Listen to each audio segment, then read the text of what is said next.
And welcome to 10 Steps to Team Design for Human Design Success. This is your custom blueprint, if it's right for you. It's going to be rooted in real mechanics to have your energetic capacity, your capabilities no longer be a mystery, being able to use your bodygraph, which is your genetic blueprint for leadership success. Now, I'm Lavina Archers, Education Director for Jovian Archive, source of the Human Design System.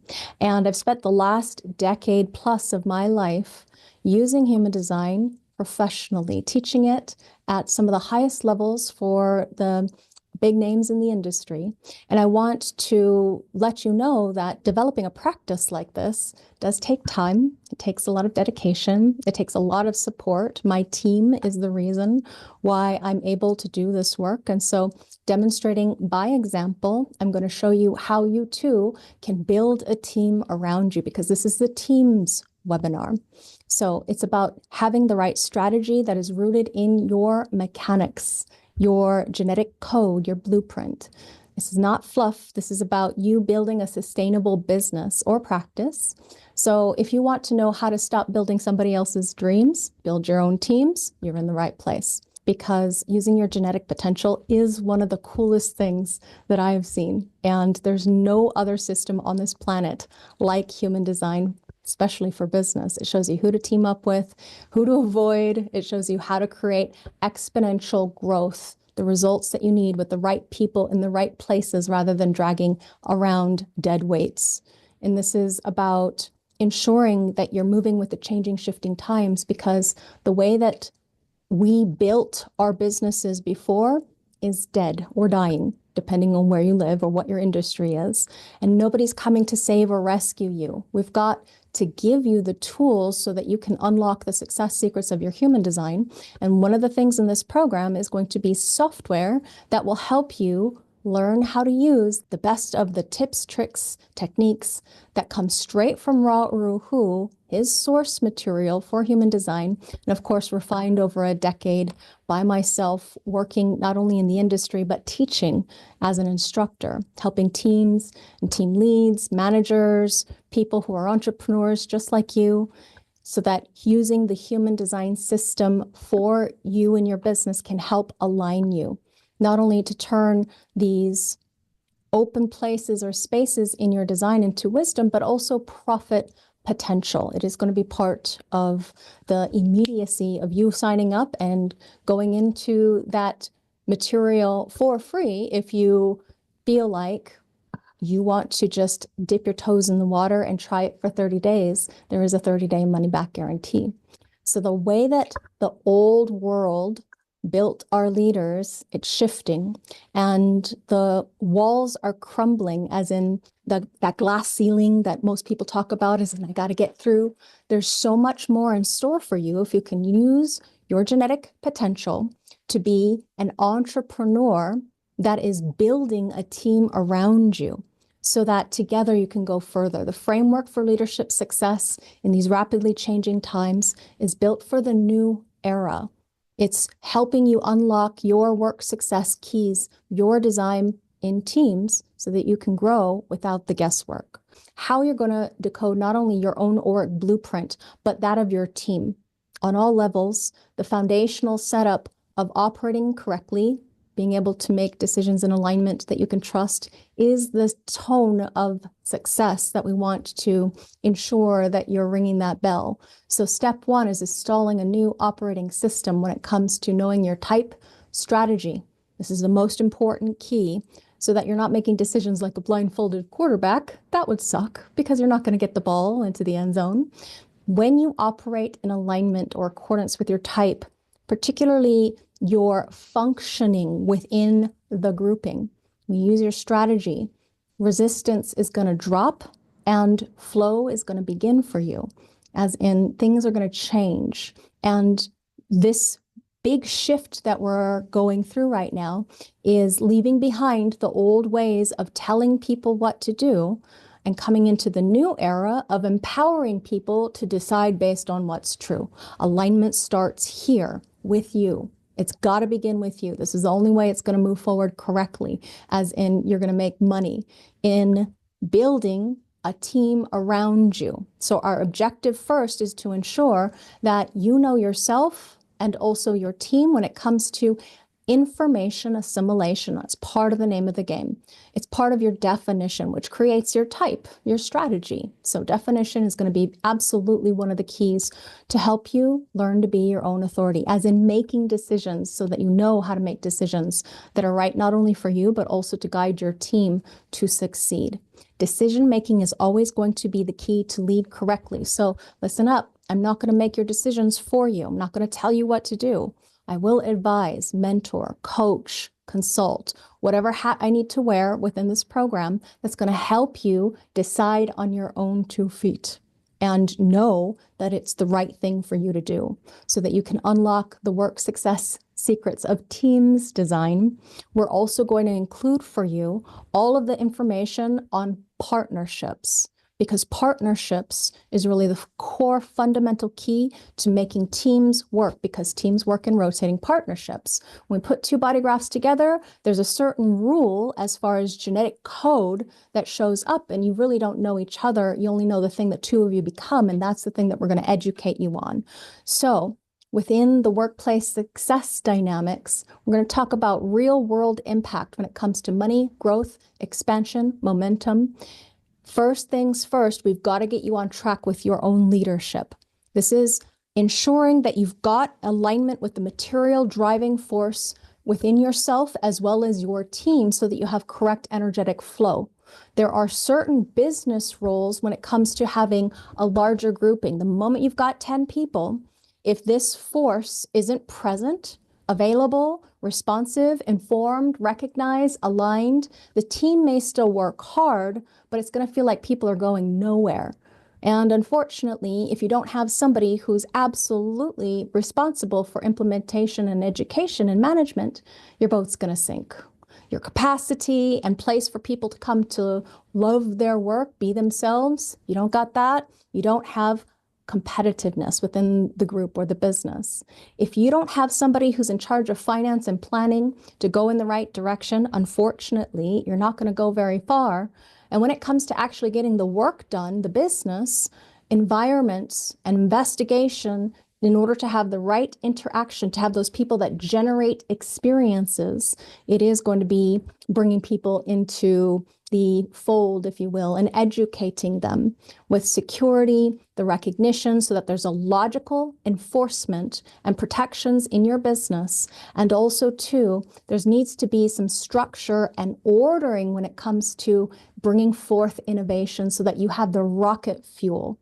I like thinking of it that way because it looks like a fuselage of an engine. Here's the rocket fuel that's going to help your business take off, stay ahead of the masses, make leaps and bounds when it comes to moving forward with your team and company. So if you're planning on building a larger company, not just a small little business, but a larger company, you need to know these things, as in who is it within your team that brings these particular roles. Back in the day, they had different names, as in, before we had corporations as business. We're using modern language in order to help you understand how you can also build with the end game in mind, if that's right for you to do. Okay, so just to know that we are educating you to help you find out what's true.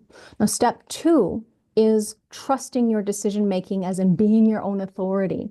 And your authority is the only source of truth for you that you can trust in business, partnerships, life, health, wealth, relationships, all of those things. So this program isn't just going to tell you about business, it's going to tell you about yourself, teaching you to shift with the changing times, because that new era is going to require that you know how to trust yourself, because you're not going to be able to trust things outside of you. This mental pressure to try and figure it all out, let it go. All you have to do is know how you can trust yourself. And it's one of the greatest gifts that you can offer yourself and your team, is trust yourself in business. Nobody likes a wishy-washy leader. Nobody likes a leader who says one thing, does another, or is saying what they think people want to hear. You're very quickly torn down if that's the case. So we want you to know how you're here to succeed as a leader. This isn't just a business decision. It's about your soul's mission, improving the quality of your consciousness so that you can turn your shadows into success for a better bottom line and for your fulfillment of your life's work, your purpose fulfillment. And when not only you, but your entire team uses their own authority, they're going to stop second guessing and start succeeding, or at least feeling better and more fulfilled, satisfied, peaceful, successful, surprised. And when that happens, what you've got is a totally different team, a totally different frequency. And there's simply some mechanical truths that the software is going to help you see. And this is the step that ties everything together. Decision-making becomes the source of your alignment to your truth, your purpose, and the fulfillment.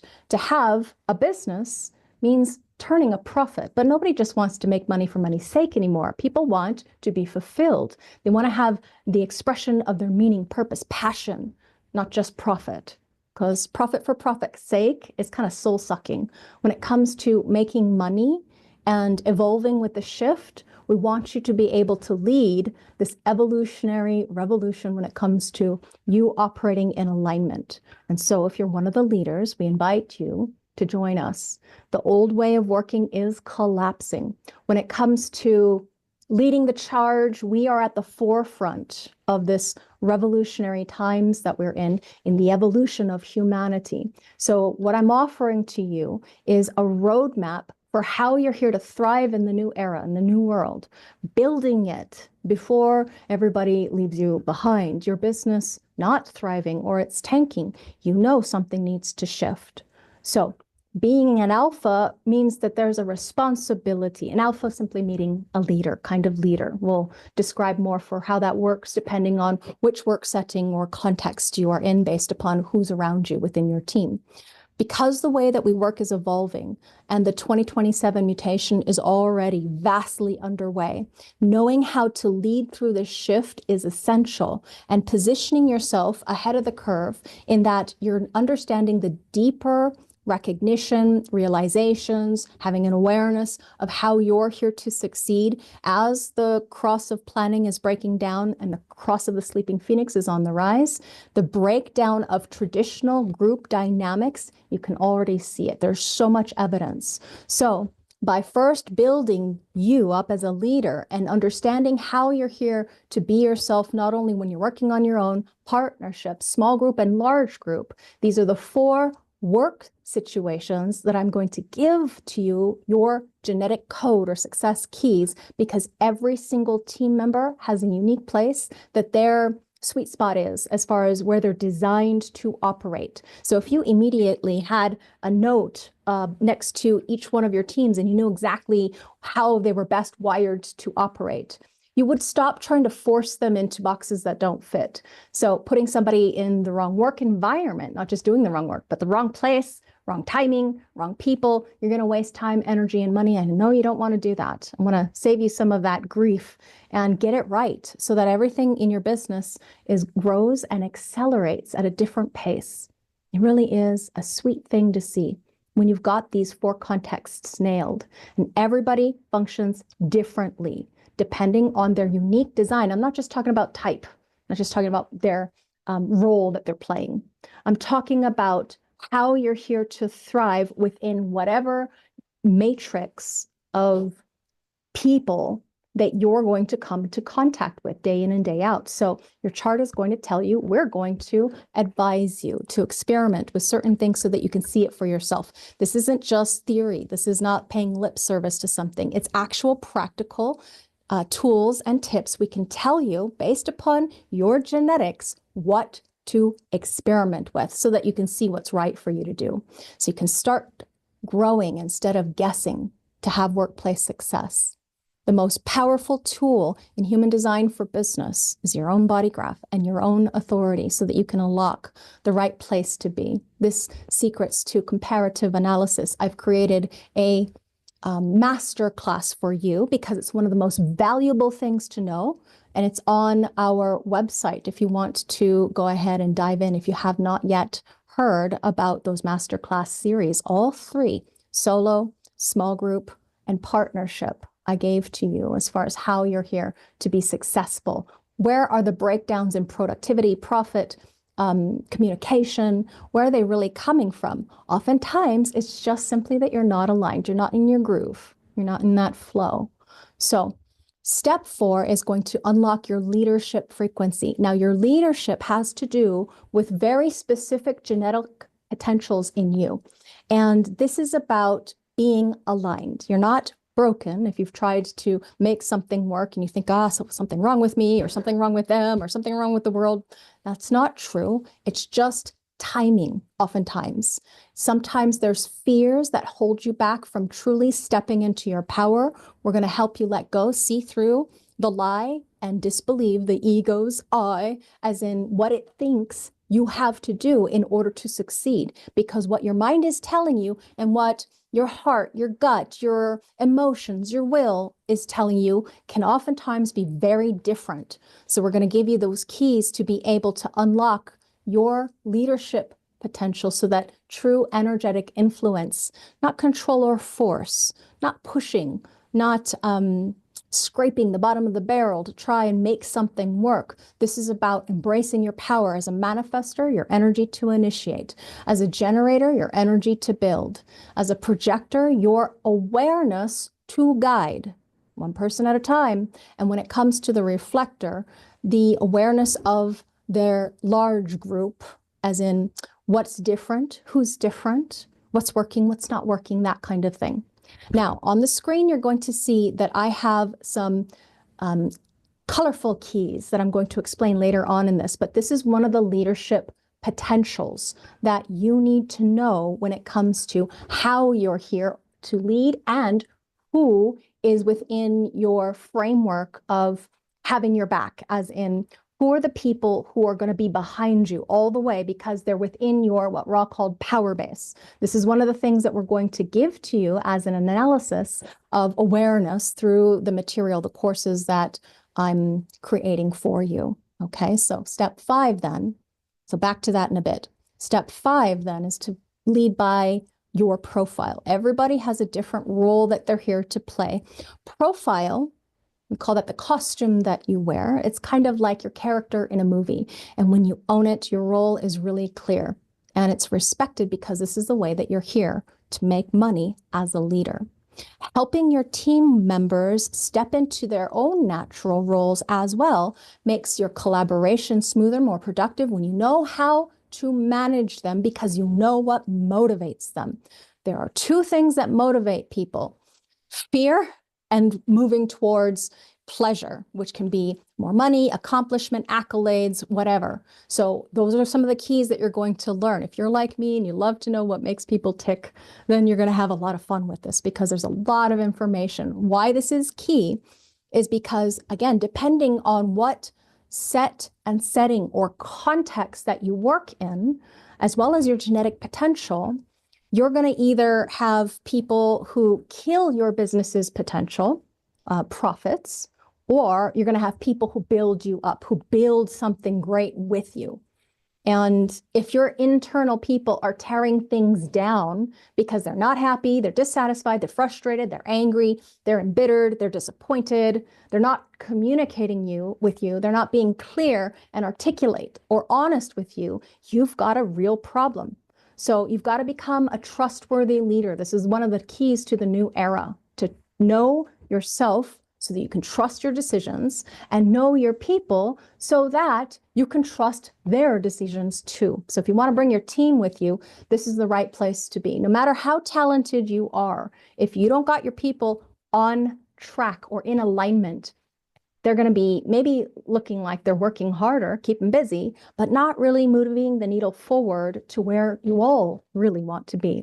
So working how and where your energy works, amplifying the productivity, the capability to get results without friction at the core fundamental level. Groups, again, they work in rotating partnerships. So no matter how your team is structured, we are going to teach you how to reduce the friction that is absolutely there and crystal clear to those of us who know how to read a chart professionally, the way that Naraya and I know how to do.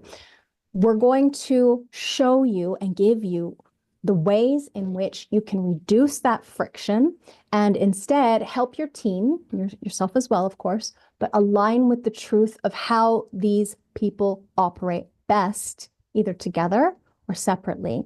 Now, there are 16 different pair types, as in there's 4 different types, so 16 different basic pairings. And if you're not in the right one, you're not in a partnership, you're in a power leak, you're in a problem. And it's like a ticking time bomb waiting to happen.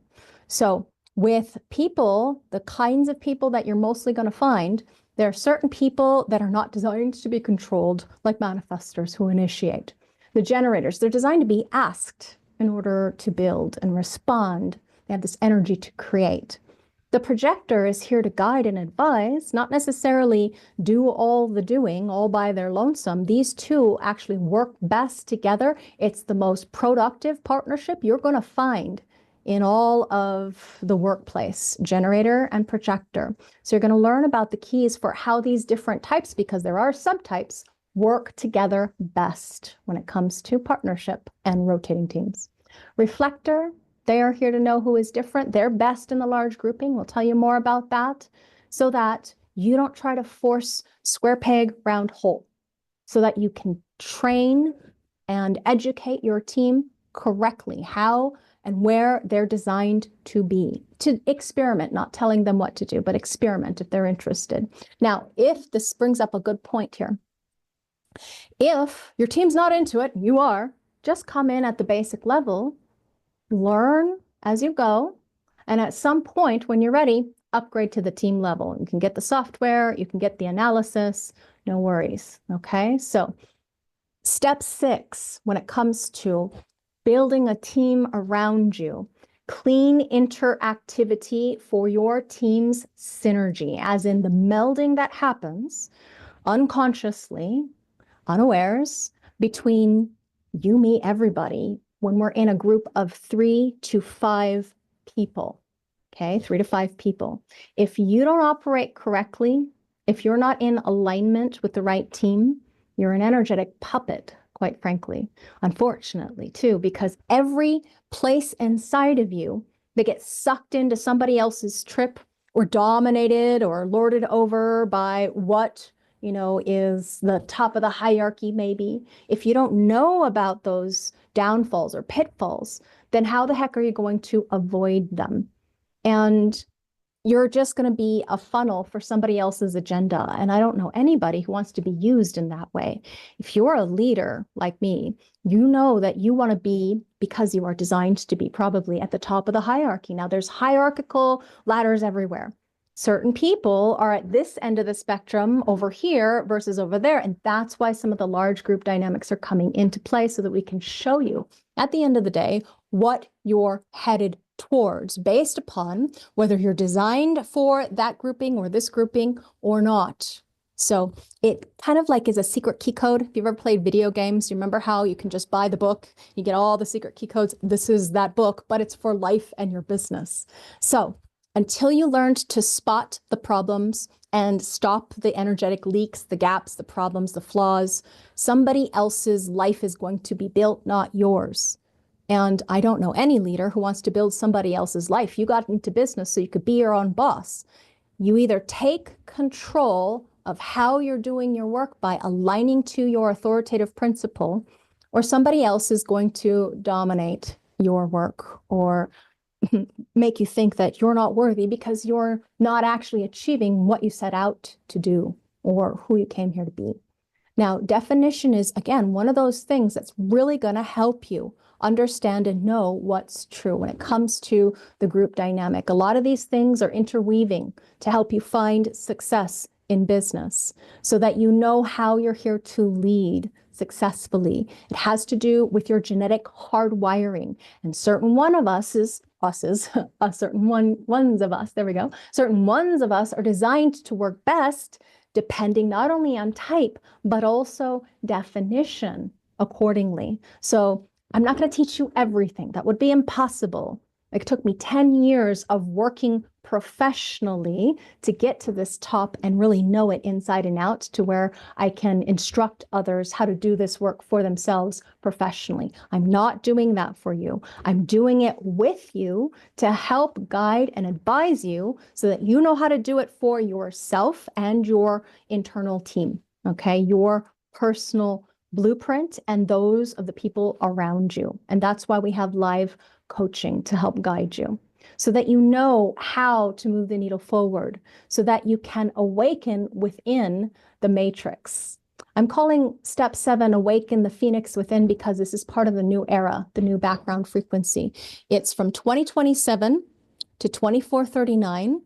And the era of planning, the infrastructure that came before 2027 is crumbling. So the tribal mechanisms, the support of communities, this isn't just about business. This is about your bottom line. So aligning your business so that you can express the fullest experience of the potential of your highest path and purpose. That's what I'm talking about when it comes to awakening the phoenix within. If you know the myth of the phoenix, it's a mythical creature that has to die before it is reborn. If you've ever watched Harry Potter, you know what I mean. Now, there is something inside of you that has to let go of the old ways of doing things. The encrusted disbelief in something like truly shining and pure that you can attain when it comes to your life purpose. Instead of chasing success, attracting your business in the right direction. And this is going to be about bucking the trend. There's a lot of people that, because of this age of innovation, are still going in a certain direction while their business is crumbling all around them. They don't know how to stop doing what doesn't work because their training, their age, maybe stage of life that they're in, they just don't know how to shift onto a different path. This is the way that we're going to help you, is by aligning you internally to what's true. Ross said when he taught this back a decade ago, he thought that this time, this era, would be a very special epoch, as in 200, 300 years from now, people are going to be looking back at this time frame and see how radically things shifted. We have the keys to this era crumbling, cross of planning, and the new era, as it's building, we are building it with you, that industrial era that we are building on the backs of. We don't want to go that direction anymore. We want to go forward out of the cross of planning into the new way of doing business. And this is the global cycles background shift, or the background frequency, you'll oftentimes hear me say. So instead of industry, we're now looking at self-empowerment, an innovative age and stage where it is about you having to be your own authority and go your own way, do your own thing, do the thing that you're passionate about so that you experience what success truly brings. So this phoenix on the rise, as Rob would poetically say, abundance in great disguise, we're looking at the movement from 2027 to 2439. That's a long time, according to our human lifespan. Ra says that it's going to be a shock, the whole direction. And you know, we've had a lot of shocks in the last 4 years. You see it all around. He says to be able to operate correctly as yourself, to operate in a world that will demand nothing less, is about this world that is going to embrace those who can make decisions that they can trust. It's about being able to trust yourself instead of being a hypocrite, actually walking the talk. This is, instead of all the disorder and chaos that you see, the crisis that you see, it's about walking through into a new realm where you can let go of the confusion and the delusion.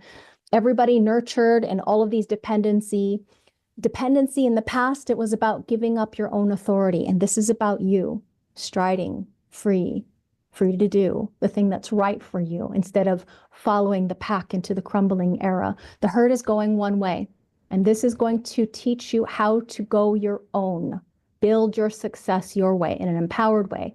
Only the individuals who are being in alignment with their own authority are really going to survive these coming, shifting, changing times in a way that they're thriving instead of just struggling to survive. So the end of an era, the way that we've been working is dying or dead. Depends on your industry, depends on your place in the world. No one's coming to save, rescue, or fix you. This is about standing up for what's true, knowing the truth inside of you. So navigating this transition is going to take a change in the way that you operate. Again, installing that new operating system. Instead of traditional groupthink or the work model that is about, top of the hierarchy and then everybody in between, this is about kind of like a round table, Knights of the Round Table, a new way to be your own authority. So material self-empowerment is the name of the game. And if you're a leader, I know that you want that not only for yourself, but for your people. Isn't it true that when it comes time to step into that role of leadership, you really care about the people underneath, so to speak, you. But I see it more as in I'm serving them. I'm working not just for, but with them in order that all of us make more money together. And this program is going to hand you the blueprint for how you're here to lead yourself and them, personally, professionally, in partnership, team success. This is backed by mechanics, not guesswork. So no more hoping it works. If you're still listening, you know it works. You know that human design helps, seriously, to align yourself to the right partnerships that happen to be there for you. Now, the fastest way to destroy a partnership, assumptions. The quickest way to build a partnership is awareness, not only of self, but other as well. How can we respect each other in business? That custom blueprint, instead of having trial and error, which takes a long time. Some people have to learn that way. But this learning that is rooted in mechanics, your energetic compatibility is no longer going to be a mystery. And what's really cool is this small group stuff that we're going to look at. If you're already working in a small business, a team of 3 to 5 people in person, you are already experiencing the benefits and the challenges, the drawbacks, the pitfalls of what it is to work in a team. Now, you may be unknowingly sabotaging your business if you don't know some of these keys. You think you're working in a group, but really the group is working through you. And synergy requires certain things, as in we have to have what elements the small group requires in order to build a stronger company, to make more money. It's kind of like, with your body needs certain minerals and nutrients and substances. Same thing with either the small or large grouping. And group mechanics are either going to build your business or it's going to cut it off at the neck, depending. You might cut off an arm or a leg. I'll explain. Organizing your team's flow is one of the things that's invisible to most people, especially from the genetic potential. How else would you know? But these mechanics are foundational to having a scalable, efficient, effective organization that brings in more money than it takes to actually operate it. So when we talk about teamwork, it's not just about collaboration or partnership. It's about correct energetic roles and alignment for how you're here to be yourselves in business. And if your team members aren't filling the necessary functions in the team, you'll feel it as resistance, miscommunication, burnout, backbiting, infighting, backstabbing, all kinds of problems. Not enough money at the end of the month to pay your bills and your team, and of course your salary.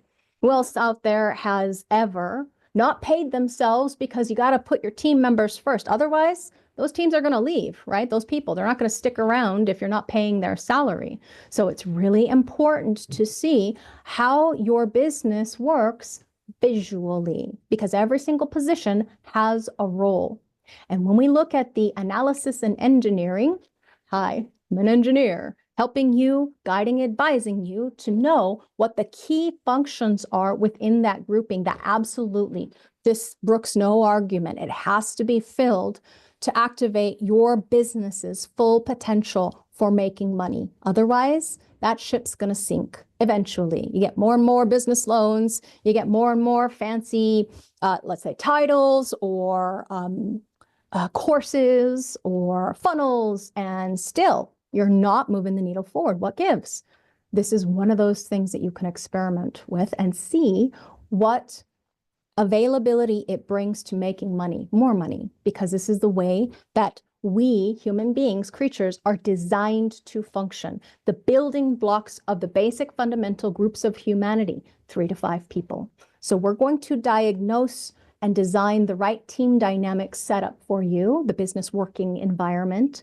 That's going to be something that you can experiment with to see how it helps your team be more effective in business, so that your structure is based on their hardwired genetic potential. Our advice and guidance is going to be based on your genetic blueprint and your interactivity with each one of your team members. It isn't just theory. It is about taking the real mechanics based on your actual charts. So this is one of the reasons why you're going to get some private sessions in order to help us explain what's actually there. What you can see is who brings what energy, so that you can stop guessing and start working more efficiently. And each activation that you see here corresponds to a function or a role within the group that must be filled in order for smooth operation to be in effect, whether it be pulling the team together or whatever the case may be. If one of these things are missing, then the team is going to suffer. Again, this is working together in person. We're going to help you identify those imbalances and make recommendations for how to correct or resolve them.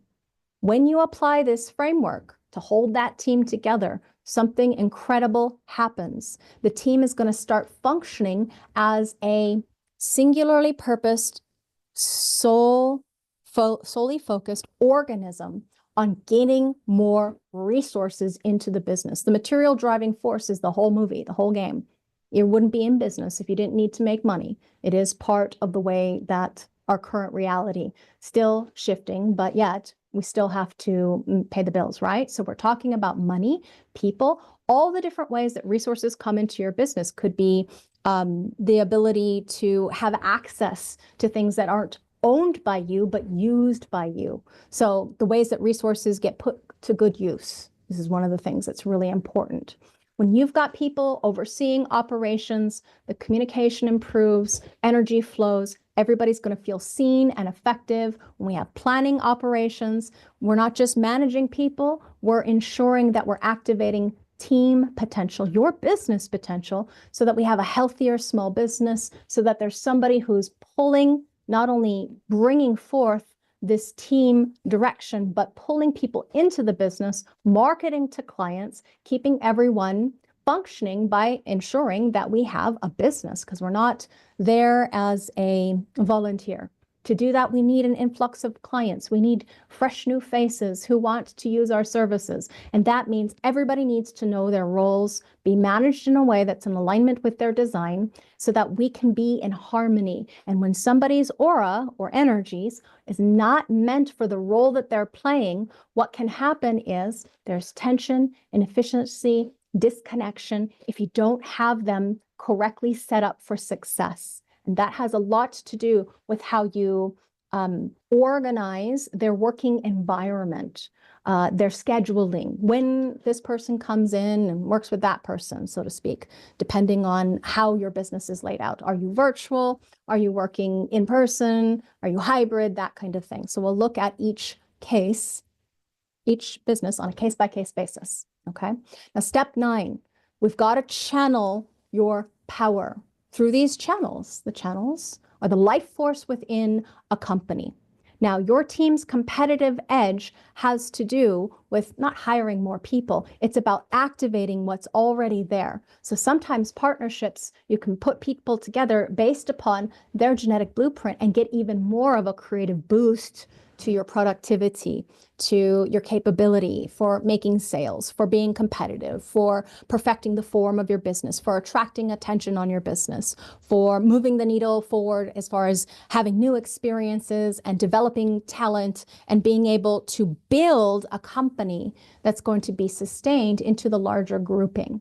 So you're going to learn how to spot the channels of leadership as well as creativity, the synergy in your team, and use them intentionally is one of the coolest things that we can bring to the table. So how are you going to build empowerment into your organizational culture so that people can take initiative and innovation thrives? This is one of the keys to the new era. You've got to move the needle towards those things that are actually satisfying, that are going to be working correctly for not only your team members, but also your business. So we're talking about your creatively expressed talents. Growing a team is not about hiring more and more and more haphazardly.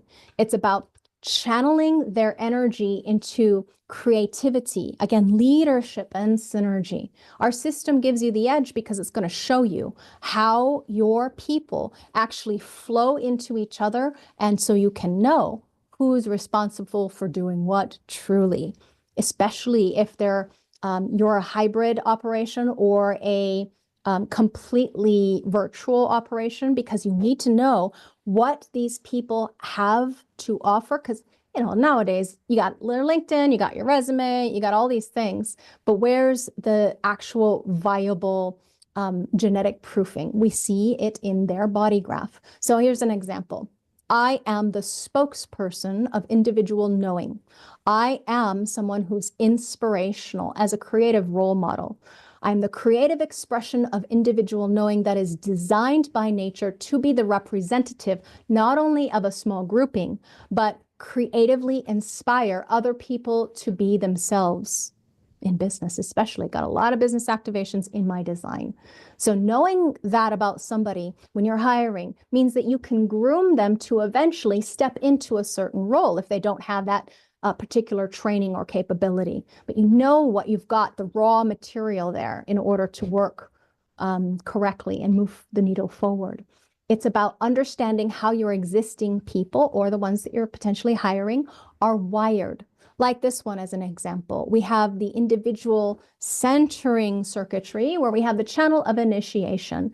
This is about the capability of a genetic need to be first. This is what this person is here for. So if you have this person in your business, you're going to see how they, as the business grows, brings more competitiveness to your business. In the mid-size to larger business, this is somebody that you absolutely want to have, and it's kind of a rarity to have that channel all by its lonesome. You're always going to have other things, parts and pieces. So you've got to take it into big picture view. That's what we're going to do for you because we are trained to.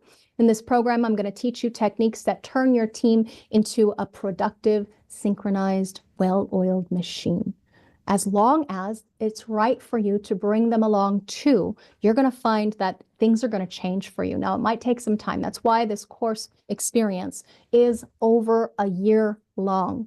We're going to take time to integrate the information and assimilate and experiment and see so that there's no more second guessing. Guessing or second guessing? When we have somebody who is here to perfect the form, either of the environment or of your business, you're now going to know how your team is genetically hardwired to succeed when you come into being part of the family, where we're going to support you with our company too. Because here's the real bottom line. If your team is making decisions out of integrity with their own authority, you're going to have a team, unfortunately, resistant, missed deadlines. Hiring and firing is going to be like quick overturn and lost profits because you know how long it takes to train somebody to take on a role. Usually it takes quite a while for them to immerse themselves in the policies and procedures and, be a part of the culture. So by understanding and logically recognizing how this works, the awareness that I want to give you is not only of your own leadership style, but also your team's talent. This is going to change everything because you're going to be able to get on the wavelength and recognize how to understand not only yourself, but them in business too. The sensing of the experiential processing of what it takes to move the needle forward, to make progress, to go through crisis and come out the other end victorious, you're going to see that these ways in which everybody is designed is radically different. So if I wanted to, I could teach this over and over and over again, and every single class would be different because the raw materials coming in would be different. Your business, your genetic potentials. When you get the hang of it, though, you're actually going to be able to be more self-sustainable, because I'm going to teach you how to see through the drama, any trauma that you've past experienced, any fears, any shadows, and help you not fall for them anymore. And this is a really cool thing that we have in store. Imagine this. You finally know how to decide.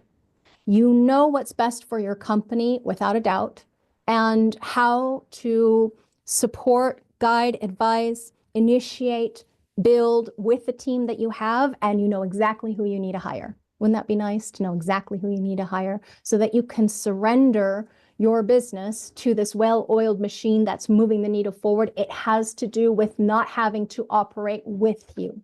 When you've got a 3 to 5 person grouping, this is about being able to step out of your business if you want to. But you can't just step out without, replacing the activations that you bring to the table. You've got to see that there are so much bigger forces at play here when it comes to 3 to 5 people in business. When it comes to surrendering what your mind thinks of as yourself and trying to do something that's actually not right for you to do, it's about stepping into the greater power of what dreams might come to you that you didn't even have the capacity to dream of before. As in, nobody really knows what the future holds. It has to be an experience that we surrender to moment by moment by moment. So by aligning to making more money in accordance with you, your way of building a solid team that you have backing in, as in your business thriving because you've got all your ducks in a row as far as knowing things about yourself and your team. In order to have the best offense, we've got to have good defense. We've got to be able to make more and generate and have power when it comes to making money. If you're still with me, you know HD makes sense. When it comes to trying to figure it all out alone, looking all over the internet, who do I go to, that kind of thing, I agree. It's more and more confusing because there's so many people out there, lots of noise, that don't know actually what they're doing. They haven't been trained correctly. They haven't put in the time, the energy, had the availability or the money to study at such a high level or for such a long period of time. I want to create aligned success with you together so that you can move up the hierarchy if it's right for you to do. In order to work with you, this is not just a one-time, one-and-done analysis. This is about installing, again, an operating system in your business. So when you install this, not only for yourself, but your team as well, every decision the entirety of you make is going to reflect who you really genetically are hardwired to be and who you really are. And it's going to help you fulfill your purpose in business. And that's where the magic and the money really is when we've got this well-oiled machine. We have no gaps, when we don't have the kind of challenges that we do when we've got a boat and there's a big old hole in it.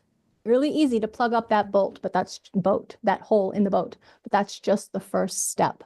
Okay, so we're going to help you use the keys to your genetic potential in order to improve your bottom line. And when your team's not making decisions correctly, you're creating resistance unknowingly, unfortunately. So the last of the 10 steps, I'm going to help you unlock your success secrets to growing teams, is by shifting, again, your entire decision-making framework of understanding from mental confusion to inner truth, to having authority, to moving with clarity, and eventually, if it's right for you, to work with building a larger grouping. Now, when we look at the large group dynamic, we're talking about an alpha, presumably that would be you, unless you're coming in and you're actually working under the umbrella of some other company. So you've got your own team within a larger company framework. That's fine too. Okay. Alpha dynamics are the hidden forces behind every team's success and every failure. It is your responsibility, as in the weight is on you, to make the right decisions for you, your team, to move the needle forward. And it has to do with who you have working with whom. Most people don't even know that these mechanics exist. You're lucky because you get a little sneak peek behind the curtain of our genetic hardwiring. We're going to help you structure your group of 3 to 5 so that it performs like a well-oiled machine. And you can recognize, if you want to build a larger team, how that needs to happen with the people that you have or the people that you need to hire eventually. Human design mechanics are not optional. This is either building your success or it's sabotaging you silently. I'll show you how to flip that switch. And a lot of it has to do with understanding the organizing channels of a group of 16. Remember that thing I said, oh, look at this is what I'm going to tell you later? Here's the truth, that there are certain people that are going to make more money in a larger business. Wouldn't you like to know if that's you or your people too, if you're going to help them build and scale your company? 3 unified groups, you can see right here, and an alpha is the smallest of these. We could call them, it's still a small business accordingly to, the homogenized world business, but we could call it a mid-sized group, as in we have small groups, 3 to 5, building blocks, 3 of them, plus an alpha. That's going to be 16.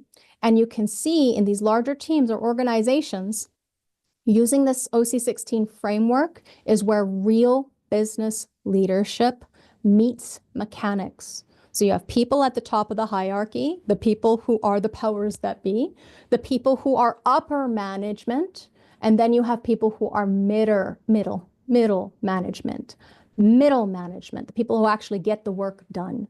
So you're looking for, within the department, people to actually hold these channels within the large grouping. And when you align your departments to this model, you're going to stop leaking energy. And when you're scaling intelligently, hiring intelligently is how it starts with, the companies of the future are going to be more agile, individual-led, and decentralized. So this is going to be much more important as we move forward.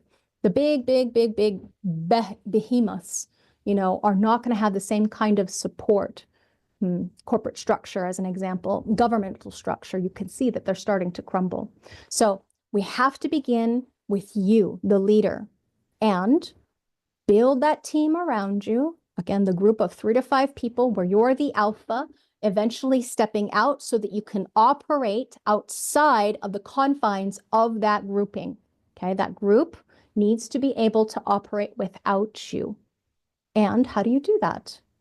Well, we have your genetic wiring that shows us. The 16, or group of 3 plus 3 to 5, plus 3 to 5, plus 3 to 5, and an alpha, so 16, these channels are going to be the next step in building. And then we have the ideal large group, WA. Okay, this is where WA mechanics, or the larger organization of a group of 16 building, we're looking at 81, and this is a gene pool. So these abilities to grow, stacking the deck in your favor, is going to have to do with hiring intelligently, working intelligently, so that your business departments have people underneath you, if you happen to be like me, part of management, that are going to back you. It's true that you have to have people who back you, allies, okay? In fact, if it's right for you to become a larger corporation or business, the competitiveness, it's not just about you, but it's the people that report to you. It's not just the direction, it's about the people who come up with the inspired new idea and have the ability to intelligently explain that framework and get everybody's attention on going in that direction, to articulate it clearly and correctly, efficiently and effectively. You need all of these people in the larger grouping. And how do you know which one does what, or whom should report to whom? Try the genetic wiring, like here with the logic as an example. We need to have people who are going to support that business to be able to recognize and have security in order to support the safety and the movement of this needle forward into the future healthfully, securely. The interaction of investigation and environment in these business departments, we have people like me who are going to feed into that capability of whoever you have in charge of interaction or building these teams, be them small or large companies. And again, last but not least, innovation. Part of the whole movie when it comes to being able to move forward in confidence, making leaps and bounds in your business. You've got to have people who are going to help you overcome the limitations and build structure based on the old in order to bring forth change, innovation. This is the way that the business departments are designed to be. And how do you know where you're supposed to be? Well, we look at your analysis in business. So it's one of the things that we're going to give you as an awareness so that you can observe yourself, so that you can protect yourself. Instead of building a life built on somebody else's agenda, why not spot those problems, challenges before they even happen and get yourself back on the path to sovereignty, as in being yourself in business, unlocking your genetic gifts. It's part of our promotion to be able to help you use your genetic potential. And using our system, you're going to ensure that not only your leadership, but also the employee roles that you designate to each individual is aligning with their preferences, predispositions, their talents, their likely skills, so that you can get the best out of them, so that you can improve your bottom line. In this day and age, with the way that the financial markets are, I know that a lot of you are crunched for money as far as the tightening of monetary policy, and people are looking for more and more ways of not only making money, but being fulfilled in the workplace. And so oftentimes people are going off and making their own business because it's never been easier to do so in today's day and age. So if you had a tool that could help you reach your goals with less resistance and less burnout, not only for you getting burned out, trying to burn the candle at both ends, but also ensuring that your team doesn't burn out, wouldn't you want to use software that shows you how to do that? And that's the thing that I'm going to teach you how to do in leadership success. So with these human design keys, in order to understand the mastery of what it is to be yourself in business, it's about determining whether or not you function best independently, as in solo, doing your own thing, partnership, which we've done those 2 webinars. So if you missed out on those, I would suggest going back and watching them after you finish this one, obviously, if you're here live. But if you're on the recording, I would go watch solo and partnership first, and then this one. It's going to build upon your capability of understanding the languaging that I'm using, because today we're going to focus on team. And teams are built out of individuals and partners. But basically, a team is a rotating partnership, unless you actually do work best together in a group of 3 to 5 people. Now, that's a very rare occurrence to my seeing, as far as my experiencing of what I'm noticing in the workplace. So by the end of today's session, you're going to understand how it's better to structure teams for maximum efficiency. Now, this is not just theory. This is something that you can actually experiment with.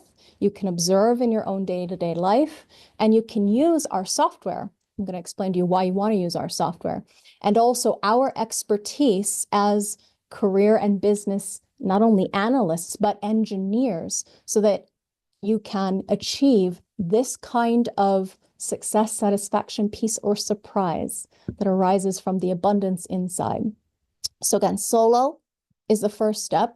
How are you designed to work solo? Can you work solo? Not everybody is designed to be able to thrive in a group setting. Some of us are designed to work better alone, or maybe an alternating partnership and then alone, doing our own thing, going our own way.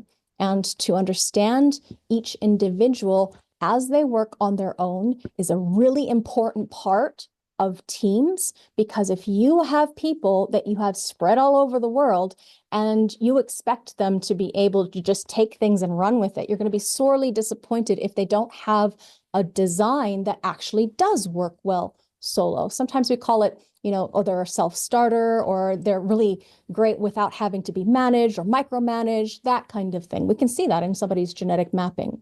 Now, solo workers like me, oftentimes we're going to find remote work more successful, sweet, because we get to be our own boss. We get to do our own thing. We get to be in charge. So a lot of times you who are operating a team, who got into business for being able to call the shots and do your own thing, you might not really work well with a team, but you might need to build a team around you that you can lead, manage, or guide as the alpha.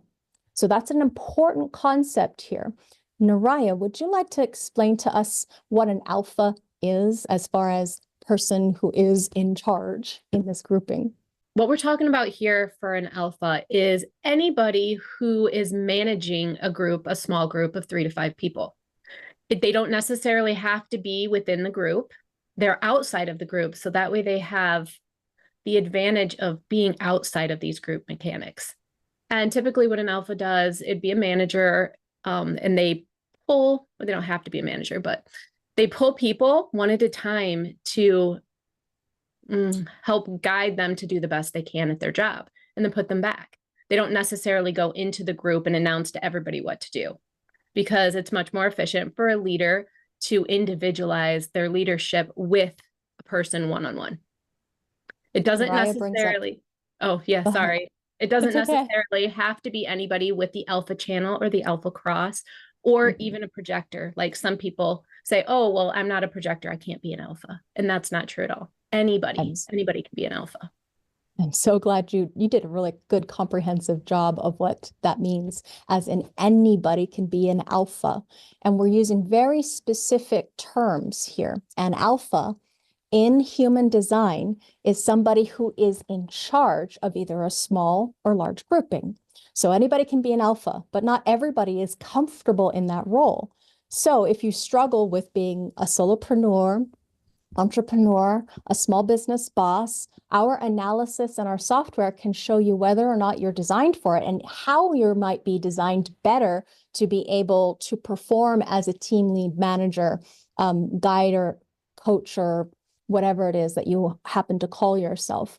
So with another person, there might be a sharing of duties. What if you've got a partnership? If another structure of your work would be more beneficial to your productivity and your bottom line, you're going to find that out in this, some of it today, but also in the course that we're working with.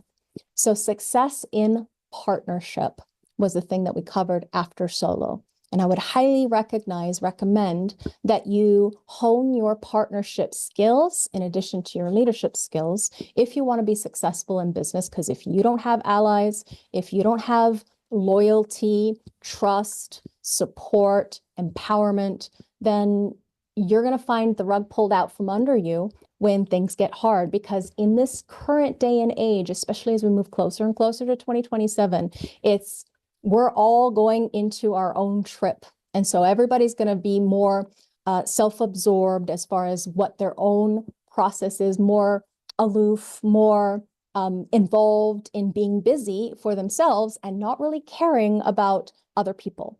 So the stronger your bonds are now in your business, partnership, teams, what have you, the more likely it is you're going to survive and thrive as we move through the coming changes of 2027 and beyond. So in analyzing partnership, we see whether people are going to complement or crash. And we can see if there's an effective balance of leadership and support, of sharing of the duties. And if we're going to see the tensions or the challenges, how are the decision-making processes going to flow between the people, the partners? And Melanie and Naraya are a great example. They share leadership duties at Raw.tv as far as co-hosts, and they are completely different when it comes to their decision-making processes. So by coming into a space where we are actually putting into practice the human design system on a day-to-day basis, you're going to get not only great examples, but also people who are actually doing the work and advice and guidance from people who know how the system works from the source, Ra Uru Hu, founder and first messenger of the human design system. So in all of this, it's not about us telling you what to do. It's about you learning how to be your own authority as well, using your strategy, because that is truly the key. Every single one of you has an absolutely, utterly unique decision-making process. It goes beyond just surface. We are going to dive deep into the mechanics. And if you don't actually know yourself, if you ignore how you're designed to function, if you let other people take advantage of you, or if you push yourself beyond your limits, Ignoring your genetic potential leads to burnout, leads to bad business decisions, leads to inefficiencies, it leads to wasted time and energy. And our training is designed to encourage and ensure that each of you, if you bring your whole team in, is going to follow their decision-making process to the best of their ability, but at least learning it correctly to ensure that you get better alignment and better results when it comes to your work and your company. So in these working strategies, whether you're doing solo, partnership, small teams, or large groupings, we can see in your genetic mapping how this knowledge is designed to structure your business in the group correctly. Whether you really do need rotating partnerships and everybody have their own office and maybe you have a joint break room, or whether you need to actually all work together in a co-working space, that is going to depend on your design. So we're going to help you optimize your business structure, the layout of how you work with each other, and optimize workflow in order for your communication, your productivity, to have breakthroughs when it comes to being able to be fulfilled in that grouping of whatever it is that you happen to have. So again, this is ideal for a group of 3 to 5 people working in person. And why this is key when it comes to these 4 work situations, it's about you thriving, not just surviving.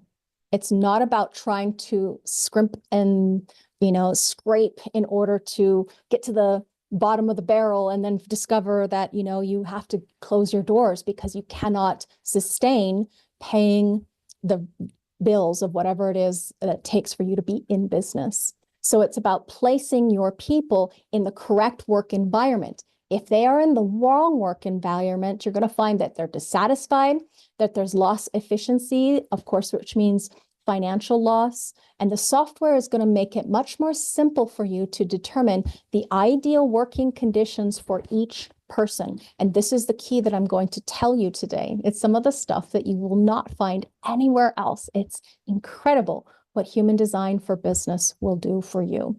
So what Naraya mentioned earlier is the secret of work success, and that is comparative analysis, a term coined by Ra, because businesses will succeed when your employees are in the right roles. The comparative analysis techniques that we use helps to determine what strengths, talents, gifts, weaknesses, flaws, areas of friction you might have, not only yourself, but with this person versus this person, and all the people on the team with each other in whatever variety you have to see them working under. So this is a method that is essential for increasing productivity and engagement on your team. If you don't have engaged people on your team, sorry, you're not going to go very far, because they're not going to be either pulling their weight or engaged and excited and happy and feeling like they're being seen and recognized and valued and appreciated if you don't get this right. So this is one of the most important gifts I can give you. Normally, it would be like a whole course, and we're going to go through a crash course today with comparative analysis, because it's going to help you measure your compatibility and efficiency. I'm going to show you how your business can place people depending on the work situations. Again, solo, partnership, small group, and large group. Those are the 4 ways we can work. And this is looking at your body graph as well as your employee or partner body graphs in order to see what is the best way for not only you to interact with them, but for them to get the best out of themselves at the workplace. And this is because we want to give you practical tips. These tips are going to help result in better hiring decisions. It's going to increase your job satisfaction of everybody on the team and have a higher revenue. Most likely, you have been trying to make something work that actually isn't working. And it's not that there's anything broken. It's just that there's some missing pieces. So I'm going to tell you the secret keys to unlocking your team's potential. And the first step is that when you're in physical aura of 3 to 5 people, okay? 3 to 5 people. There is a unique group dynamic. And with that, because of the people who are in that group, you're going to have different strategies, because those are different people. And that will dictate how each of these groupings are going to interact and how they're going to be most productive. So we call this penta, penta as in 5, penta, small group dynamics, these building blocks of humanity, the larger groupings. Now, there's no end to hierarchy when it comes to workplace success. Certain people need to be in specific roles. Otherwise, it's just not going to fly with them, and you'll lose really good talent if they are not given the freedom to fly, as in do their thing. So, in the right grouping, using this method, it's essential to ensure that first you have the right people in the right places. And for that, we're going to look at penta activations. If a small group lacks a certain activation, then we're going to have a problem. Period, full stop. If you're looking at a group dynamic of 3 to 5 people, and they are missing one of the most important skills or skill sets, what you're going to find is that performance suffers. And it's like a sinking boat. You've got a big hole in your boat of your business, and there's as much money as you can stuff, or meetings, or whatever you want to call it. Because you've got that hole, because you've got a missing genetic key to your business success blueprint, what you're going to find is that you're going to lose money. Our software identifies the missing activations, and we're going to suggest hiring or restructuring solutions. Maybe right now you don't want to actually hire somebody because you're tightening the belt. Oftentimes people do that. They let people go. So how can you rearrange the way that you work together so that you don't come across that hole in your boat? This is one of the keys that we're going to teach you. Being comfortable in a small group is one of the most important things, because if you're uncomfortable, we're going to be able to help you reorganize so that you don't have such a problem with it. So if you do have questions, I'm going to advise, as far as specific to your design, I'm going to advise that you wait to the very end and use that Q&A if you'd like to, in order that we do our best to help you. There's a certain limitation that we have in these free webinars, in that we're not looking at your specific charts. In the courses, we study your charts and we ask for your questions ahead of time so that we can research, analyze what's going on. This is going to be especially important when it comes to penta, small groups, because they are way more complex to analyze. So what we look at first is it right for you to have a small grouping? In the penta, we're looking at channels that create definition.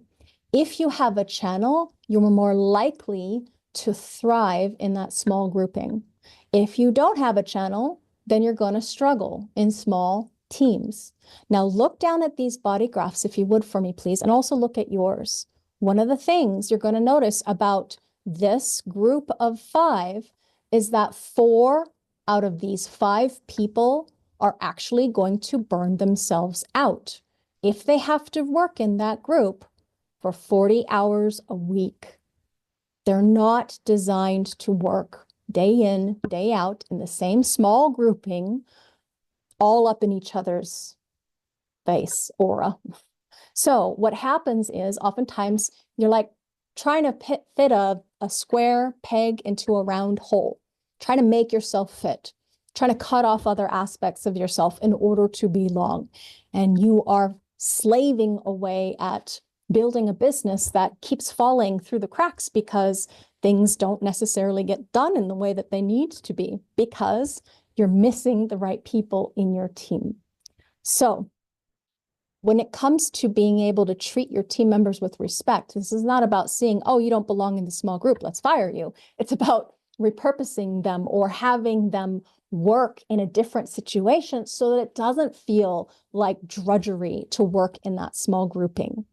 Their energetic availability has to be able to merge or be married together with the right people, or in timing with the right partner, depending on whatever it is that your business structure has to offer. As far as this example, this is the only one here in the middle that's designed to work in a small business, as an example, okay?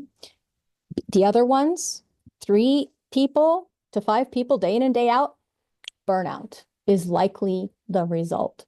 So if that person in the middle now, who's carrying most of the weight of the work, isn't given the availability to respond to their energetic nature, as in doing what feels satisfying, that one too is going to feel frustrated and burnt out. And so no wonder most small businesses fail. Did you know that? It's a sad truth. Most small businesses fail. I know you don't want to fail, so why not set yourself up for success? Let's not be disappointed, dissatisfied, frustrated, angry, or bitter. Let's set ourselves up for success. So let's look at this small grouping. Again, this is a penta chart. You will not have a penta chart in your software if you have the free versions. My apologies, it is an upgrade. This is the thing that we're going to work with now, okay? But a little key, a little tip, trick, hint that I'm going to share with you is you see this red square down here, the sacral, and you see this brown square up here, the throat center. It is those channels between the throat, the identity or the G center, the higher self, and the sacral that are actually penta channels. You can see that it's completely empty over here. No activations within that penta area of the body graph. So this really is the key that we're looking at. Watch what happens when I move forward. See all these little activations. Okay, now they're in the penta. You see what happened? So what we're looking at the top is throat, G, and sacral. The thing is that when you get 3 to 5 people together, it's no longer those centers. It's a field, kind of like a merging of these energetic availabilities. So these activations that come together, it's a swirl, a vortex of energy. And it's one of the things that you can actually go and experiment with and see what it feels like to have a grouping that doesn't have anything missing. Like this one right here is an example. It's missing vision. They're missing an incredible, important part of direction. So there is a problem. There is a gap in this grouping. And you're not going to fix it by just throwing more money down the drain. Let's go in this direction. Let's go in this direction. You're actually going to lose a lot of money in that way. I've been there, done that. I know what it's like. So we're going to call out specific areas of this penta dynamic and show you what's most important for people to ensure that they have their bases covered. First thing, we have to have the team be pulled together.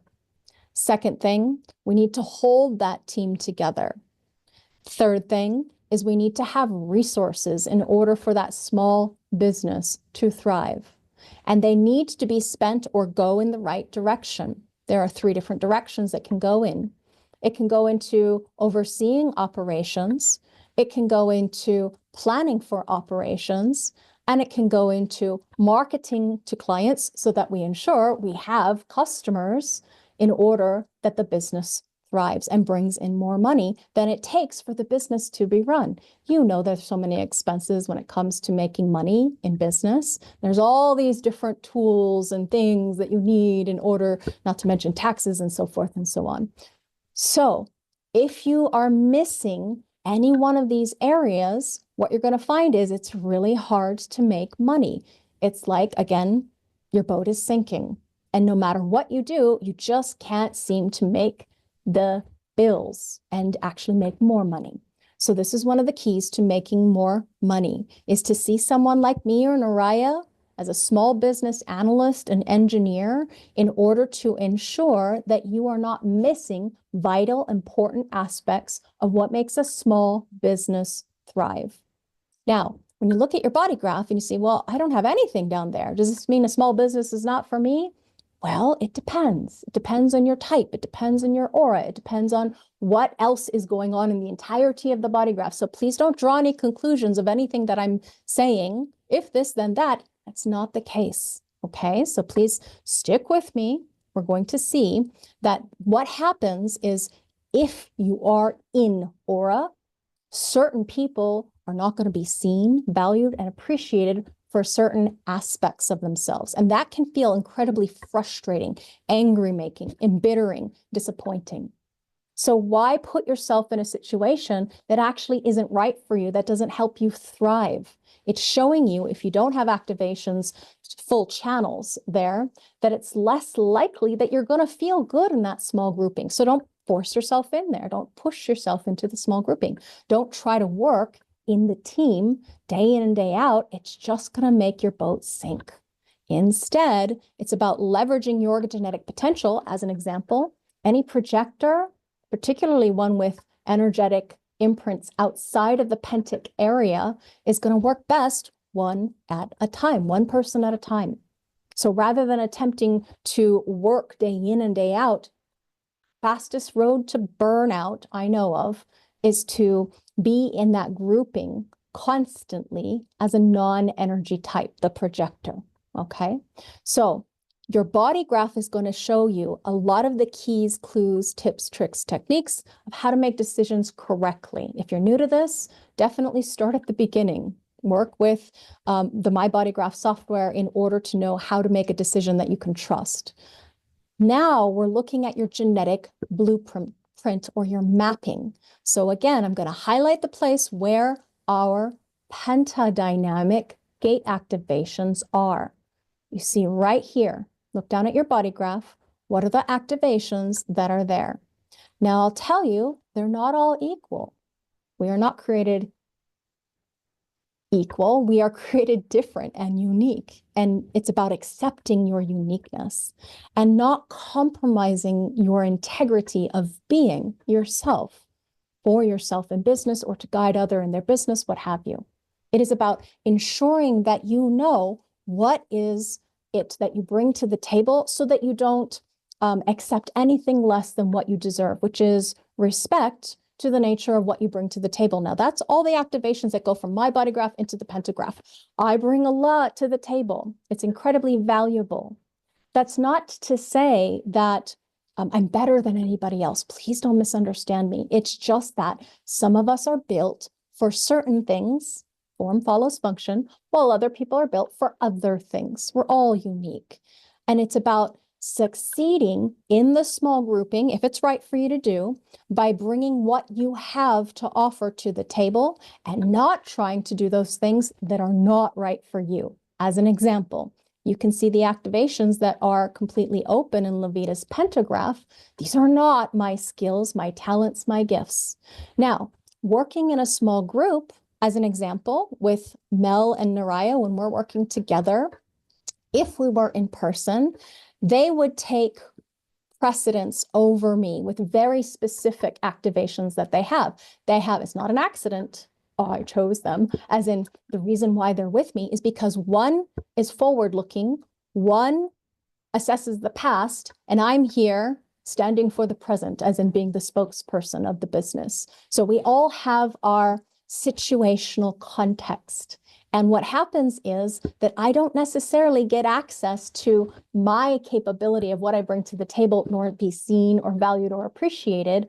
When I'm working with them, they need to take center stage. Even though my activations do contribute to the group and its success, it is not something that I'm going to be seen for, recognized for, valued, or appreciated. So then what you can see is that there's actually quite a lot that I bring to the table that people might not be able to really see that I'm bringing, that I'm doing.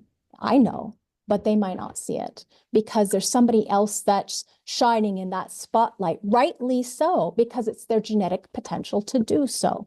Okay. So what we're looking at then, will you succeed in the small grouping?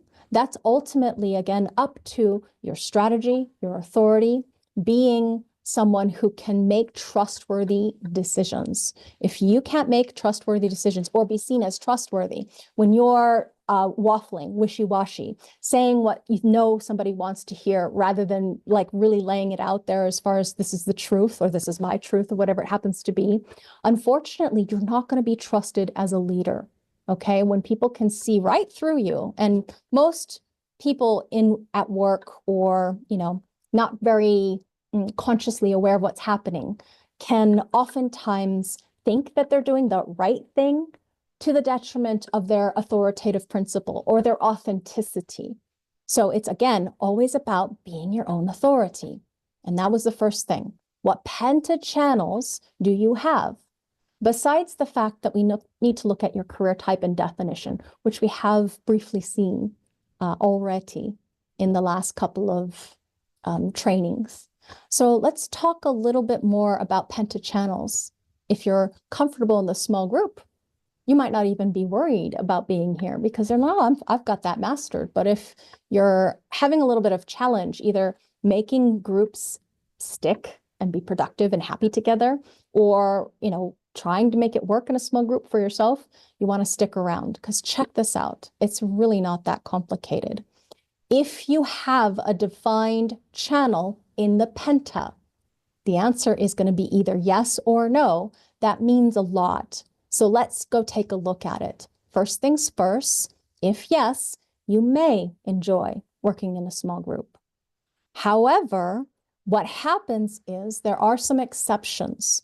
The exceptions are manifestors, triple splits, and also projectors. The challenge with manifestors is that they need freedom, freedom of action, freedom of manifestation, freedom of autonomy. They are manifested energy types, only about 10% of the population. So those don't necessarily feel great in a small grouping unless they're the ones who are in charge and actually can, be the boss, tell other people what to do. But how many of you really like bosses who tell you what to do? Not really, right? As far as, is that really fulfilling to have somebody lord it over you and tell you what to do? It's not comfortable for the manifestor either, not necessarily, not in that small grouping. So the projector is another exception. Projectors are designed to work one-on-one. Both of these types, manifestor, projector, they're non-sacral, meaning they're non-generative. So what happens when they're in the small group day in, day out? Burn out. That is a problem. Triple split, we're going to revisit in case those of you who don't know what I'm talking about yet. We'll look at that when we go to definition, so I can just give you the visual. So where is the definition within the pentagraph? That's going to make a difference too. We're looking at given roles like Naraya, Mel, and myself, people who have this upper pentagraph definition, versus lower pentagraph definition. These are generative channels. They need managing, or in other words, they need to be asked in order for the response to happen so that they can be productive. So based on the mechanics of your human design, you may not enjoy being managed in a small grouping. This is just a generalization, but it's a really important key. Now, I'll tell you, I've been using this word we call definition, and it's come to mind that I need to make sure that I know you know what I'm talking about when I say definition. Definition is a locked-in fixedness from birth where you have the entirety of a channel, okay? That is definition. So to be technically correct, I'm just going to show you an example of my chart because there are some misconceptions out there in the world of human design if you've been learning online or depending on who you're learning from. When it comes to what is defined, all Lavina has in her chart as an example is the middle channel. That's defined. This is not defined. This is not defined. These gate activations hanging, that is not definition to be technically correct. Definition is the channel activation. The life force is in the channel. The channel, as you can see, gates on either side meeting in your natal design, it is what creates the consistency, the strength in your design. Even though those other activations are absolutely part of you and they can be contributed to the group working, it is not this whole story, the center stage, the majority of the movie, you could say. Okay, so first things first, we've got some exceptions to the rule. There are exceptions to most rules, aren't there? Where is that definition? Again, we saw given roles up at the top or down below needs managing. So you may not be comfortable in that small grouping because why? You might not have a great manager, somebody who understands or gets you or gives you things to respond to that are in accordance with what you came here to do, why you're here, your fulfillment of purpose. So there are considerations, key questions to all of this. We won't go into all of it today, but some of it we may. One of them is you have a money channel. Anybody else have activations within the money channel? Lucky you. One of the things that is not so lucky is that it makes it harder to work in a small grouping. I'll tell you from experience, because if you have the 45 right here, you need to be in charge. If you have the 21 right here, you need to be in control. It's a genetic wiring. So what happens, because it's outside of the small grouping, if you are not able to have the freedom of action, particularly if you have this channel defined, the money channel, then what happens is you get angry, you get pissed, and nobody likes anybody working around anybody who's pissed. Not really, truly. That consideration of being a gate 21, hi, that's me, requires being in control. I mean, it's a genetic requirement. So if you have either of those activations, you're not going to necessarily feel comfortable in that small grouping, like the 21 by itself even, or the 45 by itself even. These are leaders. These are people who are sometimes rulers, designed to be in charge. And in fact, any large group channel that is within, here, I'll show you. This is an example. So an example chart that is within your natal design. Here are all the large group channels. It may feel really uncomfortable for you to get locked into that small grouping, because I'll tell you, genetically speaking, your greatest financial abundance comes from being in a larger grouping, not a smaller grouping. It's Ra's almost direct quote, as in, you are going to experience more money if you work in a larger group context. So all of you out there trying to be solopreneurs, trying to do your own thing, go your own way, be your own boss, and you don't have a team built around you, then you're going to have a problem, as in not being able to achieve what this design is actually potentially built for. Now, another challenge we have here is the integration channel. We've spoken about that before. These are people who want to do things in their own way, to do their own thing. That can seem very self-centered, self-absorbed, selfish, and yet they are designed that way to do their own thing. So not designed to be comfortable in the team. You see how beautiful this visual, if it's new to you, granted, I imagine it might be a little bit overwhelming, but it's very clearly seen in your body graphs. Just like your body doesn't lie, your body graph can't lie either. It is your genetic potential. So now what happens if you don't have a defined channel inside of the penta? You may not enjoy working in a small group, as in, this experience may develop wisdom about other people, but for you, is it going to be self-satisfying?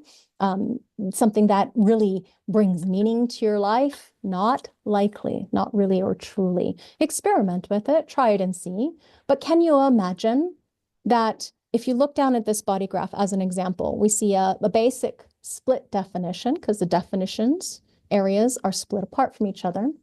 We see somebody who does not have any defined channels within that grouping. They have some activations, granted, so they can get hooked into that small grouping. However, the capability of actually being used by life in a way that's most satisfying and gives you the greatest appreciation for your value and your gifts, that's not going to cut it at small grouping, because it locks you in, it limits you, it limits your capability of being yourself. It's basically conditioning. And what we who are engineers and analysts do is we're helping to engineer you through activating yourself as your own authority so that you can see the difference of what a situational set and setting makes to you when it comes to working with other people. In relational context to you in your life, you can experiment with it. You can try it and see. Okay, so right there, I want to pause and see if there's any questions, Naraya or Mel, that you want to bring to the table, something, a consideration or factor I might have missed at this juncture before I move on into career type and definition. There is actually something. This is so valuable, but I've noticed that there has been a little bit of confusion in terms of the tiers and in terms of which tier is it correct for me to sign up for? Mhm.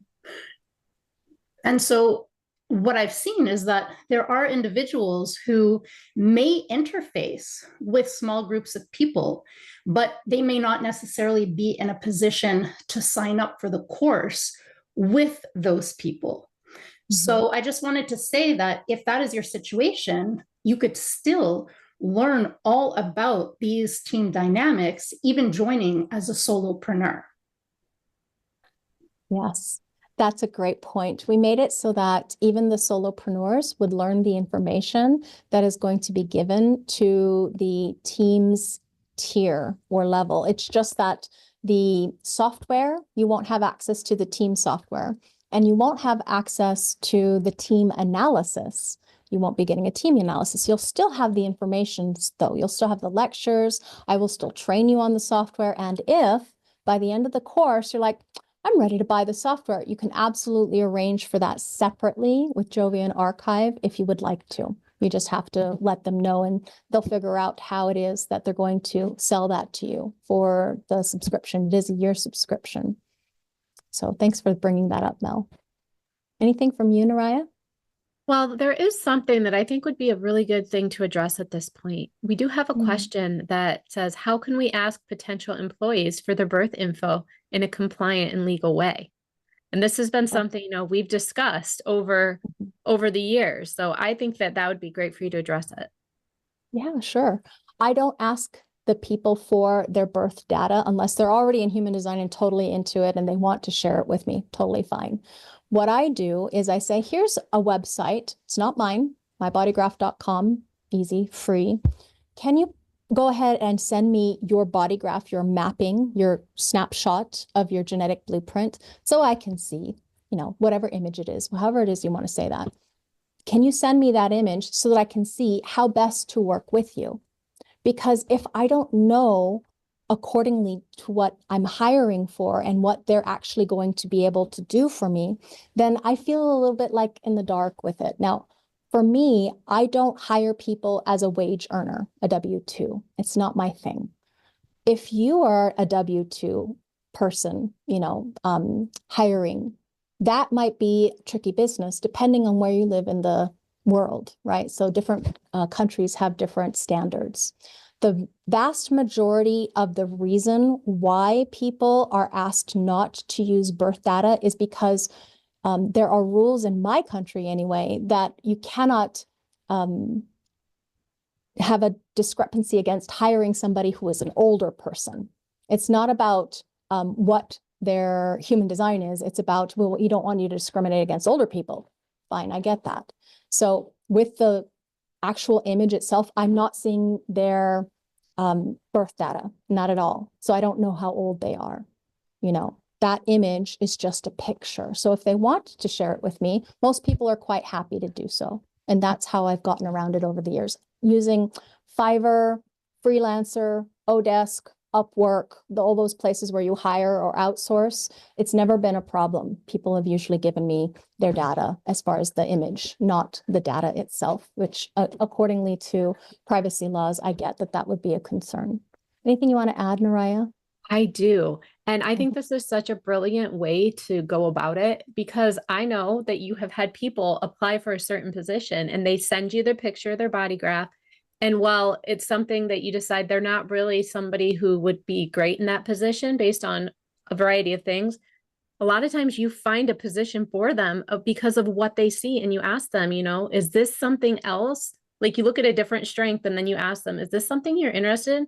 And a lot of time these people are like, oh my gosh, I've never told anybody that I love that. Like, really? Yeah. You're going to offer me a position doing this for your team? So that's what's really cool about doing it that way, because a lot of times people are not recognized for what their strengths really are because they've been too busy trying to make things happen instead of letting them happen. Yeah, if you look at a body graph and your own body graph as an example, everyone, look down at your body graph, see all those red activations, the things that are unconscious in you. This system allows us to be able to see appreciate and give value to the things that your mind takes for granted. You have no idea how very special and gifted or talented or valuable you are. And so by placing people in the right positions with the right support and education, obviously, the right freedoms, what happens is they are given a place, like a plant is given a place to grow and water and sun and let them, show their bloom whenever it is it's right for them to do so. So I'm a very hands-off kind of boss. I don't like micromanaging at all. Most times my people need to go, hey, Lavina, can you give me some help here? And I'm like, oh yeah, because I've got my own thing going. I'm very personally focused.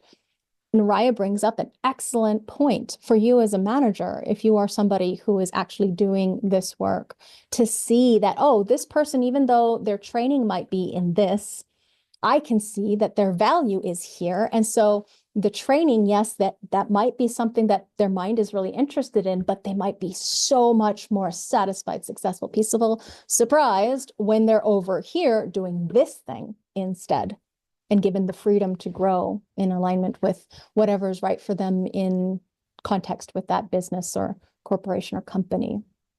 Okay, good. We shall continue, if it's right for you to do so, into career types. So again, this is somewhat of a review for those of you who went through the first couple of master classes. However, we're going to focus now on small business in a group of 3 to 5 people.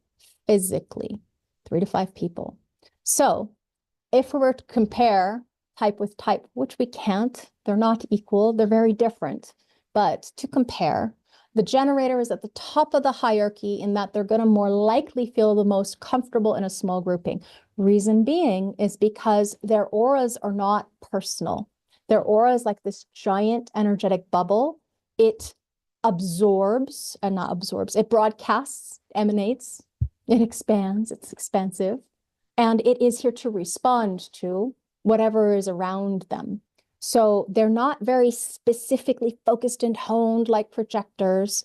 Pentas, small groups, are really generator constructs.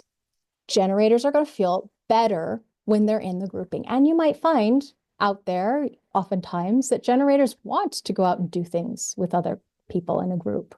Whereas projector is not like that. Projector is its sweet spot, one person at a time. So they're going to feel uncomfortable and get exhausted in a small group because that small group is generative. Most likely, when it comes to the vast majority of humanity anyway, 67%-ish, they're generative. So projectors are designed to work one person at a time. So this is about you ensuring that you are working in alignment with what's right for you. It's not about telling anybody else what to do. If you want to build a team around you as a projector alpha, what you want to find is people that you can trust to delegate to in order that, let's say you're working with a generator inside of that small grouping. You tell the generator and the generator is able to give the news of whatever is coming down the pipeline if you're the projector and in charge of that business. But it's not about trying to get everybody to pay attention to you inside of the small group, especially if you don't have the capacity for people to listen or pay attention to what you have to say. So if you're a projector and you're an undefined throat, you know exactly what I'm talking about. So being able to rest and ensure that you're working with one person at a time, that's the ideal for the projector. It's not the small grouping.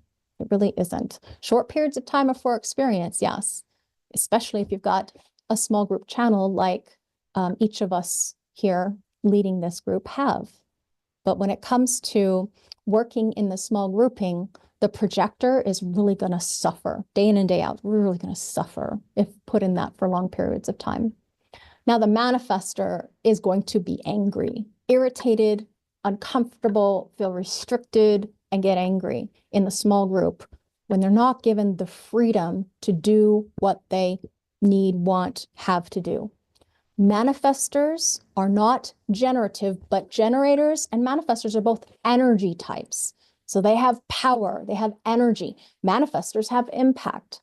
So because they are designed to work best in their own freedom of action, what happens is in a small grouping, they get limited or locked into a specific, let's say, pecking order. And it's just not something that's going to last very long. And people are not going to feel comfortable with somebody who's angrily stomping around, or maybe they're one of those that gives the silent treatment, whatever it happens to be. It's just not comfortable, not a long-term thing. So restrictive, angry making. Nobody wants to work with irritated, angry people. So let them have their freedom. Don't force them to work inside day in, day out in that same small grouping, like you would have inside of an office where it's cramped and you don't have your own space. Now, lastly, we have the reflector, and they may feel uncomfortable, even lost in that small group because they're not built for the small grouping. Because a small group is by its nature generative, these are people who are going to maybe amplify, potentially distort that energy, but not really feel like they have a place or that they belong or that they are seen or valued or appreciated in the small grouping. It's just not their sweet spot. It's not a place they're going to find their surprise of being able to work really well for long periods of time. So I'm trying to ensure that I keep giving you a reminder. We're talking about in-person, 40 hours a week is the standard here. In America, sometimes 60. So generally speaking, you're going to look at the generator. Ideally, a penta small group is 3 to 5 generators. Truly, that is the way that it's ideally designed to work, with a projector alpha at the helm working outside of that small business. That's the ideal. We don't live in a perfect world. It doesn't happen necessarily that way. But what happens is that, well, we learn and grow through our experiences, through our life's processes. So generators can work well, not always, not a guarantee, but can work well. Some exceptions to that rule we'll see in our other considerations as we look into those factors in a moment. Projectors can work, manifestors can work, and a reflector just may not work very well. So what this does is it shows you, oh, that's why I always feel uncomfortable in the small group. And then you can just let that go instead of trying to make yourself square peg, round hole. It doesn't work. Let it go, or maybe you're trying to fit somebody. I remember the first time I hired a reflector, was really gung-ho, really wanted to do this stuff, know this stuff. And she kind of pushed her way in, and I was like, I need somebody was just leaving. I'm like, okay, we'll see how this goes. She was gone within a few weeks because she just couldn't keep up. It wasn't her thing. She thought it was, but it wasn't. So instead of wasting time and energy and money training somebody who actually won't even stick around, wouldn't it be nicer to know that this other person is actually more designed for the long haul, so to speak? It depends on, obviously, what position you're hiring for, whether or not you're working together in person, an aura, that kind of thing. But to give you, again, remember, this is a big picture overview. Can't give you everything. It's too much to look at. But the next thing that we're going to dive into is going to help. And it should be something that's a review or interesting to you if you've been following along in our masterclass series. Assimilating and processing information is one of the clear-cut keys, or definition, clear-cut keys to being successful as yourself in business. So again, we're looking at people who are singly defined, basic split, triple or 3 areas of definition versus quadruple versus no definition. Big difference in how we all process and assimilate information. It simply is about the information assimilation process. It's not a value judgment. It's about the context under which you are designed to have different ways to be able to synthesize or process or be subjected to not only information, but other people's auras too, which is information, as in assimilating, processing, digesting, collaborating, whether you're designed to do it single, independently or not. This all factors into your comfort level in a small business. So let's take it to that next level here. What a single definition with this channel will do is they will outgrow your small group. And that might be a good thing. What is it if your wanting to build to a larger company, it's ideal that you have somebody who's going to want to grow into more responsibility or upper management. This is not only a small group channel, but it's an upper management channel in a large grouping. So to be able to see that this self-contained single definition being actually has the capacity to be able to grow into bringing direction, finances, not just vision, but the capability of being the engine that jumpstarts your business and gets you going. I mean, this person is incredibly valuable. So it depends on your aim or goal, if you're designed to have those kinds of things, as far as what you want to achieve as you go down further down the line of growing your business. This is a person who may not feel comfortable. And so if you want to stay small and manageable, let's say you don't really want to have a big conglomerate or multinational conglomerates, then this might not be the person that you want to hire. It depends on what you're hiring for, the position actually.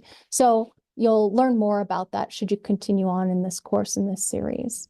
Now, another single definition that doesn't work great in the small group, we've already briefly covered. I just want to reiterate that money channel will feel stifled in a small group, angry, irritated when it can't do what it came here to do, which is this is large group management. The moment you have people together in a large grouping, now this channel, instead of just being about money, is management capacity. They have to learn to delegate. So this is one of the things that they're designed for. So small grouping will feel stifling, not comfortable, angry making. Now, this single definition is going to be moody in a small group. We're just giving you examples. Some of the things, this is a manifested channel as well. Some of the things that I've noticed that, you know, this is really tricky, as in this one might feel uncomfortable because they're designed to do their own thing, manifester. They're designed to be able to be empowered as themselves, be unique, go their own way. And so in a small grouping, maybe not the ideal person to hire, depending, of course, on other factors. Now, this one right here is going to be restless in that small grouping. They're going to want change. They're going to want progress. They're going to want to be more sharing with the collective world rather than tight-knit in that small little grouping. So you're looking at a single definition that can process information in their own time, in their own way, through their emotional wave, but was probably going to get a little bored with the same group all the time and just not feel seen, valued, or appreciated when they don't have the small group channels.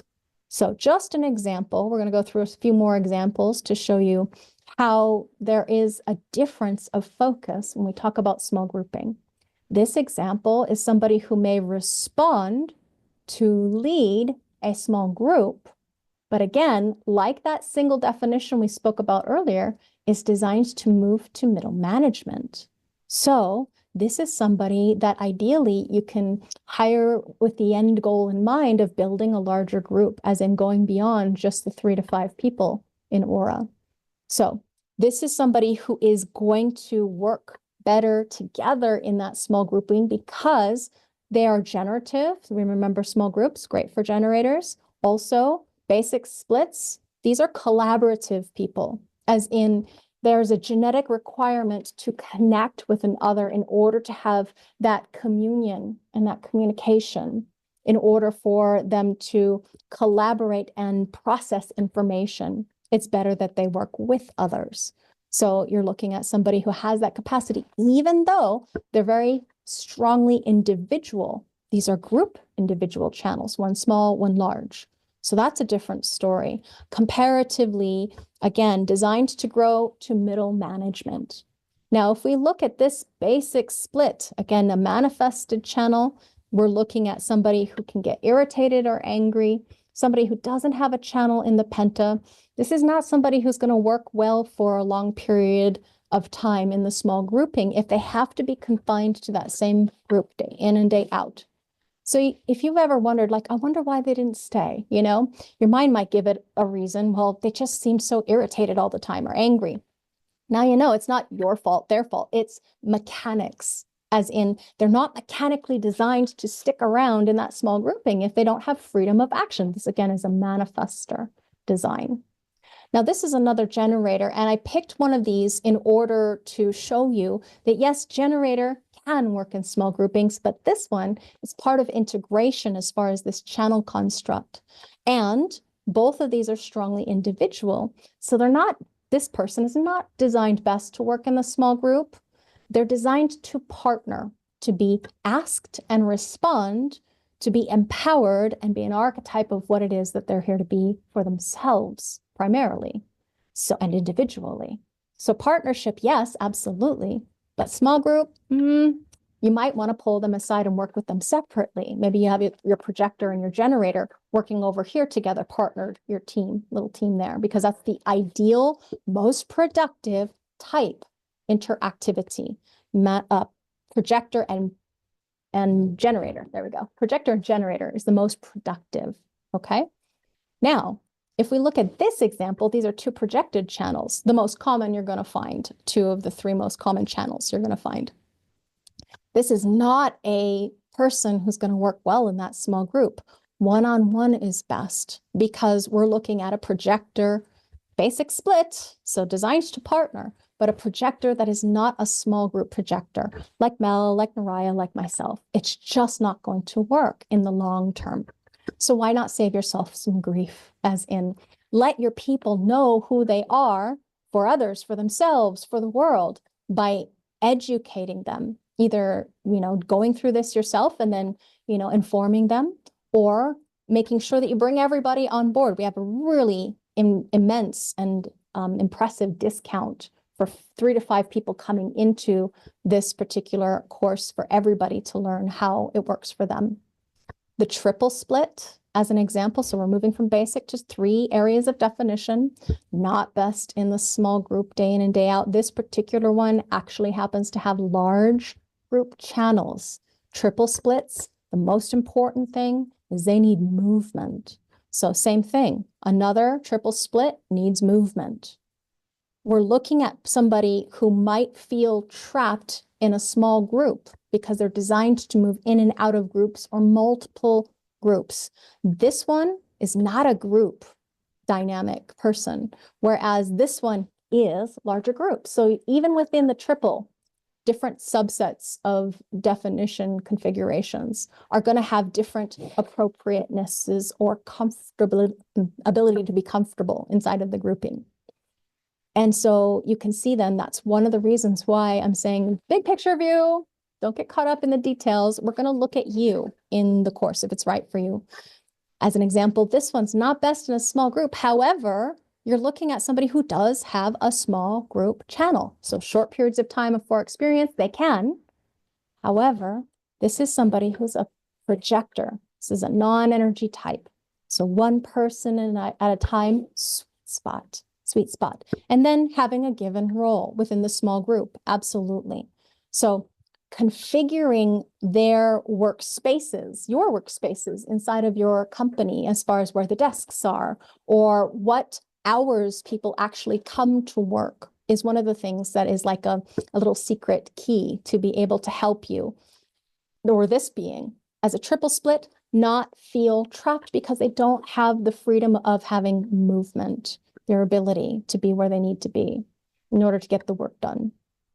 Now, this quadruple split and the reflector, very rare. So I'll just really briefly talk about this, and there's a lot more specificity depending on your design if you are a quadruple split. But basically, you won't feel comfortable in the small grouping. You can see clearly there's no pentachannels.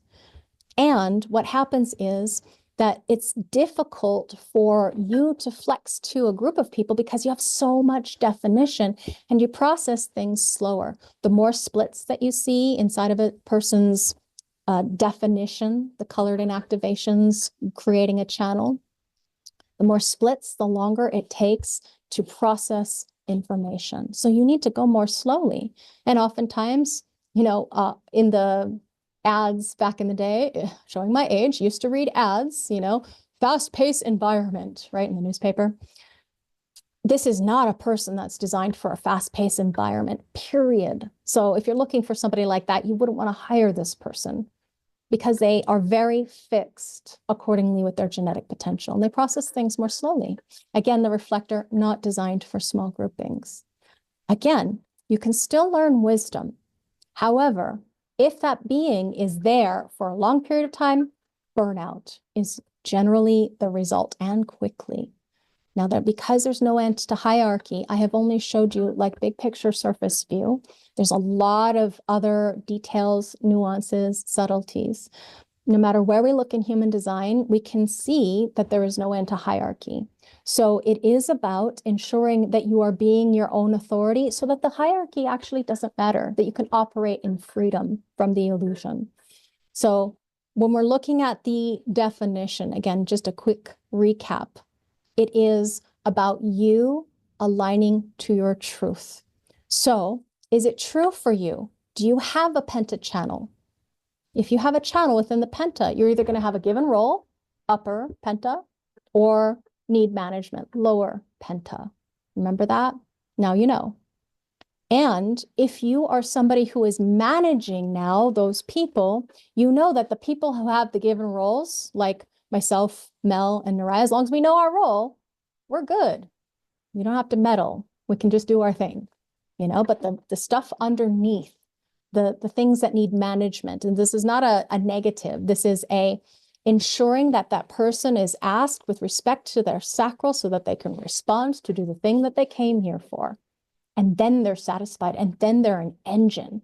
And then when you've got those people on your team, you've got a well-oiled machine, all of the cylinders firing, then you've got people that can really move the needle, and together we all go further. That is a very different story than a bunch of people who are completely exhausted, fatigued, burned out, and not feeling like they fit in anywhere or that they belong, and they're so unhappy with having to go to work in this company. I know you don't want to hire people that are going to be unhappy. We all want to have partners that are going to have a furtherance together, where we're all going to be able to take advantage of working together, because we're not all designed to do the same things.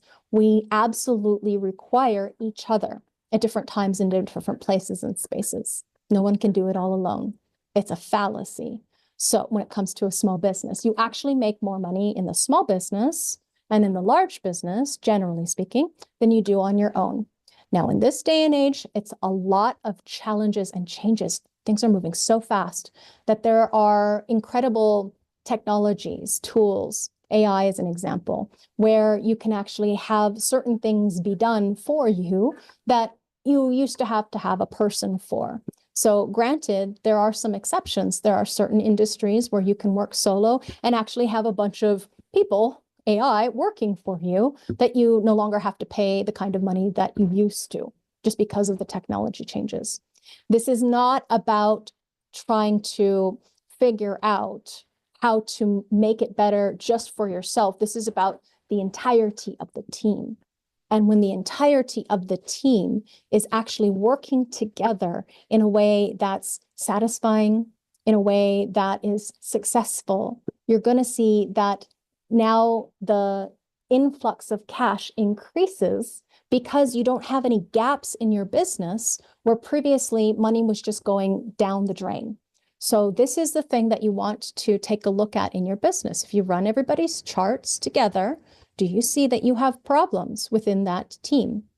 Strategy and honoring yourself as your own authority is your key to genetic alignment. So don't take what I say and just immediately try to implement it. You want to ensure that you experiment with what is right for you to implement.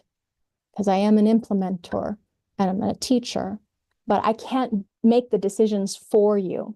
If you come into the group, then we can advise, guide, mentor, coach, consult, what have you, appropriate to your specific situation.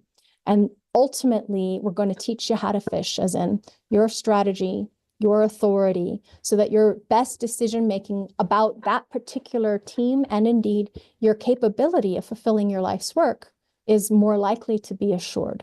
For self-management success, It is time for you to learn how to lead yourself, particularly when it comes to career and business is my focus for this next 2-hour session.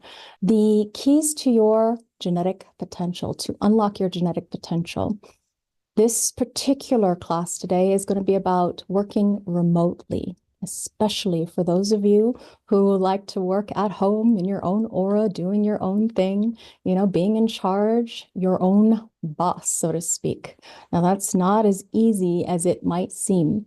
Many of us are designed to work differently, very differently than being homogenized in either a small or large grouping. So the first class free of Human Design Mastery to help you know yourself for self-management transformation. This is the key. And determining your comfort level of working remotely is the first step. So when we say remote, telecommuting, dating myself back in the day, when no one else is around. So by phone, by internet, creatively all by yourself, where there's no one else physically around, that can be a bit of a difficulty. Those of you who were locked down, anybody else in the lockdown area of the world where they told you social distancing and you can't go into work and the schools were closing and the businesses were closing and going out of business because they were not able to continue working. And that's one of the things, the separation that this new 2027 era is bringing. So I'm going to give you and analyze with you some charts that will help you understand, looking at your own, how that might land as far as the problem and the solution that I'm going to give you based on a human design chart. So this is a bit more advanced. This is, you could say, level 2 of Human Design Mastery. The very first class that we did or course was personal success. So I'm going to continue on with that in business. When we're working in partnership, that's one thing. When we're working in a small group, physically, that's another. Call that penta. And when we're looking at a large group, 10 to 16 people, those are different mechanics as well. We use different keynotes there. So today I'm going to be focusing on just working alone in your own aura, sovereign and free. Now, because, it sounds really nice, but because some of us are not designed best to work alone, we have some challenges. And I'll be describing that as I go through these examples. And of course, some solutions. Strategy and authority is always going to be your most important key. If you don't know what that is yet, mybodygraph.com will be able to help you understand how to use your genetic codes, your blueprint. You could say this is a body graph and it's also a career map. So being able to understand why this is key is because when we're working remotely, there are certain challenges that arise depending upon your design. And there is quite a difference when you are operating in alignment. To have the abundance in great disguise is one of the things that I want to help you find in your body graph. So I'm going to give you some work strategies depending on your type. It's called comparative analysis, according to Ra. I like to call them success situations because these are different situations that you're going to find yourself in, solo or working remotely, in partnership, small or large teams. And so we're going to be focusing primarily again on remote today. So learning this information that I'm going to teach you can help protect you. It helps protect you from getting sold to, lost in homogenization or in conditioning. As an example, today we have 2 centers that are defined because of the transits. There is currently, because of the global frequency, this whole entire channel of money, honey. So the money line, as Rob would call it. So that means then that the heart center and the throat center, so biologically, the throat happens to be about your thyroid and your parathyroid system. It's about communication, manifestation, action. And when we look at the motor of the heart center, or some people call it the ego center as well, if that is connected directly to the throat, it may seem like you have to prove yourself, that you have to lord it over or maybe you're subjected to the powers that be. It has to do with the self-esteem issues. And there's a lot of biological correspondences in this heart center. It can be so much about control issues when it comes to this particular channel. So trying desperately to prove your worth, your worthiness, trying to own or possess or have more in order to prove that you can take space in this world. So knowing that the transit is bringing that in, knowing that you happen to be maybe susceptible to the conditioning, it's one of the things that helps your mind be aware of what is there, what's happening, what's actually happening. That isn't something that you have to make a decision because of. Okay, so on that side, we have the conditioning. Okay, conditioning, not good, bad, right, wrong, simply is what it is.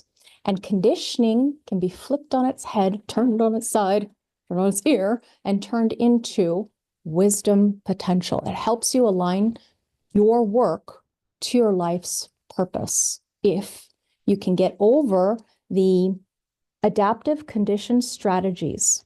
Okay, this is what conditioning is. Your mind, it's trying to do the best that it can to help you get through some of the most difficult times of your life. But when you're using your mind to make decisions, unfortunately, you don't get the money. You don't get the freedom of having the things that move through you not be identified by you as something that you have to pay attention to, do something because of.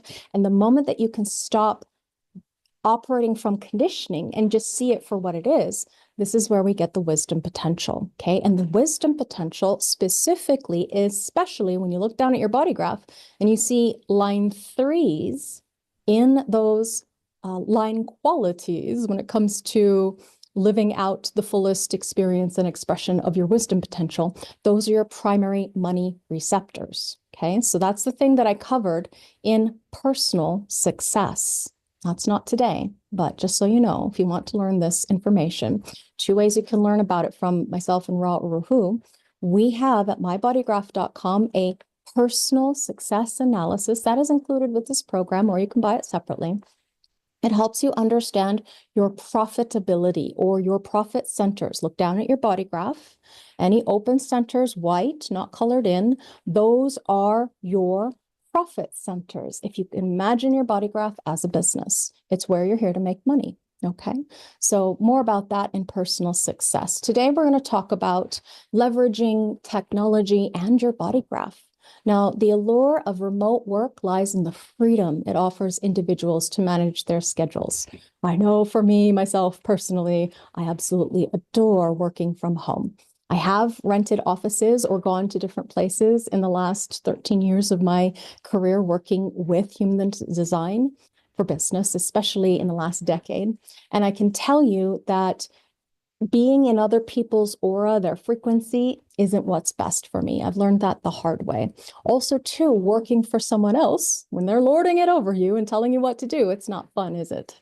Not necessarily pretty, depending on how you may react or abreact. So what happens now, because of the background frequency, I explained to you on Monday how separation is one of the keys, and you see that all around. We looked over the statistics. With the workforce spread across the globe, coordinating schedules can become a challenging task for yourself and for companies if you happen to run one.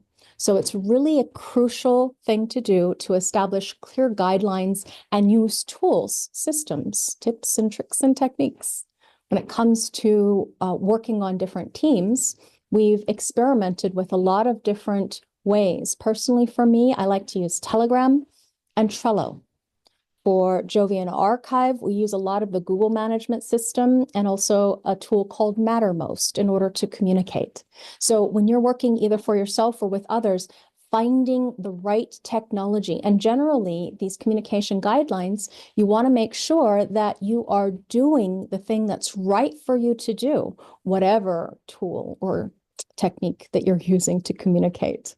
So what happens when you're on a remote team? So whether you're working for yourself or you're just, maybe a 1099, What happens to us is that we may experience a sense of disconnection because there's the absence of the water cooler conversation, spontaneous conversations that are typical for in-office settings. Do you remember that? You know, the water cooler, as far as any lunch break rooms too that you might have happened to be a part of. You don't get that, not when you're working remotely. So you don't get the connective field. Now, it does a lot of things for people when it comes to different ways in which we are designed, either through type or definition. And there are other factors too that I'm going to go over with you. Some of this is going to be review for those of you who are in personal success or went through the previous free master classes that we've gone through. So hopefully it'll help sink it in for you more deeply. To address the potential gap when it comes to the communications, the spontaneous conversations, ensure that crucial updates or decisions that originate from informal office discussions are effectively communicated to everyone on the team. Or if you have an employee or employees, to all employees.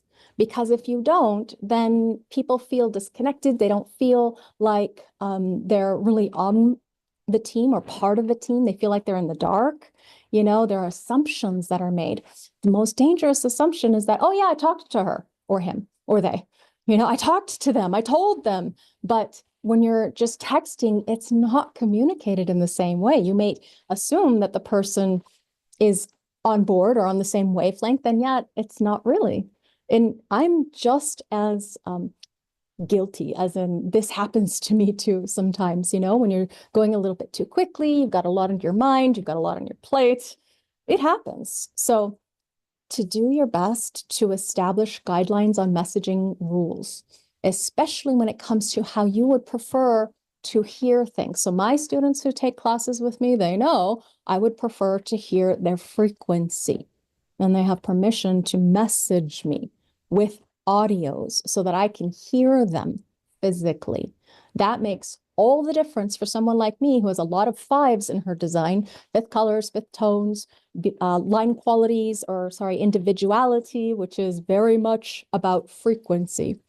So I get more data from you if I can hear you, which is why in my private courses, I allow people to communicate. In fact, I ask and encourage them to ask questions, to come and enjoy the conversation. So whatever your preferred methods of delivery, I just educated you on mine. I like to hear people. It will help enhance the information dissemination. Now, the other thing that I prefer is to know ahead of time what it is that we're going to be talking about because of the way that my mind is configured. I like to be prepared. I like to have time to feel into and look into your body graph too, to research into the time frame of life that you're in, the life cycles, because that makes a big difference. Whether you're in your 30s, 40s, or 50s, or 60s and beyond, we can look at the effect of transits, which is, in some terms, good conditioning, absolutely necessary to fulfill your life's work when it comes to the large life cycles. It's part of your path. It's part of your purpose. It's part of your unfolding. Okay, so when I work with people, I prefer to go deep and to have a nice long conversation, which spans some weeks. And that's why you see me co-creating programs that I have been working with. So we're going to, again, start with work success secrets, starting with type. If you have questions, feel free to chat amongst yourself, or if you really want to bring the conversation to me and have me answer you particularly in the Q&A box, I will need you to be very detailed. Please don't do 3 or 4 messages because other messages come in between yours and I won't be able to see all of it. Do 1 message and your question, okay? I won't look at your charts today, but if you give me basic, big, high-level questions, I most likely will be able to answer you and help clarify things for you. So what's your form? I'm going to begin, as we always do, with the body. The body is the life.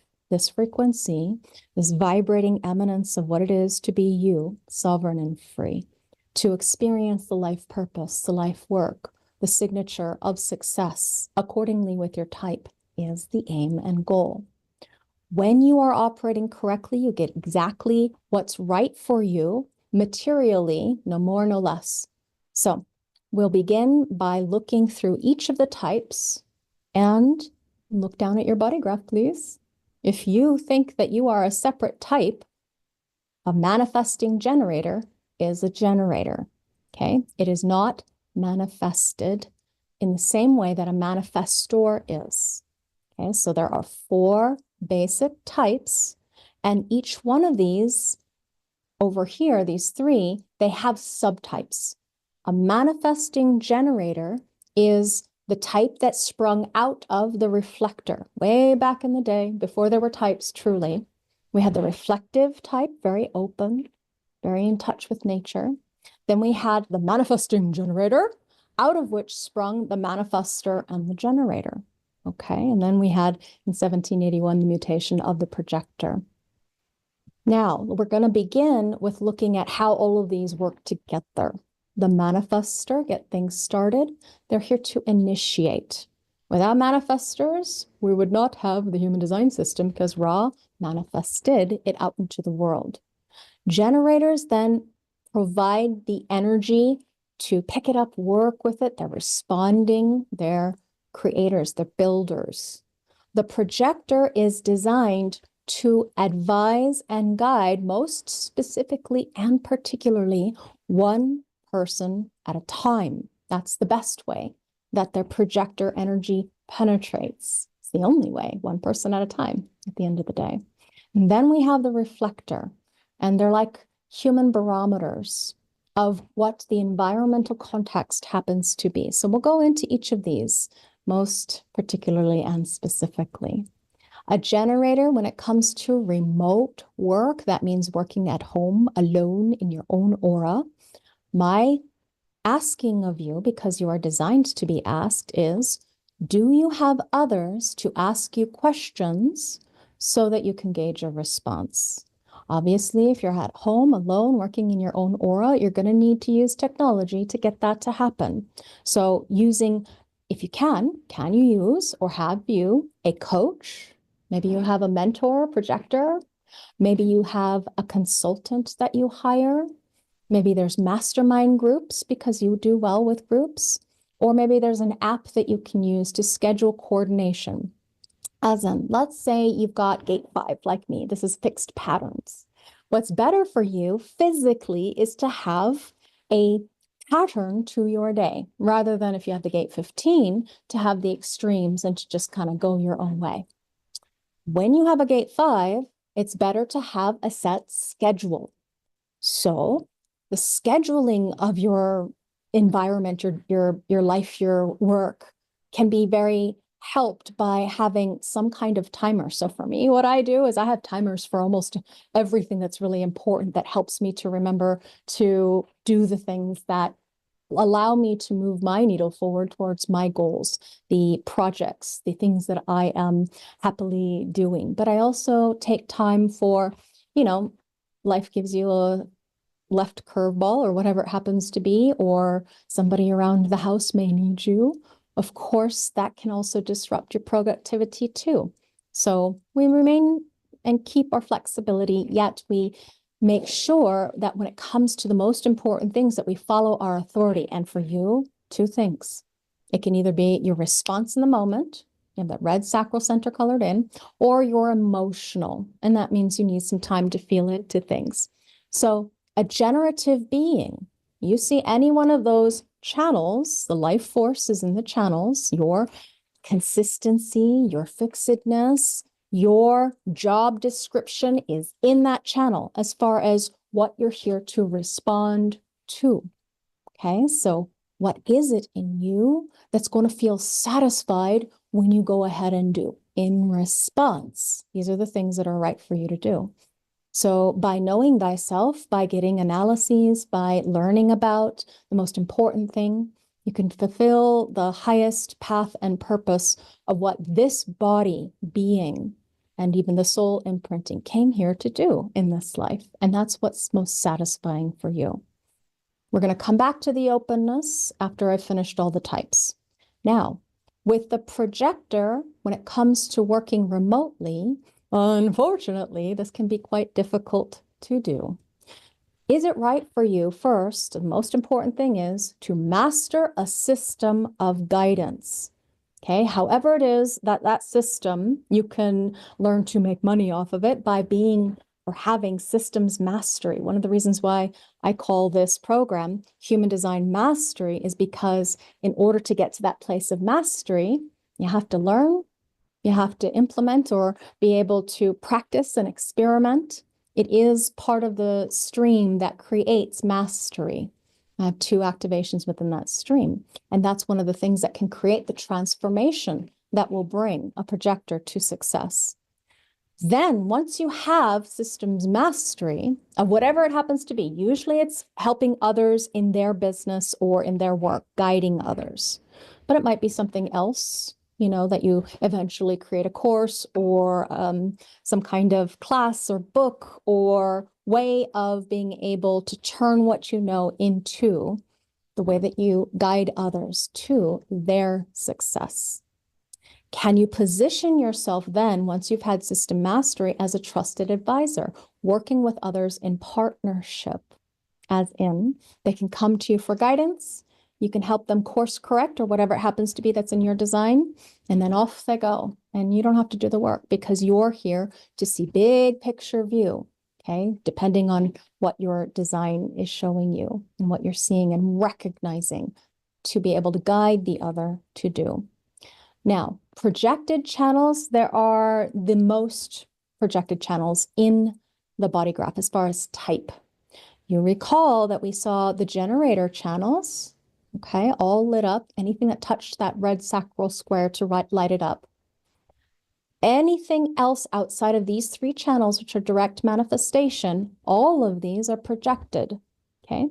Now, when it comes to these projected channels, they have to operate through recognition. Recognition is a 2-way street. Most people, when you learn HD from somebody who has not been taught, most people ignore the recognition part and just wait for the invitation part. I'm waiting to be invited, waiting to be invited. Oh, they invited me. And you move into action rather than using your authority and ensuring that the recognition is mutual. And this is where you get into a lot of trouble, projector, because you're so eager to be seen. I remember what that was like. Okay, so there are several different types of projector.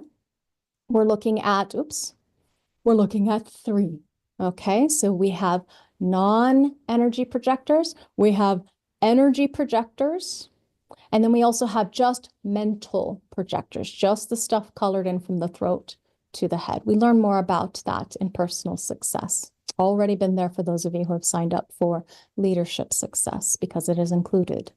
Now, manifestors, accordingly with your type, you are here to initiate. And when it comes to remote work, you're here to get the ball rolling. And in order to do so, you inform those who are impacted by your actions, by your initiations, the thing that you create in this world that you can initiate. Your aura is dense and it has impact.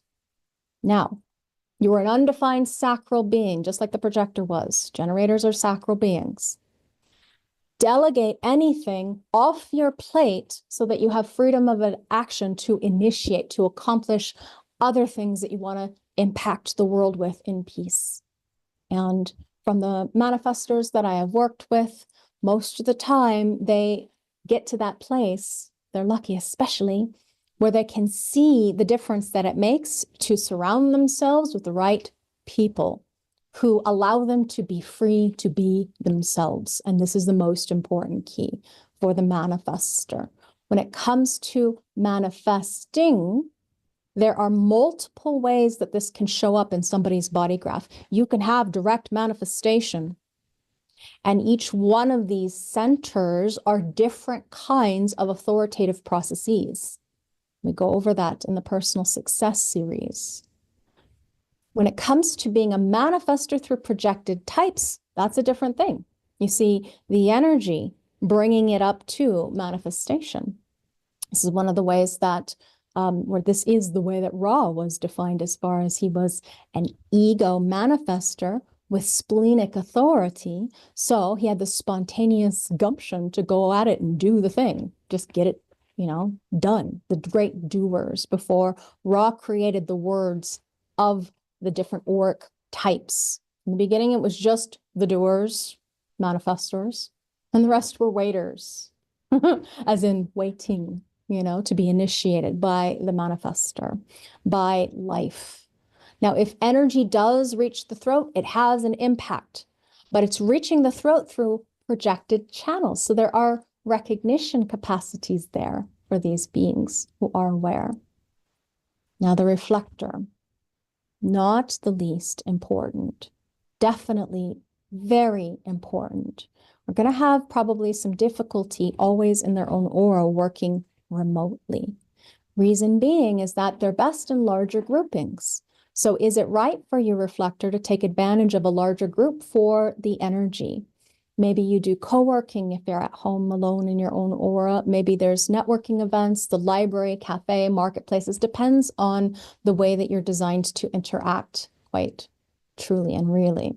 So feel or wait through your lunar cycle and see if there's something there for you that life initiates you to be a part of, because waiting for the initiation of your lunar process, reflectors are very, very different creatures. Their body graphs are not empty.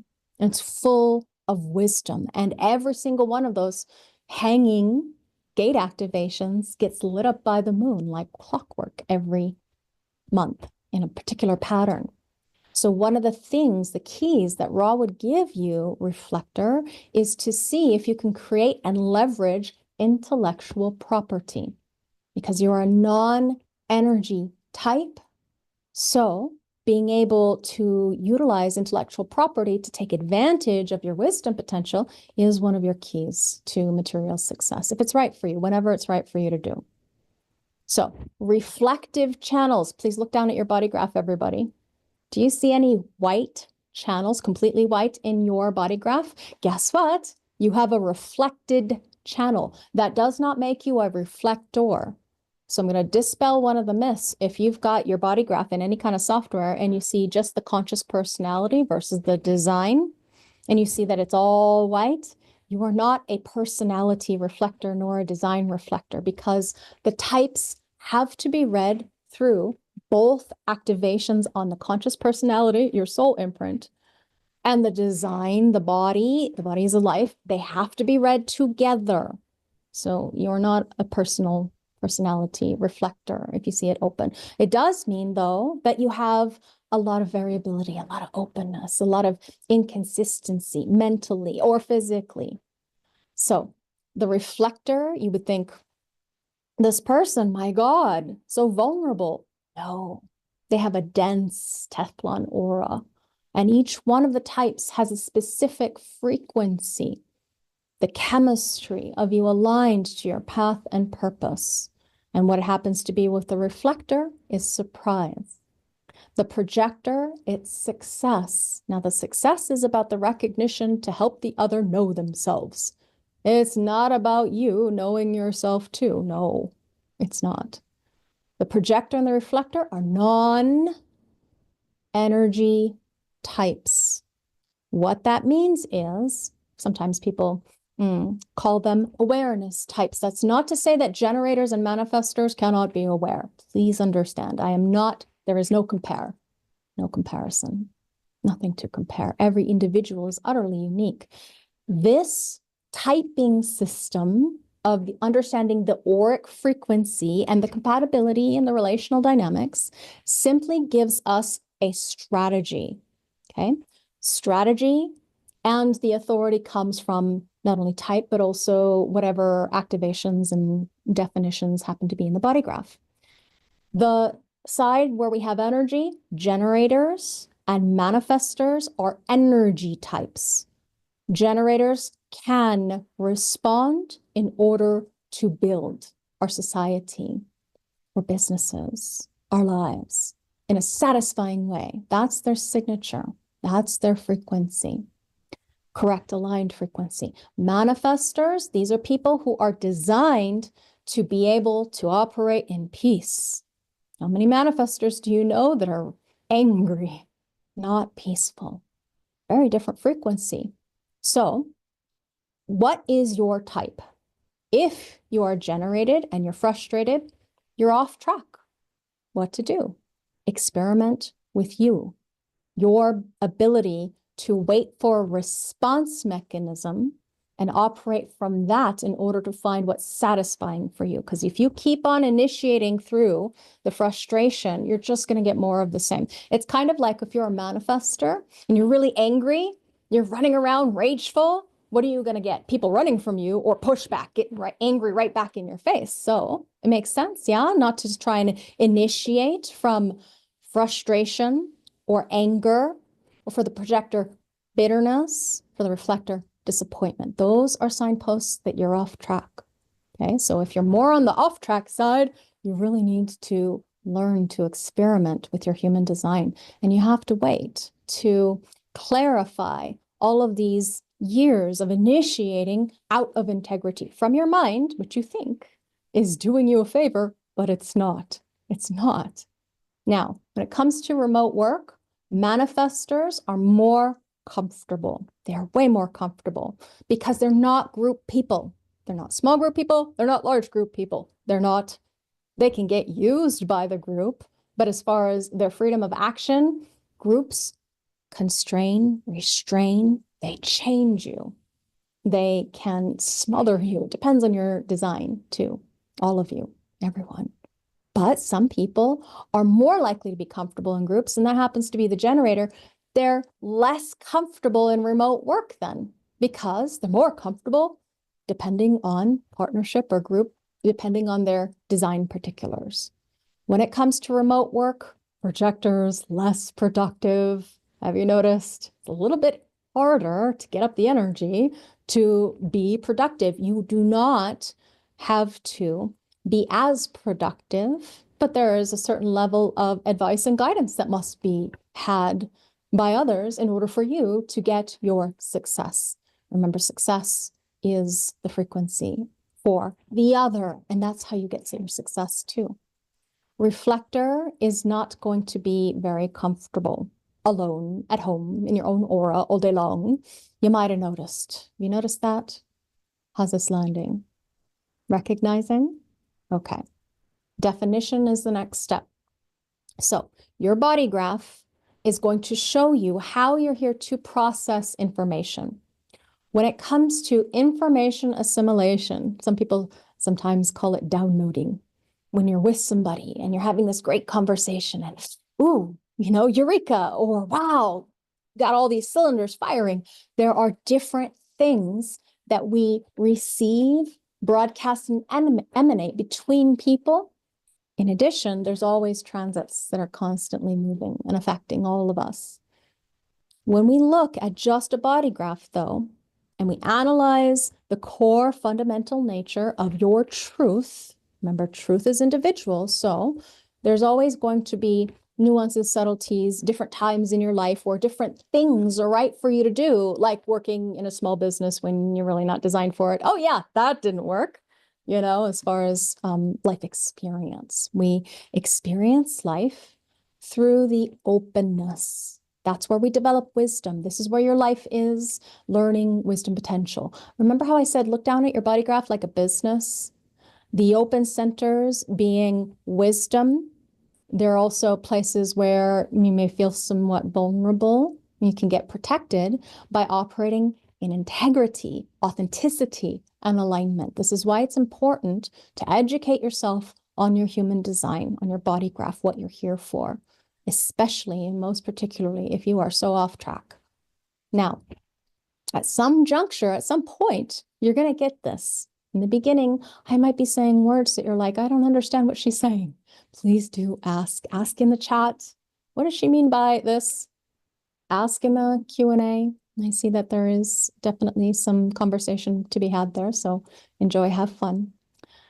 There are 5 different kinds of definitions. Single, basic split 2 areas. Think of them like islands. Islands of definition, not connected to each other. Triple split, 3 areas of definition. Quadruple split, 4 areas of definition. And then no definition. Now, the very definition of definition means a hard wiring from birth between two harmonic sides of a channel. There's a harmonic resonance between two gates, planets hanging out there, having a permanent fixedness in this life, and that is your definition. So anything that's hanging off, little tiny gate activations that are just, kind of sprinkled throughout your body graph, those are not defined. Okay, they're not defined. The center may be defined. So if you got a little hanging planet hanging out there, that center is defined, but not the gate that's just hanging. Okay, the gate that's just hanging, they're active. The gate that's just hanging out of a center, we call that dormant. It's a potential. Okay, it's not something that's defined, just to be very clear. It is not defined. The only thing that's defined that creates definition is the permanent wiring. Okay, so we're going to go through each of these permanent wirings so that you can learn how you're here to not only process information, but I'm also going to go a bit deeper today, this time, than we did last time. When we look at remote work, depending on your chemistry, your frequency, a single definition might be one of the easier kinds of creatures, beings, to be able to work alone. Now, there's a lot of different ways in which we can analyze charts and also different channels that do dual, or in this case, triple duty, as in, because of the multidimensionality of a human being, as in, when I'm working alone, sovereign, and in my own frequency, I have a kind of resonance and energetic availability. The moment myself or this being steps into a small grouping, something else comes through us. We are part of something greater. We call that pentadynamics when we have a group of 3 to 5 people. Okay, so Lavina, with her design up here, becomes something more than just she herself. She begins to speak for the group, represent the group. Down here, this is the primary person I'm designed to work with as a projector, working in partnership, a 14-2, or really, accordingly to my design, because I have a 14, someone with a 2. Now, as a single definition, going back to this kind, this is the only channel in the entirety of the body graph that has its own frequency individually. And again, when it's working in a small group, and another frequency entirely when it's working in a larger group. So you want to know where the wealth gate is, where the engine that jumpstarts any business is? Hi, that's here, 14, okay? One of the reasons why you see 14s having wealth or not, because there's always this binary. It's yes, there is money or not.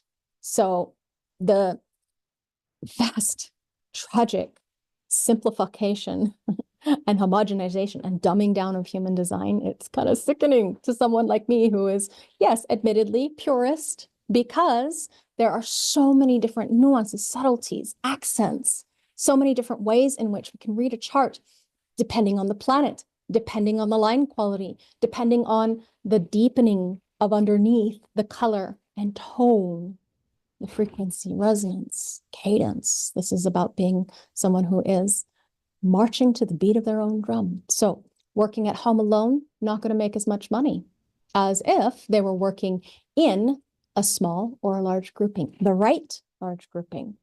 But you kind of make this decision with your mind. And because it's just a singularly defined person, they may not, and just with this one channel, they may not be able to manifest. Not consistently, not really, can't attract attention to the business. So it might be incredibly dissatisfying to work at home alone. Do you remember how I said with the generator, this is the generator, not as comfortable working at home alone? Generators, many of these are group channels. 1, 2, 3, 4, 5, 6 of those channels are group channels. Okay, so please understand as I go through this example that we're looking at in general. Okay, so now we go forward. In general, we're looking at basic splits are going to be more comfortable working in partnership. Hi, that's me. Anybody else? Basic split, 2 areas of definition. So remotely, we're looking at being able to get a connective field with someone else, either in person or, yes, it does work on the phone. I'm working remotely with you right now. I'm being very productive. Aren't it true? As far as my creativity with you, because you're there and I can talk to you and I'm not distracted by all the energies in the room. I just got you. Okay. So a basic split in general is going to be better in collaboration. Now, your mind might have something consciously defined where the other part is unconscious. You're like, no. But at some level, you're going to learn how, when you decondition and align, you will feel better with the right partner. Okay, basic split, partnership. So working at home remotely, maybe not so productive, or maybe not as satisfying or peaceful, whatever it happens, successful, whatever it happens to be for your frequency. Triple split. Now, this is the most important key I can tell you. If you are trying to work at home alone in your own aura, have you noticed how frustrating, anger-making, embittering that can be, as in you're not really productive? You're not really moving the needle forward. You feel like, God, I got to get out of here. I got to move. Movement is the most important thing for somebody who has 3 areas of definition. You need movement in order to synthesize large amounts of information from the people that you encounter or the groups that you move through. So remote, not as satisfying, successful, peaceful. When it comes to being a quadruple, now this is rarer than a reflector. So this is probably, if you happen to be here, somebody who has already noticed. Do you notice that you like to play favorites between 2 different people? Generally, it's going to be people that are similar in nature to your parents or whoever it was that raised you. So the similarity between a quadruple split and a basic split is that you're looking for very particular people. Partnerships sometimes can be really nice for the basic split and the quadruple split. But the quadruple, because there's so much definition going on, generally will find somebody who's open and flexible, again, with a similar definition, that bridges their split in the way that their parents did back in the day. Okay, so being able to have very particular people, whereas in the basic split and in the quadruple, one of the things that can be used to mitigate the challenges if you're working at home alone in your own aura, for anybody who has difficulty, go out into the public, get some movement, bridge your split in accordance and alignment with your strategy and honoring your authority. Okay, experiment with it, try it and see how well it works for thee. Now, when it comes to the reflector remotely, what happens is, again, these are beings who are designed to be at the center, the central hub of their community, their large grouping. Now, large, when I talk about that keynoting, I'm talking about at least 10 people, okay? 10 people. Whereas if we're looking at people who are simply small group, that would be 3 to 5 people, okay? So reflectors working remotely, you may find that you don't have much productivity. All right, that's in general. Now let's go through these one at a time. I'm going to show you how much approximately people are actually like thee. When it comes to single definition, about 41%, if you happen to be one of these. Split, 46. So you can see that most of us, generally speaking, are going to be split definition, then single, okay? Triple split, approximately 11%. Quadruple, less than 0.5%, and no definition, the reflector type, 1.5%. Okay, that is the way, at the end of the day, that it lands as far as definition. Now, that makes a huge difference when it comes to you being able to learn about how you work, as well as the people that you're working with, to understand why everybody's so different. Those of you who are projectors, or maybe you're a left angle, the profile, 5'1", 5'2", 6'2", 6'3", as the profile is concerned, you might find you're more interested in other people. So again, remember, I'm speaking in generality, and I will show you some specificity as examples, how I might work with you in coaching, the analysis work that I do, guiding you through self-study courses and working with your charts especially. Now, when you have a definition, single definitions, you have a problem in the openness. Not really a problem, but your mind thinks it's a problem, so it meddles. It tries to get to do things that aren't necessarily right for you if you're not operating in alignment, as in waiting for response and the energy to arise from inside you. So problems in the open centers. Anywhere there's open centers, you're likely going to think you have a problem. Now, secondarily, we're going to have unconsciously defined centers where your mind says there's a problem here, because the mind only identifies with what is colored in black, the planets there, that's what you think you are.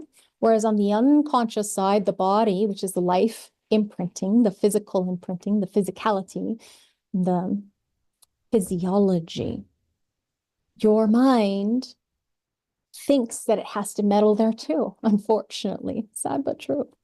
So undefined centers now are a place of wisdom. We're going to learn from Raw real briefly. I want to read it specifically for you so that hopefully you can get it as far as what I'm attempting to do with you in today's and the continuing classes.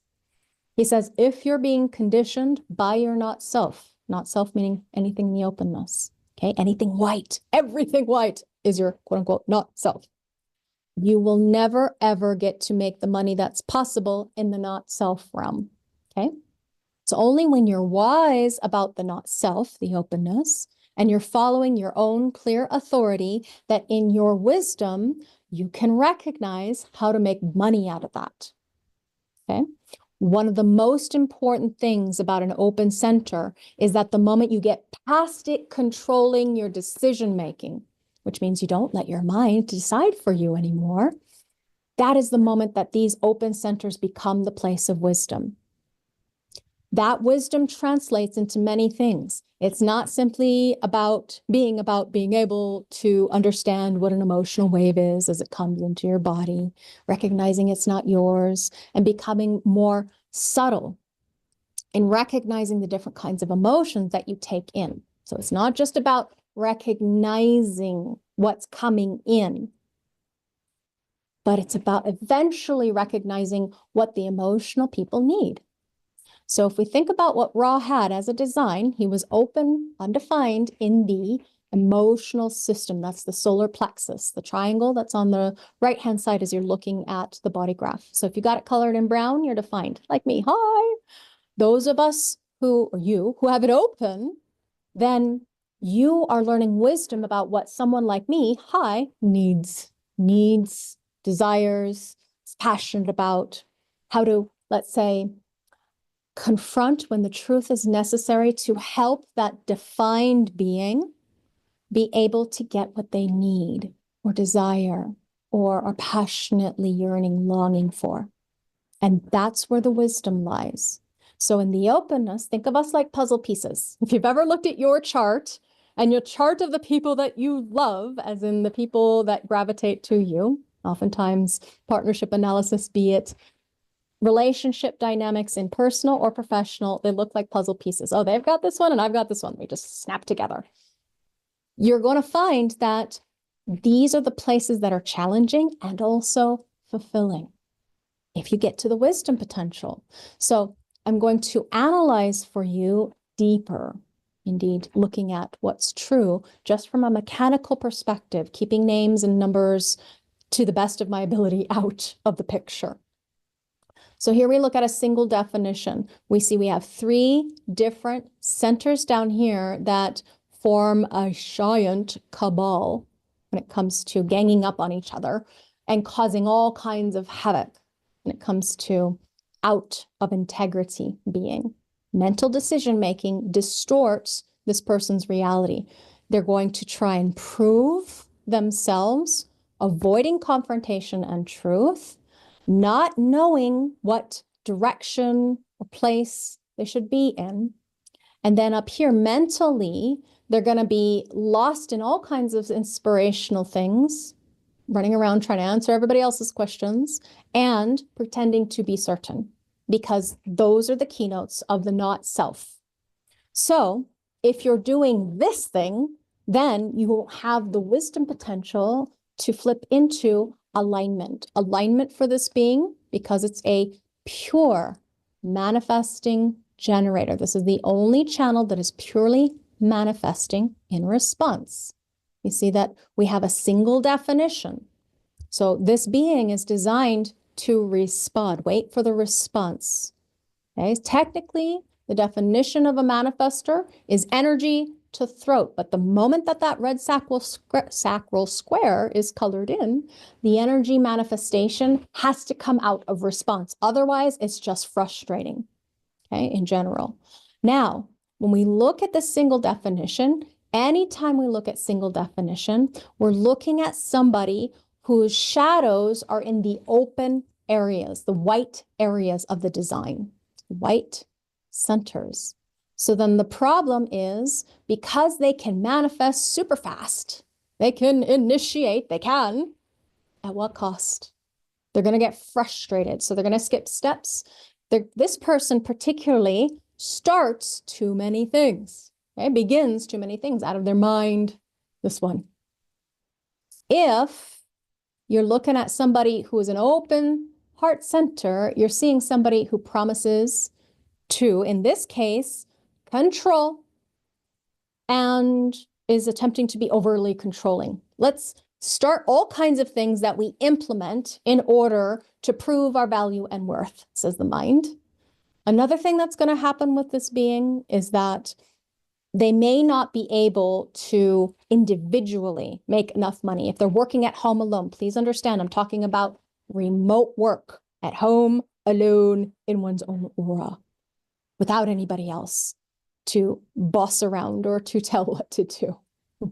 Because we've got a 45 who's designed to be the CEO of a large company. That is part of this person's process. Now, working at home alone, oh, can't make the money. Bummer, honey. Doesn't know what makes them unique in the marketplace. So what do? Model themselves after other people's businesses or what their direction, the changing direction a ton. See this one? Doesn't necessarily know where to put the money. He's going to have a lot of money. You got two actually three big wealth gates. Or not, depends, right? But this one, kind of giving it away here by saying it is an actual person. What you're looking at is somebody who is designed to be able to be the spokesperson of a company. 45, okay? Now, he doesn't necessarily want to slow down for others. Why? Because he can. In response, he can manifest. Why slow down for anybody else? You know, he's designed to be concentrated and judgmental, as in insatiably correcting things. He's almost got the entirety of this stream of mastery, almost the entirety of this stream of taste. So whatever's tasteful to him, he's going to go ahead and respond to create. And that problem of not being able to slow down can be an issue, okay? An issue because besides all the openness that we talked about, the mind running the show, this is a particular problem when it comes to the mind's process being open, because you identify with what you think inside of your head about yourself. And instead of following the energy, which luckily a lot of people actually do find what's correct or aligned. They're satisfied, they're successful, they're peaceful, they're surprised, you know, they're on track. Simple signposts. Signposts are the most important thing, okay? So by being somebody who works at home alone in his own aura, not going to make it necessarily. Not always. It's got to be that he operates in integrity. Now, here's a different kind of single definition. Now we have the mind.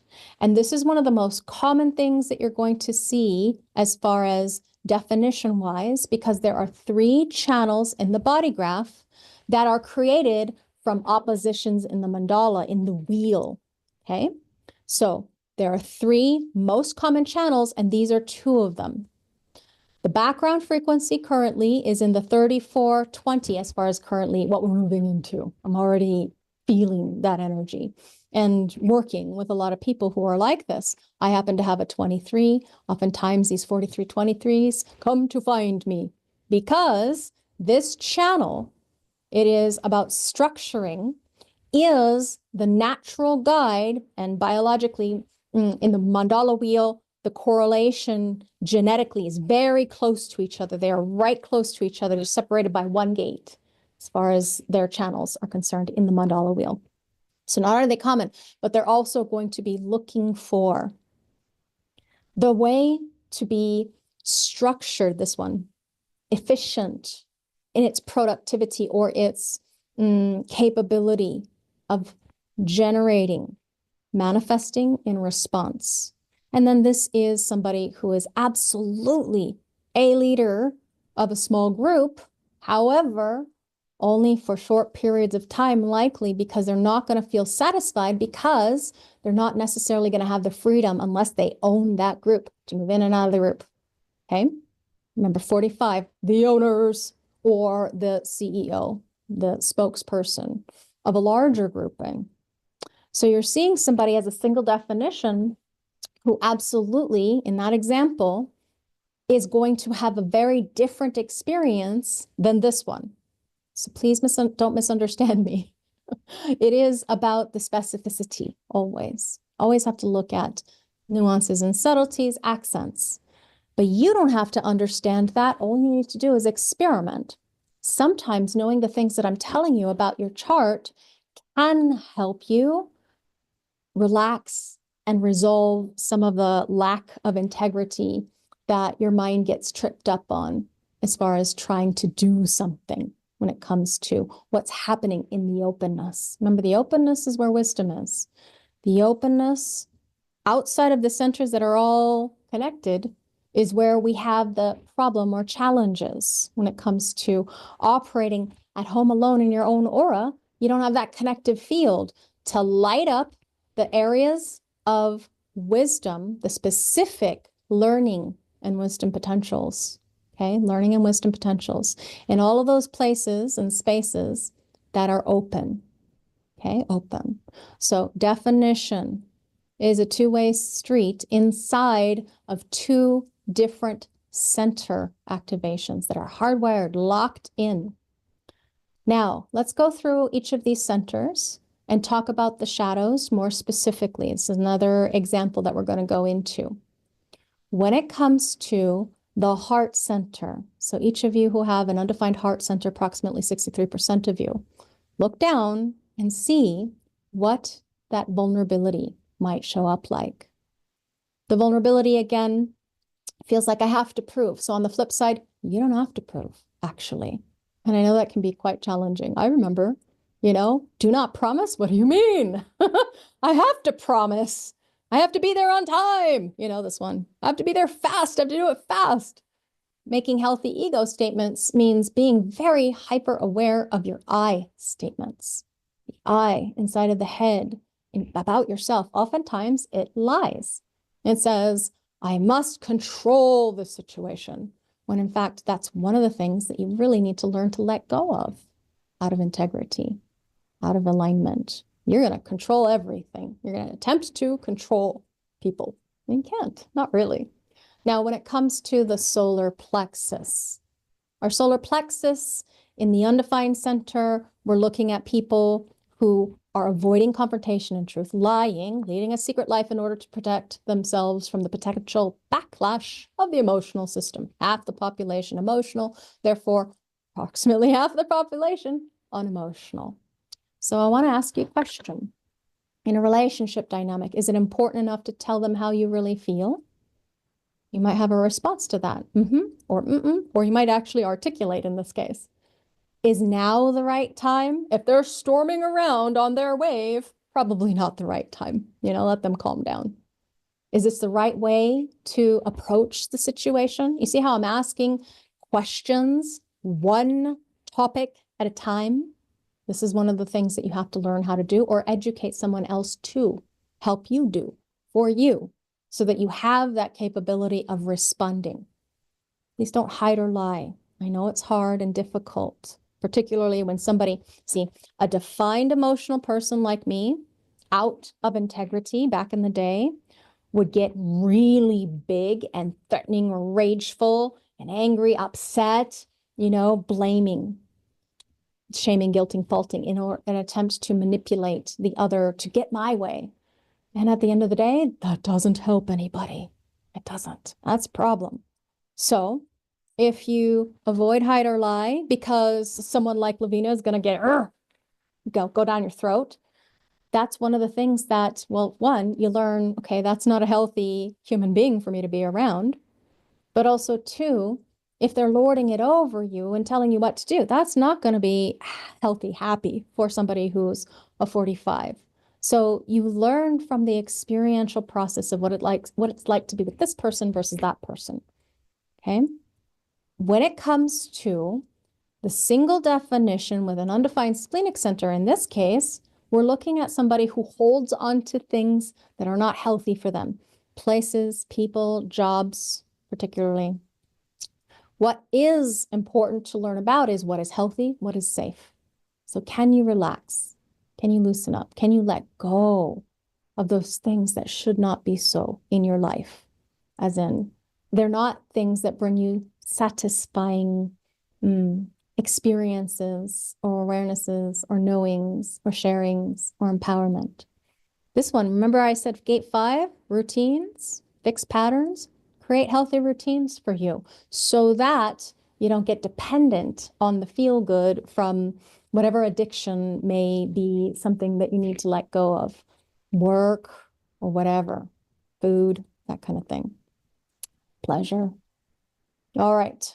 Now, when it comes to the head center, as an example, write things down because you're losing focus and, shiny object syndrome. That's one of the dangers, or trying to answer everybody else's questions. If you write things down, if you keep a digital calendar, can you use apps to stay focused? Would that be fun for you? See what really inspires you? Because see, this is about inspiration. Biologically, it gives us this capability of, attuning to something that's outside of this physicality. You see how it's outside the body graph, really, poking out that head center. So the capability or the drive to answer questions in you, your mind might say, hey, I have a doubt, but it's not really you. It's you taking in from life, from the other, from life experience as far as the transits, whatever's going on. And if you make decisions because you're doubtful, or you don't follow your response because I have a doubt, it's threatening your ability to be you if you make decisions because of the mental internal conflict between what you think of as yourself, the openness, and what you really came here to be, the definition. Now, last, not least, we have the root in this particular center. What happens is that when you have an undefined root system, this is about pressure, drive, stamina, the ability to use energy judiciously and correctly, not constantly. This is about, instead of trying to be super fast, set realistic deadlines. If it's totally open, as in you don't have any hanging gate activations in that undefined root center, kind of like how this one's totally open, you want to have no deadlines. Don't push yourself. Don't stress yourself out. Learn about stress relief, self-care patterns. This is a very important thing for you. And when we look at these two different, it's like a sandwich, the head center, which is mental pressure, the root, which is physical pressure. We're looking at people who live in a pressure sandwich. So when you're working remotely and you feel like you have to work under deadlines and have to get everything done in a hurry, remember how the manifesting generator can skip steps? Well, then what happens is you're doing everything really fast. Let's say you're a third line profile, you're making a lot of mistakes. And so is that really helpful for one's productivity? No. Slow down, let things take the time that it takes. Only operate in response. Do not push yourself to meet deadlines because you want to prove how valuable you are, or you're trying to make some kind of security on the material plane business happen. It's just going to land you in more frustration. And you won't be able to finish those things that you are designed to start in a healthy way, in a satisfying way. Okay, so when we look at a single definition, again, remember, you process information independently. You're self-contained, as in you don't need another person in order to have information go through all your wirings. Think of the body graph like a circuit board. All the wirings are linked together accordingly with the definition. You can digest information really rapidly. And so what that means then is that it can be difficult for other people to keep up with you. And people like me were not designed to keep up with you. It's a good thing to know. The solution is to follow your decision-making process, your strategy and authority to decondition all these open places, the white places in your design, to allow that to let go of the mind, because that's where the conditioning is. It's in your mind. It also gets locked into the physicality in the body. Once one makes decisions from the openness, now we have the crystallization. If you completely, continually, and always your mind saying, I have to control, oh, what damage can come to the frail mortal heart. And also the masseter muscle, therefore the TMJ, temporomandibular joint, okay? If you're, at the end of the day, just making mental decisions, it can really hurt your not only heart, immune system, gallbladder, your stomach, a lot of things going on there, okay? Now, staying in your lane, meaning do the thing that's right for you to do. Single definition, this particular channel thinks, I got to do everything. This one, thinking I got to wear all the hats, be all the things to everybody. But doing the thing that's actually right for you to do is going to bring more satisfaction to you. And delegating to somebody who can be in control, and rightly so. Somebody who you respond to, that has the ability either to guide or co-manage with you, because that channel will work very well between two people if it's the right person. Because you process information independently, it is helpful if you explain yourself when you're, let's say, in response to be able to plan or move forward with confidence, with self-assuredness, with awareness, because all of this information is integrated within your body graph. Now, when it comes to being self-contained, because, yeah, you're independent, you can go your own way, do your own thing, you have a lot of power there. You can do a lot of things. However, if you've got a team remotely, it's helpful to keep others in the loop. Whether you're emotionally defined or not, this kind of being can often work really quickly.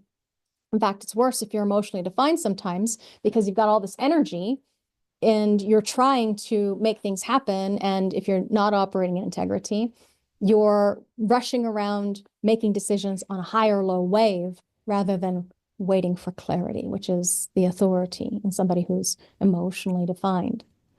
So solution being, be yourself. This is the key to wake up in the new reality. Okay? Be yourself, particularly and especially those of you who are generated in nature. Almost 70% of the population generated. You're generative, you're regenerative. If you're exhausted, you're pushing the river uphill and not doing the thing that you're here to respond to. Now, we're going to shift gears into split definition. And I see there's not a lot of questions over there at the Q&A, so I'm hopeful that you're getting it. Remember, you can always ask in the Q&A at the end, and I will go and look and see how I can help thee be more aware. You are so beyond compare. When you come to the basic split, you're looking at a person being two different areas that don't hook up consistently, okay? Now, there's three different ways that can show up. You're designed to collaborate with others, and there's also, depending on what kind of circuitry, frequency, chemistry is imprinted in your design, you're going to find that it takes a longer time to digest information. So if we were to imagine this right here being a mountain. I enjoy this visual because sometimes it helps people understand body graph mechanics as far as the frequency circuitry within an individual, okay? See this as the top of a mountain, the energy, the pressure, drive. I want you to see the head center as a mountain too. And I want you to see the throat as a pool down below, like a lake, okay? Lake. And what does water want to do? Rains on the top of the mountain, or there's springs maybe, and that water flows downhill. It wants to find expression. Energy in a body graph is always looking for expression, no matter the definition, okay? Circuitry is always going towards the throat. So you're looking at somebody whose definition, there's nowhere for it to go to get to the throat. So it takes either an other or it takes transits. Now, depending on how wide the split or broad the split is, it may take more time or different people. And that's why those of us who are basic split are usually looking for pair bonding or partnership. We are designed by nature to be able to partner, collaborate. That is our way forward. And so relational dynamics are going to be quite important to us, especially if our personality is designed to fulfill our purpose in the quarter of the wheel called duality, purpose fulfilled through bonding. Now, this says that spending time in public places can assist in the assimilation process. Absolutely. I consider that to be a stopgap, though. My experience of this in my relational dynamic and awareness is that over the years, as I've deconditioned, I do not like being out in the public aura. It does not feel good. It does not feel healthy. Even going to the grocery store and being around, a lot of people at those self-checkouts at Whole Foods. Ooh, really like going there when there's not a lot of people. When there's a lot of people, I can feel the crunch of their energy frequencies. The reason that is something that people ascribe to is because what happens in you, if you are basic split too, remember 47% approximately of us are like this, is that we can get hooked on the wrong person. And when we're always with that person, what happens is we're always conditioned in that one way. Remember, we like to have a certain way that we get hooked up. If we get hooked on the wrong, what we call bridge, so remember how I was saying, this is water. Okay, how would we bridge the energy from the sacral to the identity or the G center? Well, we need a bridge, don't we? If we were to sail a boat through channels, think like water, we would need some way to get across. So at the end of the day, you're looking for a specific kind of connective field. And what happens is, oftentimes, is the water energy wants to go wherever there's already an activation. So in this example, if there was a 14, then you would want to find a 2. And most likely you have. You can trust yourself to get connected up with those who are going to bridge you. You will find them. If you are in a relationship, business or otherwise, where your partner does not bridge your split, oftentimes that happens because the transit, a long-term transit, was bridging you at the moment that that connective field came into your life, your experience and awareness. So spending time in public places, you live at home alone, you don't have anybody to connect up with, that can help so that you get that connective field. But it's not always enough. Okay, so that's why I recognize and advise who is your right person, your partner in your life. The most important partner you have, if you're going to have a person that you're married to or a life partner, that is the one, because you're going to connect up with that one most often when you're working at home in your own aura. Now, the basic split, pair bonding, remember, these are people, we are people who are going to get things at a much deeper level than a single definition. Because remember, single definition, whee, off we go. Whereas a basic split is going to need time in order for the energy to sync up or link up. And so it might take either time or being with the right people and the right frequency. Now, those two areas that do not connect because there's two areas, they're going to want to. There's going to be a, let's say, pressure to, or a desire for, or yearning, a longing. And, you know, when you first hug that being or work with that partner who completes you in the right way, it's like you feel like you're complete, you feel whole, you feel like you're really maybe seen or satisfied, appreciated, valued, depends on the connective field between the two of you. It makes a difference. The right person in your life as a split definition is everything. So remember how I said this is about remote work. You're working at home alone. What are you going to do? Co-working, get a coach, work in, this is two group channels. So work in a co-working space where, or with a, maybe you're at school, study buddies, or whatever it happens to be. Get the right frequency. You've got to use your strategy and authority to decide this, as in this case, wait for the response.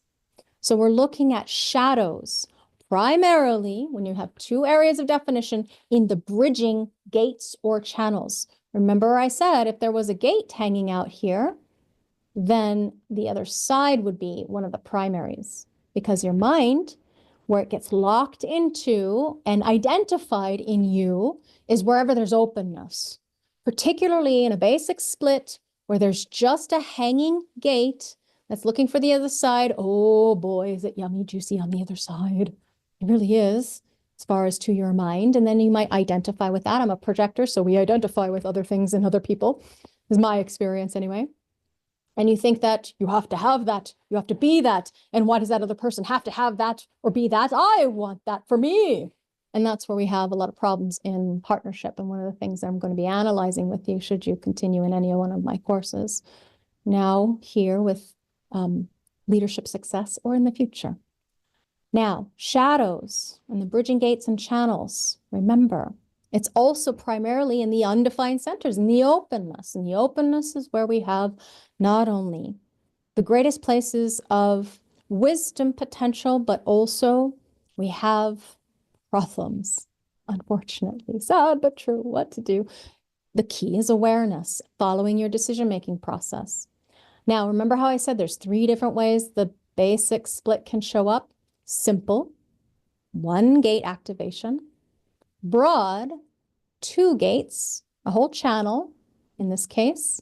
Can also be, if this was defined like this, you see, it could be very broad, but if we had, let's say, 1 and 2 gate activations, that would still be 1, 2 gates. And so it would just be a basic broad split. Sometimes these very broad splits, they're very different, okay? And it shows some psychological ways in which your mind is structured to experience itself, experience life. So the simple split, whoops, went one too far, okay? Look over on the left-hand side on the slide there. Simple split, broad, and then we also have very broad. Very broad means it would take a whole channel plus a gate or more. It could. Whatever you have in store in your definition as far as the imprinting. Remember, map is not the territory, but it tells us a lot about one's psychology, which is very helpful to guide you and also for you to know about yourself. So in the simple split definition, when you get this tendency to blame yourself, I don't have the power skills. I don't have the financial resources. I can't get this business off the ground. You will tend to blame yourself. So one gate split, the mind takes it in as I. Something wrong with me, unfortunately. And there isn't. You're just looking for the right partner. You are designed to work with others, collaborate with others. So you naturally attract others through the either response, if you're generative, recognition, if you're projected, the maybe peace. If you are somebody who is manifested, you naturally are attracted to the other based on what you sense inside of you, you lack. No, it's not missing. It's not broken. It's just receptive. Okay. So you have these receptive areas in your body graph. Any openness, any white areas, think of it as receptive. Okay. Receptive. These white places particularly. when it comes to the openness in thee. Okay. Now, when we look at a simple split definition, all kinds of simple splits all over the map because, we have all kinds of connective fields as a potential. We're looking at somebody who is designed by nature, again, to pair bond, whether it be in business or whether it be personally. In business, it's one of the most difficult things to have that compatibility. Oftentimes it becomes power struggle. And what happens is between you and the other, and this is one of the things we'll go into in the entirety of the course, is to help you understand how to mitigate problems. Most important thing I can tell you is to stay in your lane as in on your side of the gate, okay, of the channel, which is the gate that you do have a planet in. That's your job responsibility, okay? Whatever it is that's colored in you is yours, true, in response to life in this case. Now, the problem here, because we process information collaboratively, we who are split definition, we're looking at requiring an other if there's a transit and it's temporarily conditioning, let's say the 11 here or the 17, the ideas or the opinions, then it may feel like, oh, don't need anybody. I got my own thing going on. Wow, I'm so organized today. Or, wow, I can really make sense of things today. And that's just one of those things that you can be aware of. And then when the transit's gone, maybe it's a long-term transit, and you're like, where'd that go? What happened? You might be if you're particularly self-aware, self-realizing, self-actualizing. It's one of the beautiful gifts that you can do with this work. Fun, if you like to play in the mind. Now, you might get hooked on the wrong person because of the bridge. So you're at a party and you're not responding, you're initiating, you're using your mind and you're going, ooh, I really want to be with that person, or I really want to socialize schmooze with that person. And so then you initiate because you're really attracted to their gate 11, their ideas, and you chase or you hurry or you push to the detriment of eventually feeling frustrated with that relational dynamic. Many of the relationships that happen in the quote unquote not self-homogenized world end up in frustration or anger or bitterness or disappointment. It just is what it is. So that's why we experiment with our type, strategy, and authority.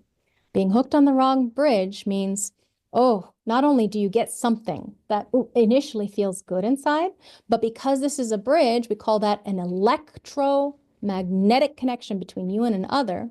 What happens is then love and hate at the worst, like, dislike.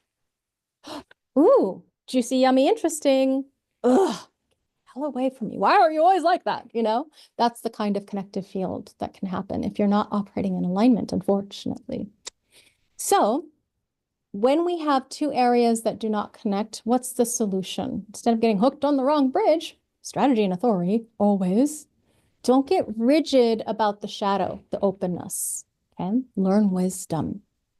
In his advanced analysis at the very end of his life when he was creating the business application of the human design system, he called it the shadow rather than the not self. So you'll hear me go back and forth between not self, as in it's not you, not authentically and not true, to have a consistent hardwiring. But what happens in the shadow is learn wisdom. So instead of being rigid about what I believe, remember in the openness between those gates, one gate and then a center, the mind says I. Instead of getting rigid about what you, about any idea, own, thinking that it's yours, or opinion, instead of getting rigid about your opinions or arguing, let go, just let go. Let the openness be what it is. Be aware. Be aware of things. This is the thing that brings so much more wisdom.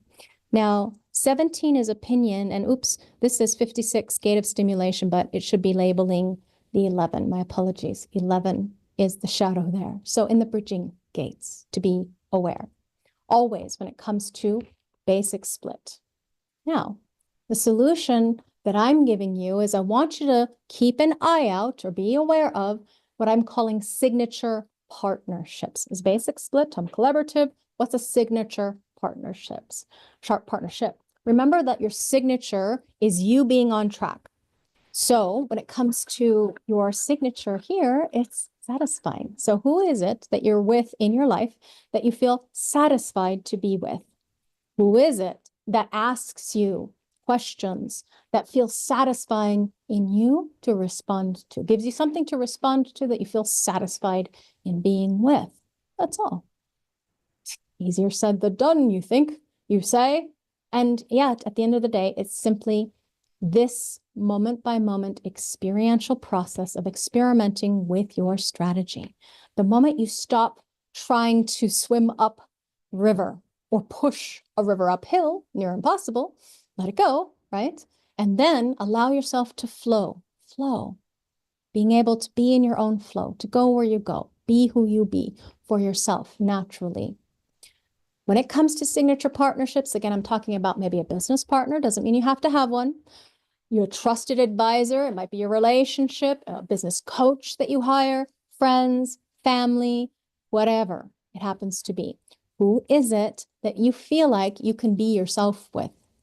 Remember, when it comes to being hooked on a bridge, one of the keys is not to always get hooked into the same way of doing things or of thinking or of being. You can rotate, as an example, as a solution. Don't depend too heavily on one person, especially if you're a 3. So personality 3 or design 3, 1-3, 6-3, 3-6, 3-5, that kind of thing, because you're designed to make and break bonds. Okay, move in and out of partnerships, in and out of relationships. That's natural, that's normal, that's healthy. To make and then break and then remake the bond as a 3 actually is helpful for thee. I know this from experience, not from burning bridges kind of way. That definitely, oops, what to do. But as a projector type, especially, I'm a projector, this is a generator. A projector is going to absorb the other, penetrate, amplify, absorb, take on the other person's energy. That's where we get our power of recognition. Remember, recognition is a two-way street, and it's the most important thing. Please don't forget, recognition comes first, then invitation. And the invitation doesn't come from you, projector, unless you happen to be inviting the other being who already invited you first into that relational dynamic. Or maybe they're a fellow projector, or they're a reflector, what have you. Next, we're going to go to the broad split, and I'm a broad split. There's a tendency in the personality to blame others. It took me years to actually see this. My mind was so deeply enmeshed and enthralled with the not self of the open ego, the heart center, and thought that there was something utterly wrong with me. So I was like, what do you mean? I never blame everything. No, it's always my fault. There's something wrong with me, that kind of thing. But over time, as I deconditioned, I got to see it, like witness it. And once you see it, you can't unsee it. One of the beautiful gifts about doing this work, the psychological work in yourself. You are designed to work with others, basic split, broad split, and particularly because you have a wide area of openness between you and you, what happens is rather than I thinking it's something wrong with me, what you'll see is what's going on between others. And that's a really interesting thing to see. It's neat to see. So you can help work on problems that exist between others. Here's an example. Let's say you've got Jupiter in the 42, I think it's line 4, where it's the middleman, okay? And your basic split. And you're born in the quarter of duality, purpose fulfilled through bonding, meaning your sun is shining in relational dynamics as part of the fulfillment of your purpose. So being a mediator, a counselor between two married people, great example of being able to see this person's point of view and that person's point of view, to hold space for the two. When it comes to being, now that's just one example, depends on the entirety of the design. That particular one is an example, hey, these are 2 group channels. So it might be that you have the capability of holding space between 2 businesses, 2 groups of people, larger groups and smaller groups. Quite nice to know about yourself. Now the broad split, again, It can also happen, let's double check and make sure, yeah, see, I do see it. The broad split sometimes can be very difficult to see when you've got all these hanging gates, either dormant or active, okay? Functional. They're not dysfunctional when they're open in the open undefined center. They're just dormant. They're waiting, pregnant with the capability of being able to attune to learning about life. Seeing the openness wherever you got a hanging gate, those places are teachers in you. They're planetary life aspects that teach you about that center. They are a part of you through and through, either your psychological when it's in black or your physiological when it's in red. So those are things that are protecting you from the not self, protecting you from the shadow, protecting you from getting caught up in the lies and distortion. When you're operating in integrity, in alignment, they are a part of you. They're just something that you're learning wisdom about. Remember, they're also money receptors. Hey, isn't that nice to know? The broad split. It's not just the money receptors in the undefined centers. It's also the wisdom of how your split could be potentially hooked up.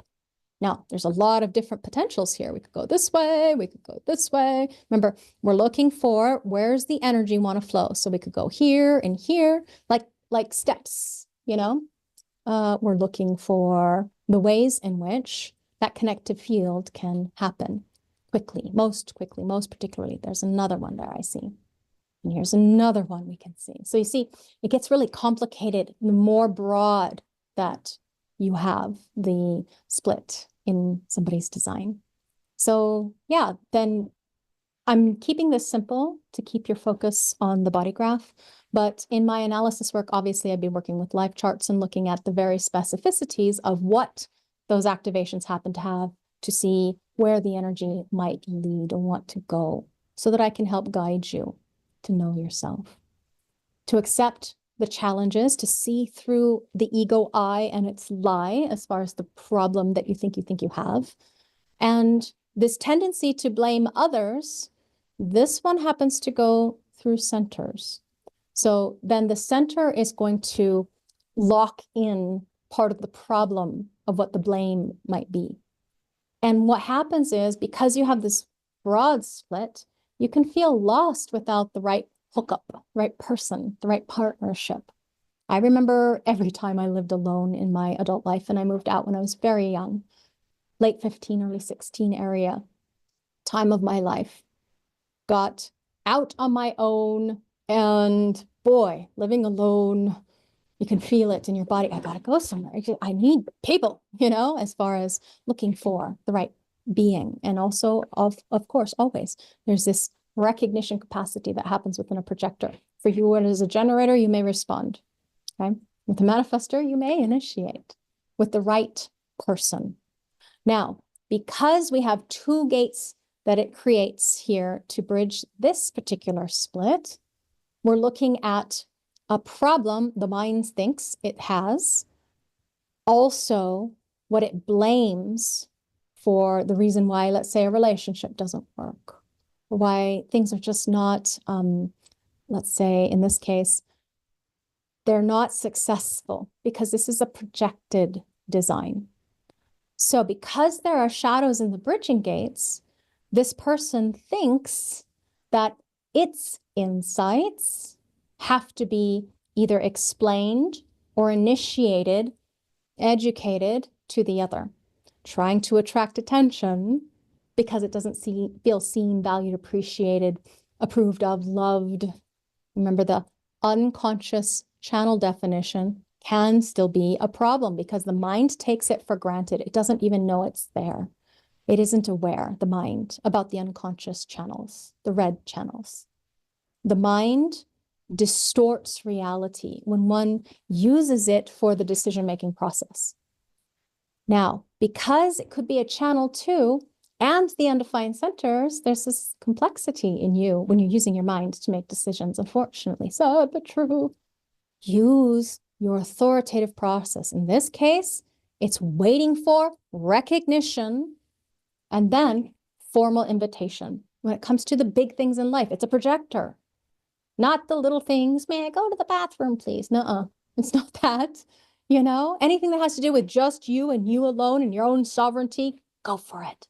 Make yourself happy accordingly to what you recognize is right for thee. Now, when it comes to the solution with this kind of design, yes, please follow your strategy and authority, experiment with it, try it and see. I know I say it a lot. It is something that for the projector, you have to learn through others. So the most important thing is to study others through this system. If you're here and you're aware and you're like, usually human designs are like human design projectors in human design, kid in a candy store when it comes to recognizing how this works and how accurate it can be. So it's usually not too hard to get you on track with recognizing. And the reason being, I said this last time, I'm going to say it again this time in a little bit deeper way. The projector is here for the other. So the moment that you recognize enough about the other that has similarity in you, now you get to see how it works in you too. And that's priceless. It's priceless to recognize as a projector what it's like to be with an other without an agenda, by the way, because the projector it can be very, my mind wants to say soul sucking, and that sounds so dramatic. They can be very, sometimes they call us energetic vampires. That is if you're attempting to get something from someone who doesn't want to give it to you, you know, trying to initiate, try to force your way in, try to penetrate and push yourself into situations where you do not belong. That is one of the sad things that happens to the projector. And that's no wonder you're not in the right place or with the right people and not being seen, valued, known, appreciated for what you are here to bring to the other. You're designed to work with the right other, one person at a time. Yes, others. Every projector is here for about 4 generators, especially not at the same time, please. One at a time, okay? One at a time. It's the way that you have your success. You can help work on problems, again, that exist between others because you have big picture view and maybe you've developed interpersonal skills or counseling skills or whatever it happens to be. I want you to keep an eye out for signature partnerships. This has to do with the success that you feel when you're seen, when you get them and they get you, because it's a two-way street. Recognition is always a two-way street. If you're dealing with an energy type, manifestor generator, it needs to be that they are initiating with you. They're responding to you as a generator. They're initiating you as a manifestor. It cannot be that you initiate with them if you're like, I want a job, you know? No. That beggy kind of energy, especially with this one, royalty. No. Okay. Signature partnerships means whatever it happens to be, business partner, trusted projector, fellow projector, business coach, friends, family, whoever it happens to be. Keep an eye out for the sweetness in the success of your recognition capacity between you and the other, that partnership that gives you the fullness of the experiential process of what it is to be you. You know what it tastes like. Tastes sweet. Now, that's my experience, particularly of this channel too. This is the sweet tooth gate. So it feels sweet inside. It's the most wonderful, joyous thing to be alive and vital and in communion with the right other, where they see you, where you see them too, where the connection, the communion is so ripe for fruition. To be productive, not because you're doing anything, but because you're guiding and advising, particularly if they're a manifestor or generator, okay? Now, when your basic split, again, remember, don't get hooked on the wrong bridge, quote unquote, wrong bridge. What is a wrong bridge? Is it this channel over here, Lavina? Is it the channel over there? No, it's the one that you feel bitter with if you keep chasing after somebody and you really want to desperately prove your value and worth. Give it up. Stop. You're going the wrong way. If you're a projector or a 3 type, 3 profile, let it go. Okay? You're one person at a time for a projector. Again, This basic split was just using a projector as an example. Broad split can apply to a generator as well. It's just using type to illustrate the point. The very broad, some people say that not only is this tendency to blame others, but also to see the lack of what's wrong with the world, because you have a very broad split. So your mind is going to get locked into the conditioning. Remember, conditioning happens in the openness. So your mind sees problems with the world at large, potentially. I hadn't found a place where Ra actually said this, but it was taught in some of my coursework, so I pass it on to thee. Now, you're designed to work with others. Basic split, remember? Ability to collaborate on problems. And here we see this is tribal and abstract as far as the frequency, the circuitry. And this is a being who has not only one whole channel, but a gate activation. So we see the very broad split, designed to respond, okay, available to respond, to be satisfied, to support one's tribe, to share in their awareness about the past experience, in this case, the abstract nature of what it is to be mentally defined in the physicality. Now, remember, the openness is where we have wisdom potential. Potentially, not a guarantee. The moment that you let go of the openness running the show, that is the mind inside your head about yourself, believing the ego I call it the I that lies, because it does, depending on what's going on, your mind identifying with that rather than attuning to this body, the vehicle that is the life. Now, the problem in this example, they may blame the world, and of course others, because others live in the world. They can get hooked on the wrong partner, just like the rest of them, us. And because these two areas do not connect, it takes a whole channel, which is where especially the blame lies. Why are you like that? Why are you so, as far as argumentative? Can't argue with a 1762. No, it's true. They are very factual, very logical. They've got the details to back up their opinions, okay? So this being connected up with that being would obviously go, hi, I've got my own certainty. I don't need yours. I'm abstract. I'm looking at the past. You're looking at the future. We are just wires crossed. It is what it is. Plus this gate of enthusiasm or skills, identification. So it doesn't matter which of the channels, but this channel is going to be way more interesting to this being because it flows along circuitry. So you remember how I was telling you about the circuit board, bodygraph being like a circuit board. There are some crossovers here. That's one of the secrets to success of learning to do this for yourself and of course in business, is to see through this key, genetic key in you. It's kind of like having the secret key codes in a action player, adventure, choose your own adventure video game. Used to love those back in the day. Okay, so these shadows where blame lies, thinking that there's something amiss or wrong or bad or broken, there isn't. Because the moment you stop identifying with the openness in you, then you can let go, witness, watch, and see. Wait in response and just be. Be the being that you came here to be. And you're connecting up with those beings who are right for you to connect up to. And it feels satisfying to do. So the shadows in the splits and in the undefined centers, these are the things that I'm going to keynote for you in our group coaching when it comes to whichever one of the programs you sign up for. Now, following your strategy and authority, it should go without saying, but as this is generally to the public, I want to make sure that I remind you. You're designed to work with the right others. You have the ability to help work on more problems. You can keep an eye out for signature partnerships, can you? Can you see who it is that you're with, that you feel most satisfyingly like yourself with? Who is satisfying to you? Who is right for you to be with, to be yourself with? Being who you are for yourself as a generator is the most important thing.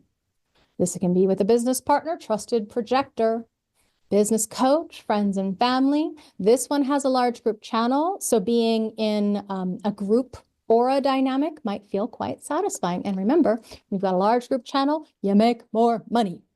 No guarantee, but it has to be that you're with the right beings. And remember to rotate your basic split. Don't get too caught up on one person, especially if they're dissatisfying, frustrating. If you're a 3 or a projector type, especially, remember, projectors really take on the other. So you got to get out of the aura and clean your energy frequency so that you can let go of them and be yourself again. All right, I see we've got some questions finally. Yay, happy to see.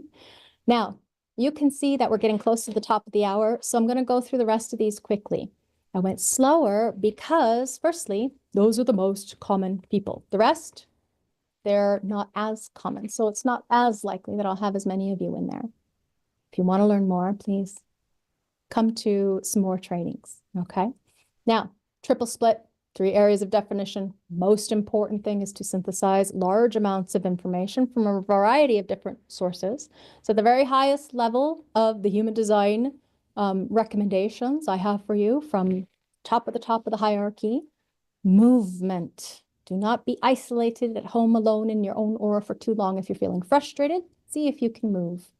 Now, the triple split tends to be impatient and act prematurely. They can be seen as pushy. There's too much drive inside as far as what other people experience of them. Nothing wrong with you. It's just that you're looking to connect up the energy. So you might act prematurely, regardless of the definition. Triple split, impatient, acting prematurely. That's a problem. If you're seen as driven, overly ambitious, overly assertive, maybe your first line, and you're really bullyish, because that's one of the frequency keys. When it comes to being a triple split, here is an actual example with all of the different hanging activations, so you can see what it might look like. When it comes to this, we're looking back at the openness for the centers. No longer are we focused on the bridging gates like we were with the basic split. So we're looking at places where there are centers primarily that the person is going to be hooked into, as in the mind inside of you, lying, distorting one's reality. Remember, we've got to let go of that stuff if we want to make the money that we came here, or have the freedom and the fulfillment and the alignment, not just money. Money is just energy. It's just an exchange of value. So it's not just about the money, but it is about the frequency. Get the frequency right. You have a problem if your mind says, I've got to just initiate, go, and do with this one. It's not an initiator. It's a generator. It's not a manifester. Okay? There is no manifestation up here. This is a pure emotional sacral generator, triple split. Now, they're going to want to have the capability of synthesizing a lot of information. So most likely they know they got to go out and move. But if you don't, your tendency to be impatient and act prematurely, wait, look, clarity. The more splits that you have, the longer it takes to be able to synthesize or assimilate information. This is 3 different areas of definition. So you need more time. In addition, it's emotional. Because you're being seen as driven, ambitious, and assertive, that can be a problem if you're pushy. Okay, here's another example. It's projected as an example. 3 areas that do not connect. We're looking at somebody who has to be recognized and formally invited into the big things in life, not the little things, big things in life. These shadows in the undefined centers, as an example, we have somebody whose identity feels lost without the right being. They don't know where to go. Love and direction, it's always a mystery. Now, the G center in an undefined state means that you have role confusion. So on the flip side, I can tell you, remain fluid with your role. You're designed to be able to be flexible. Think of the openness as flexibility and fluidity. Think of it as learning. Don't fixate on a specific person or a specific direction. This is especially true for a triple split that's designed to have movement through people. Now, this is a projector, and there are no group channels in this definition. So go hang out in groups? Not the thing. Go, partner with one person and that person only? No way. That's not the way to go. As in, it's not going to be successful at the end of the day. But I'm being very authoritative. Because of the experiential process that I've seen, you don't have to take my word for it. Try it and see. It's all you got to do. Just be you. The undefined sacral center, what happens in you is a triple split particularly. You try to do all the things, as in do it all by yourself. Don't ask for help. Depends on your design. You might be seen as weak or not capable. It is important that you don't try to keep up with the sacral generated world. They're most of the population, 67%. We're about 20. So you get conditioned by them most often. Ask. Can you ask?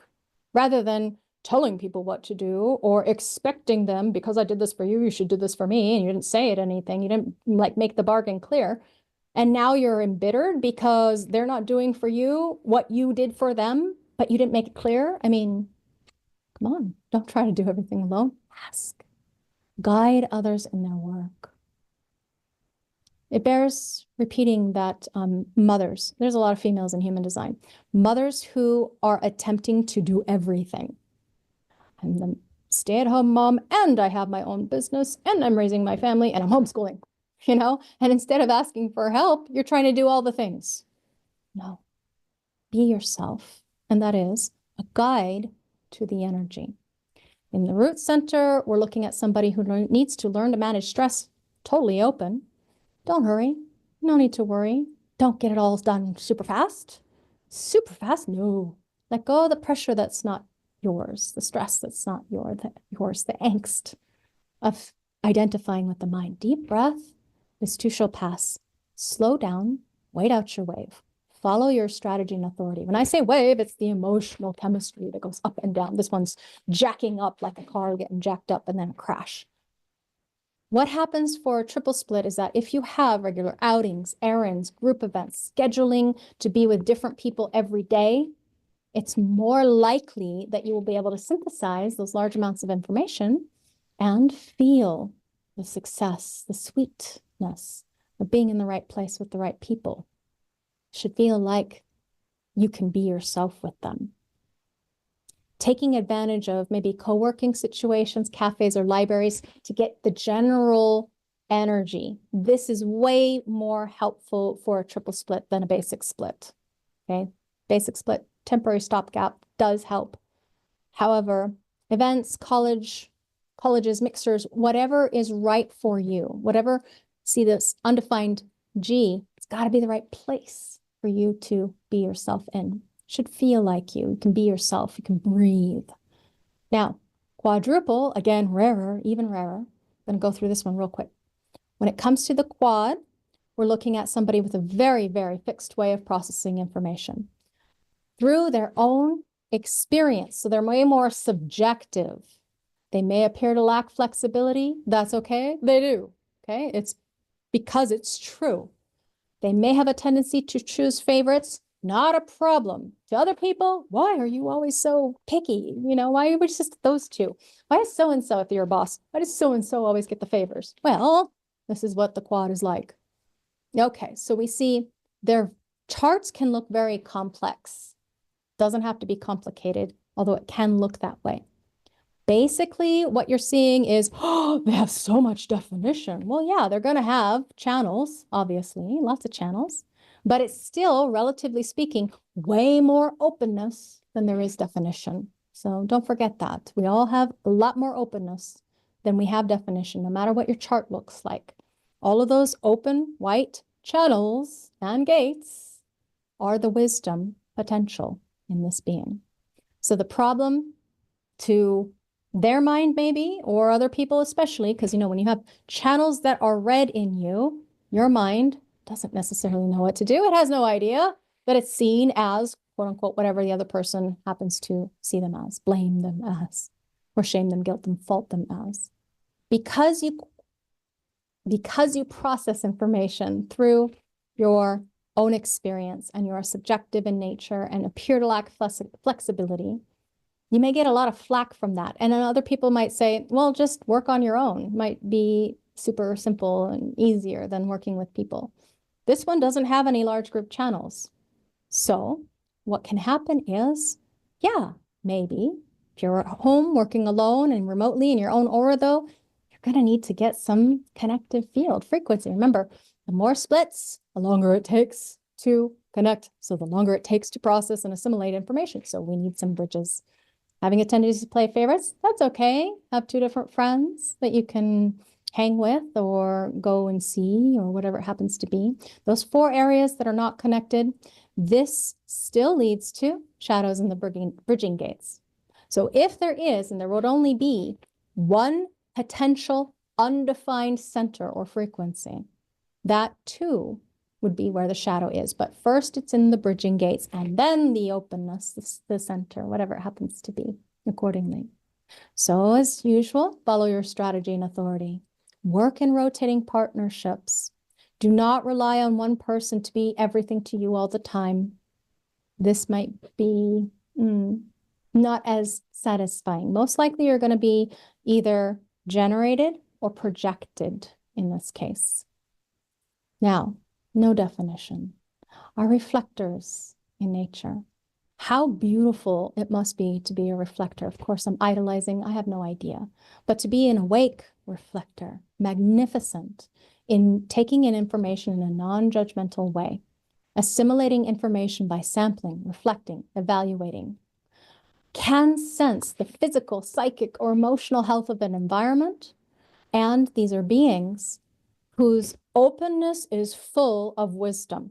Their aura, Teflon, though it be, can sample everybody's frequency. Now, appropriate to this being, the lunar cycle going through every single gate activation means that it's going to create channels. And those are the reliable, trustworthy, temporary definitions through lunar, cyclical, my mind says transformation, the lunar transformation of a being, a reflector, as they go through their lunar cycle, their month. Now, the problem is the mind thinking it must initiate when the reflector is here to be initiated by life. So sometimes people can accuse them of being maybe overly sensitive. What they're going to do is display the health, the physical, psychic, or emotional temperature of the environmental context that they find themselves in. The human, because humans occupy an environment, and also the environment at large. Some more sensitive than others, depending on the deeper layers of their divinity. Now, they work best in large groups, having the freedom to leave whenever it is right for them to do so. So facilitators is right. It's a potential possibility for these beings of this frequency. They may not be able to accomplish or achieve necessarily in a sustainable way without interaction with others because they are reflectors. So, solution, follow strategy and authority. Wait your lunar cycle. Taking in information in a non-judgmental way. Now, this is, of course, appropriate to one's nuances and subtleties. Assimilating information by sampling, reflecting, evaluating, waiting for that sudden knowing that may take some time to get there as you discuss out your options and feel. Maybe co-working or work socializing is right for you if you're working at home alone as an entrepreneur. Maybe. Depends on your frequency, most specifically. And that right there was the end of our Work Success Series 1 and 2. 3, we are not going to do today. I shall continue, of course, with those of you who sign up for the course. And remember to be your own authority. Right now is the last moment that I will ask you, please write into the chat Q&A, to be able to have me answer your questions. And I will check the chat later, okay, not today, since I went a little bit over. Be your own authority. When it's right for you, you know what to do. Make those decisions that are correct for you. When it comes to working hybrid and remote, we have all kinds of challenges. Remember, the most important key is to be your own authority. That is the key. Be yourself. Know your design. Go to mybodygraph.com. You'll find it's free. Run as many charts as you like. Makes you happy, if it makes you happy. Your career success, being yourself in business, experimenting is the most important thing. And if you need a guide, hi, that's me currently. Anyway, happens to be. Observe yourself. This is the witness, oneness, consciousness of awareness that I want you to cultivate. And this is the thing that makes a difference. In our experiential participant program, I want you to post your questions in the form appropriate to the day that is your day. Okay, so solopreneurs, that's this Saturday, where I'm not going to do chart work. We are going to do the orientation. So I'll take you through the course and I'll set expectations, and we'll do the ability for you to get settled into the program if it's something that you would like to continue on with. Welcome to Human Design Mastery. We are part of the official source material of Jovian Archive, the home of the human design system, founded by Ra Uru, who, as you can see, that man in the middle there, although he's not with us any longer, we have chosen to be a part of waving that standard of everyone being different and being able to work in accordance with your genetic potential to be yourself in business, especially. Today is a part of our presentation that's going to help you understand your own genetic blueprint. So make sure that you get your human design bodygraph and have it handy, because we're going to be helping you get to your leadership success. Leadership success begins with you, although it's not necessarily all about you. It is about ensuring that you're making decisions that you can trust. And so that's one of the things that I'm going to help you learn how to do generally, but also we're going to go deep into an aspect of the human design system knowledge that is one of my favorite things to teach, because it's so practical and it's so valuable. So again, make sure that you have your human design bodygraph. mybodygraph.com is going to give you a free version of your chart if you'd like to. If you need a new chart, just go ahead and run that yourself. It'll open up and you'll be able to see your own human design chart. And hopefully you'll be able to follow along even if you're brand new. Now, if you're not brand new and it's still somewhat new to you, maybe you even finished the personal success series that we just went into or completed last month, I want to let you know that there's going to be a lot more information in store as well if you continue on in the journey with us into leadership success, so that you can continue to unlock the work success keys of your human design. When it comes to being a solopreneur, we want you to grow without the guesswork. Isn't it fun to be able to have these little secret key codes when it comes to playing the game of life? I'm one of those people who loves to play the game of business. If anybody else out there loves to be in charge of your own money-making, material success potential, you're in the right place, because this is one of the things that I love to help people to do. And so that you can grow without the guesswork, we're going to use your genetic mapping, your blueprint, to use those human design success keys in business. It's about these 4 different work situations or the working context that you find yourself in physically. Okay, so physically, are you designed best to work on your own, solo, in partnership, small group, or large group? Now, we're going to take the primary 3 different concepts that I want you to understand and explore with me today with your human design bodygraph.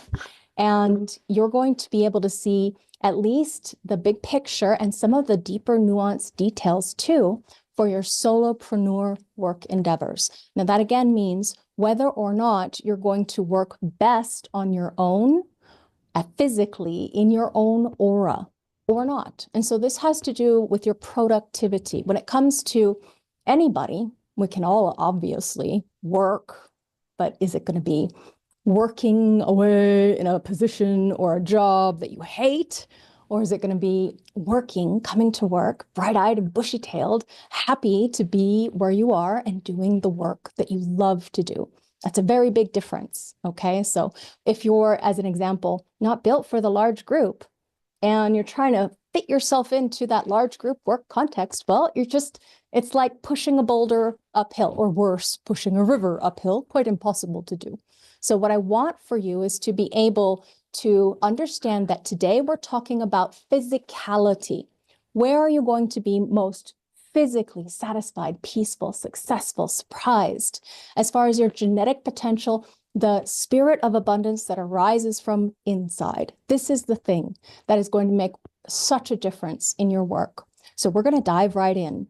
Anybody else have problems working solo? Raising my hand because I do. Anybody else? Problems working solo? Sometimes when it comes to working solo, you're not productive enough. You don't have enough energy. It's hard to get going. You feel a little lost. If you're working at home, anybody else working at home, you've got maybe distractions happening, or there's some problems because you just kind of need some other people's input and there's nobody physically there to help as far as the dynamic of you getting it done, being your own boss, doing your own thing. And some of us are way more genetically inclined to be able to do things independently, while others of us are like, no, we need to have that engagement physically with others. So that's my objective for all of you today, to walk away at the end of this next hour with some really practical things to experiment with and to know about yourself. Now, this is just scratching the surface as far as the 3 big picture viewpoints that I want to take you through. We're going to start with your definition. Definition in the Human Design Body Graph is showing us the situational contexts of how you're best designed to assimilate information. So how is your design wired to operate? And so we're going to go through all of these. Some of these are way more rare than others. Most of you are going to be in either this single or basic split category. So we'll spend a lot of time there. But we'll also talk about a triple split, or 3 areas of definition, a quadruple split, very rare, actually more rare than someone who has no definition. So 4 areas of definition, way more rare, like 0.5% of the population, versus no definition, 1.5%, okay? So the vast majority of us are going to be over here. And we're also going to talk about type today. So it'll be a review for those of you who are familiar with your type. And we're going to go into the nuances, some of the subtleties that are quite big, heavy hitters when it comes to your genetic potential being appropriate for you, depending on the solo work context, whether you're at home in your own aura, or maybe you're one of those people that already got the hint that you don't like working alone. And so you're working in one of those, what do they call those? Like an office, where you rent an office, but there's a whole bunch of people around you working too. That might be one of the temporary stopgaps for you to experiment with. So again, we're going to use your genetic potential. Human design helps us understand our genetic blueprint. You have a blueprint for your life, an operating system. And when you understand the operating system, you're going to be able to unlock the success secrets of your human design. So this is the first step that is going to help you understand whether or not you're genetically wired to be productive, satisfied, peaceful, successful, surprised when it comes to business. So using this human design system, it can help you. It's going to help you be able to protect yourself when it comes to how you're designed to operate so that you don't get lost in the shadows, the distortions, the sensitivities, the vulnerabilities of your design, so that your mind doesn't get distracted by all of those shiny objects that may be pulling you away from, let's say, focusing and concentrating on the thing that really makes you unique and different. And that's the most magical thing I can tell you when it comes to using your human design. And in these 4 work contexts, these 4 different ways we can operate, one of the things I'll tell you as far as solopreneurship is concerned, I'm also considering people who maybe you do work for somebody as an independent contractor, like I do for Jovian Archive, source of the human design system. But you're also working at home in your own aura. So this is going to include those of you who work remotely. How many people are working remotely? Mostly, or maybe all the time. There's a lot of us, and that number is only going to keep increasing as we continue on marching through space and time towards 2027, the background frequency shifting to where that is actually a normal thing when it comes to our workplace endeavors. So with the workplace success, I'm going to give you the secret keys to what Ra called comparative analysis. Now that may sound kind of confusing if you don't know what we're talking about here. It's human design analysis and comparing your body graph to the different workplace set and settings for your material success potential. So you're going to be looking at solo today. In a few days, we'll do a small group, and then next week, we're going to do partnership. If it's something that is right for you to continue to explore with us, I warmly invite you to this free series when it comes to your success at the workplace or in business, in your career. Okay, so when we talk about solopreneur, again, remember, please, I'm talking about you physically in your own aura. So that means 2 arms lengths distance away from another person. Okay, so animals don't count. Your animal can't do your accounting, as an example. I do remember asking that way back in the day in like 2013 of my analyst. Like, does an animal count? I'm at home alone all the time, but I've got this dog. Sorry, dogs actually don't really count as far as having somebody physically in your aura. We're talking about humans that you work with. Okay, humans that you work with. So solopreneur, that's our topic of discussion today. Please keep your questions to being a solopreneur in your own physical aura, okay? And that will keep things a lot more clean when it comes to, and less confusing when it comes to our work endeavor for resolving any problems or issues you have with productivity. Now, again, it includes entrepreneurs of all kinds that I'm talking to, independent contractors, gig workers, whatever you want to call yourself, you're working at home in your own aura.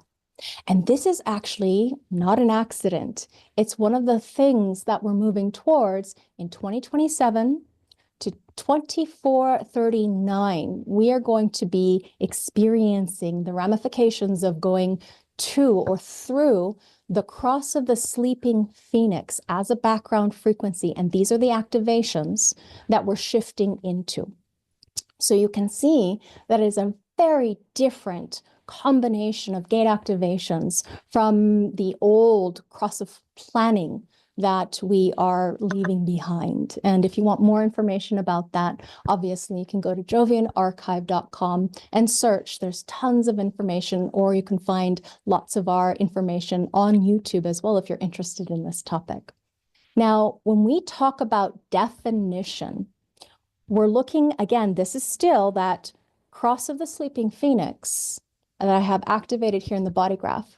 When we talk about definition, we're really speaking to the nature of how you're genetically wired to be different. So if you look down at your body graph, think of your body graph like a business, and this blueprint, this mapping, is like a circuit board. So there's a number of different ways that people are going to be defined based on the planetary activations at the moment of your birth and about 90 days before, 88 degrees of the sun's movement before you were born. And that's your conscious personality. It will be in black on the right-hand side. Your unconscious design is your physical body imprinting. Okay, so those are both brought together where we can see your genetic wiring, your mapping.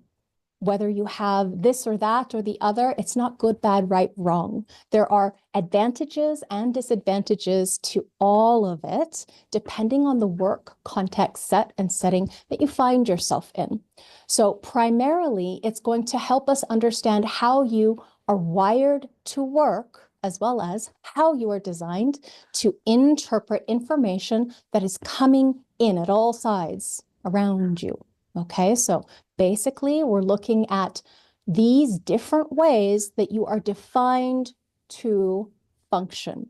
Your information assimilation or your processing style, whether it be single, basic split, triple split, quadruple split, or none. So if you have one of these rarers, don't worry, we'll get there. It'll take a little bit of time, but we'll get there. It's important that we see the single and basic split are the vast majority of the population together. We have single, split, and then just 14% of the triples, okay, around that.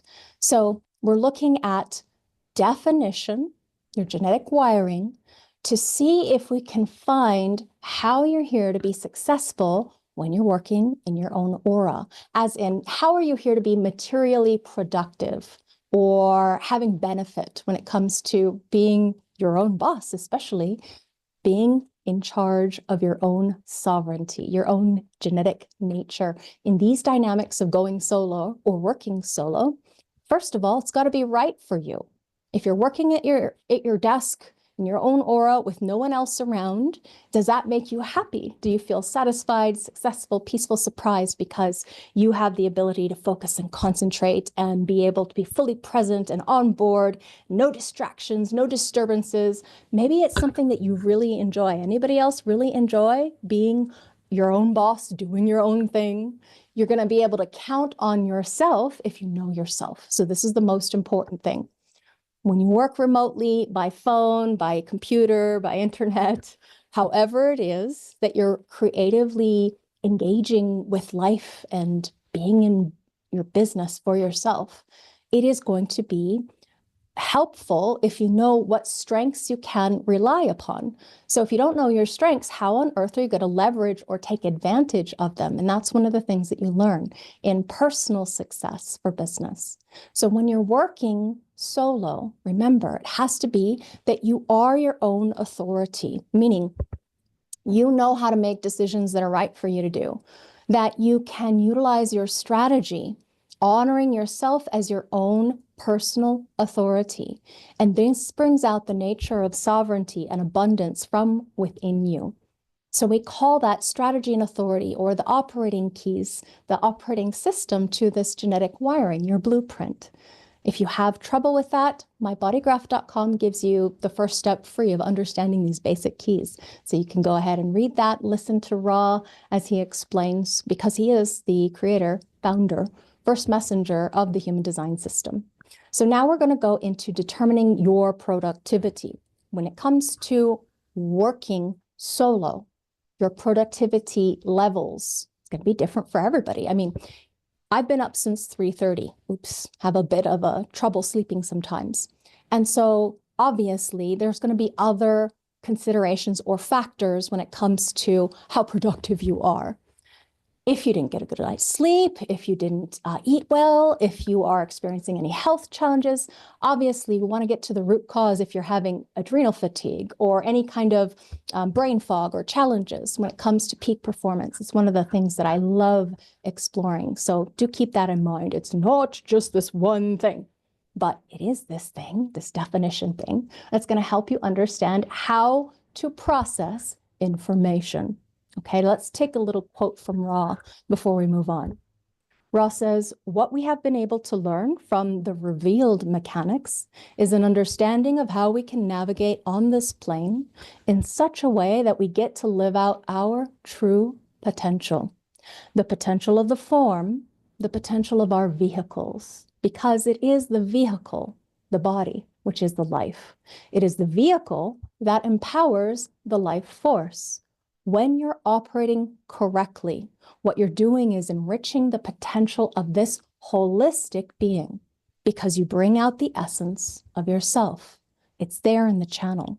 So those lines between those centers, we call them these genetic wirings that we're seeing for the central vortices of information or hubs of energy. There are lines between those centers and those we call channels. And those are the things that generally people take for granted. Like they're completely oblivious to the fact that it's there. They may not be aware. Anything you see in red as a channel, you're unaware of it, not consciously, unless enough people pointed it out to you and said, "Hey, did you know you're really inspiring, Lavina? Did you know that you're a great teacher?"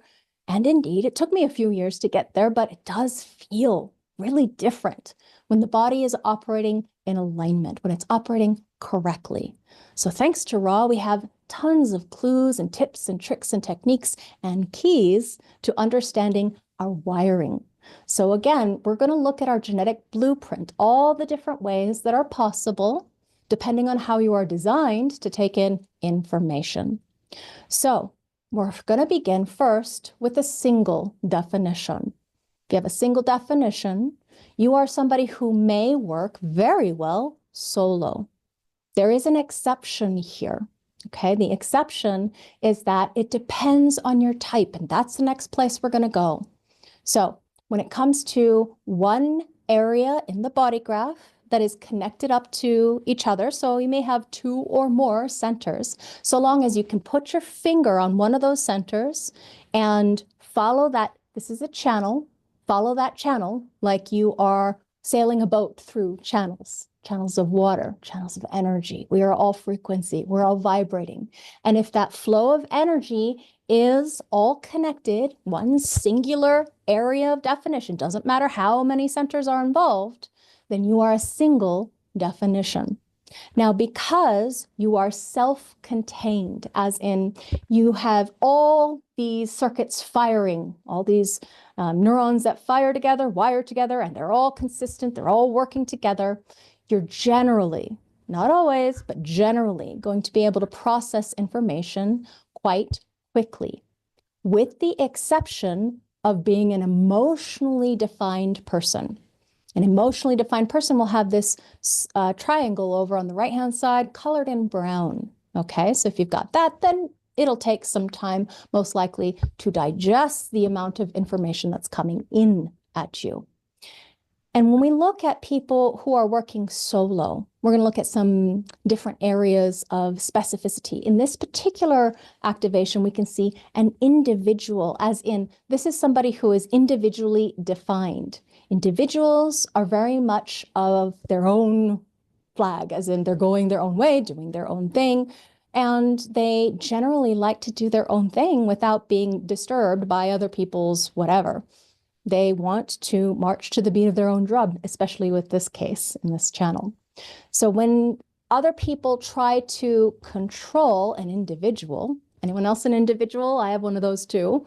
Sometimes it can feel like we get sad or depressed when we can't follow the creative pulse of our own individual inspiration, or however it is that we're designed to operate. So we definitely can work best as entrepreneurs. Anybody who's individual is one of those people who may be able to, and solo, may be able to work independently on your own, because you process information independently, as in you don't need an other comparatively to people like me who are basic splits. So 2 areas of definition. 2 areas of definition might be able to, or may be able to work solo. It depends on other factors too that we will go into. So with the single definition, remember, singles are here to be incredibly, let's say that for this one, I keep wanting to go into self-empowerment because I can see the individual on the channel, on the slide, and it depends on what your specific gate activations channels are. You can be very successful, satisfied, peaceful, surprised, or not surprised. Surprised is for reflectors, no definition. If you're operating in alignment with your authoritative principle, meaning your body is the first, foremost, and final say when it comes to going your own way, doing your own thing.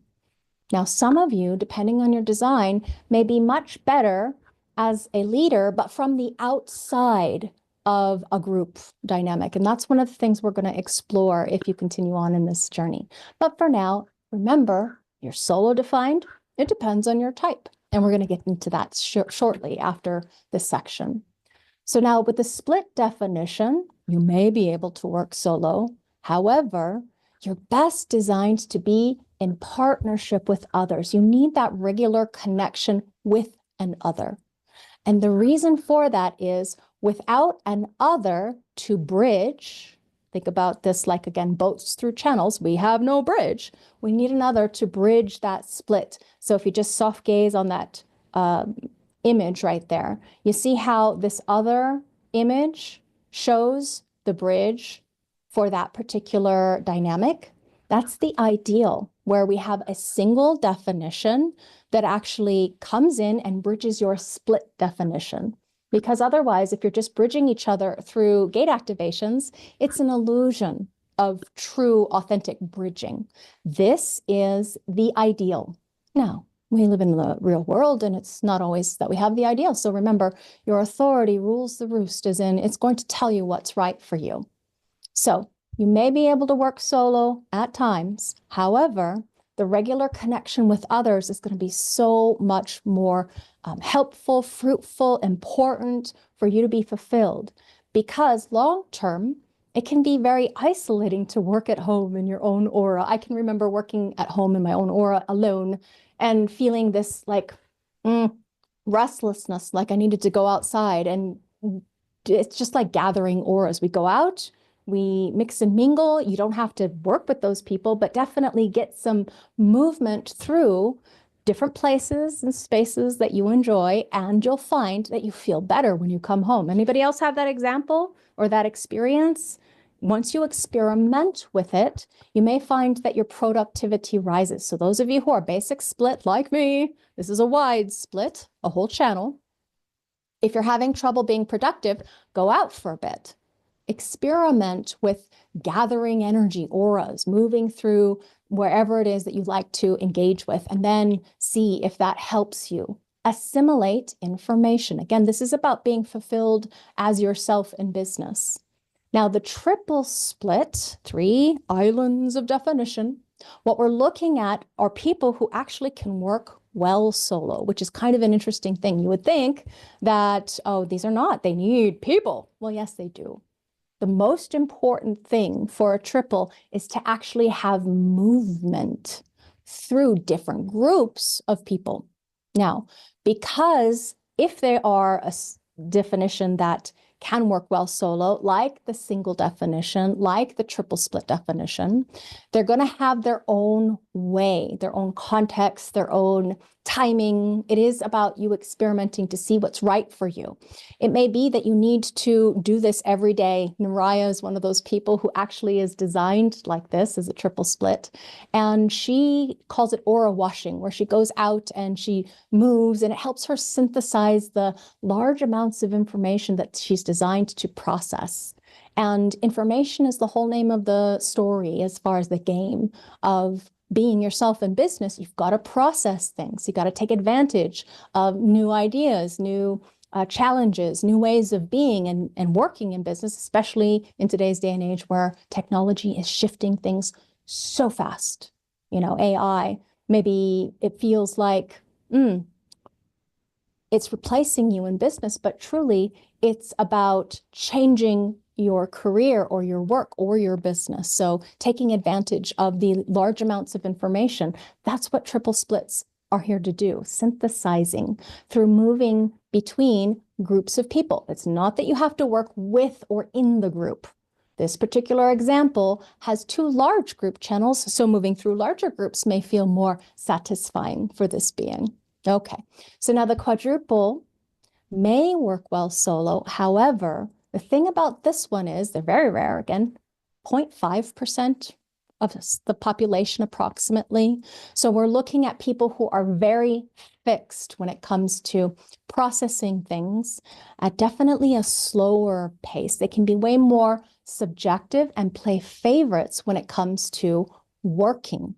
So while some people may say, oh, it can be simpler just to do your own thing, you know, be your own boss, go your own way, a generator, because most of them will be generators, they're going to have either 8 or all 9 centers defined, generally wants to be around people. Now that's generally, not always.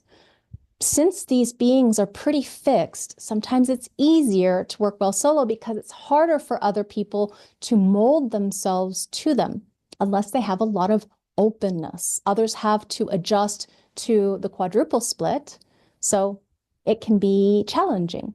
Generally, when I say favorites, we're talking about 2 different people that the quadruple likes to hang out with or be with or process things with or strategize with or whatever, discussing things with. So although they may work well solo and it might seem like, oh, I'm just going to do my own thing, ideally these beings are going to look for 2 different people that bridge their split. Do you remember how I was saying the split definition is looking for somebody to bridge the split? This one is 2, as far as 2 different beings, and that's the difference. But they're looking for very specific people, whereas the triple is not looking to be specifically bridged. They're looking for large amounts of information to assimilate and digest and process through all of their circuitry. in order to be themselves in business, they have to have that movement. Whereas we who are basic splits, we're looking for very specific people generally. Moving through a group can be able to help us temporarily, but there's going to be some specific activations that we prefer, just like our quadruple split, specific people that we just simply prefer. Okay, we have some, you could say, favorites with the quadruple split. Now, no definition is our last one. When we take a look at no definition, we're talking specifically about a reflector type. They are like the moon with its many changing faces over a month. So they could work solo. However, they are designed to be the barometer of a larger group. So working at home in your own aura, you may not feel very productive if you're attempting to do that all day, every day. Yeah, everybody wants a little bit of change or difference or some engagement. And this is what we call a non-energy type. Okay, well, the types we're going to go into in just a moment, they're not all energy types. They're not. So please don't call them energy types, because those of us who are projector and those who are reflector are non-energy types. We're awareness types. So though the reflector can work solo, they can enliven or engage with the energy and reflect, or be like the canary in a coal mine that can display is the right word I'm looking for, display the health or the well-being of any group of people, large group of people that they are involved with. So for them, they'll have a knowing suddenly that they need to go and take some time alone or spend time in nature. These are very sensitive beings, as in they're open. And it's not that it's a vulnerability in their case. They're very different from projectors. So why don't we go into that and explore the information about the types? Because as you can see here, I have used as an example quadruple, triple, split, and single, one type of human being, because they are the vast majority of human beings. That red square means that you're a generator. So generators are very different than projectors or manifestors, and especially reflectors. So with definition, we've gone through to see, let's give a review, to see how your productivity level working solo might show up for you. Again, step one is definition. So singles may work very well, again, depending on your type. Triples can work well. Quadruples may work well, none can work, and the split may be able.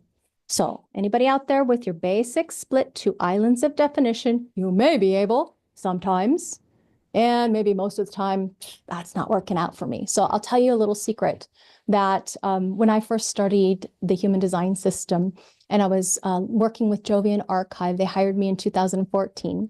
One of the things that I got from them as part of my work trade agreement was access to BG5, or the career and business analysis information of the human design system. And I was all excited, and I asked Jacqueline, Raw, who passed, his wife, now ex-wife, if I could analyze Jovian Archive as part of my experimentation. And she laughed and she said, well, Ra said that it's actually dependent on who's physically in your aura. So because Jovian is spread out all over the world, it wouldn't work for me to analyze their penta. Not really. It's better to look at who's in your life physically. So here's my secret. My husband and I both work at home together. Although we are like way on opposite ends of a 6,000 plus square foot house, we are definitely in our own aura.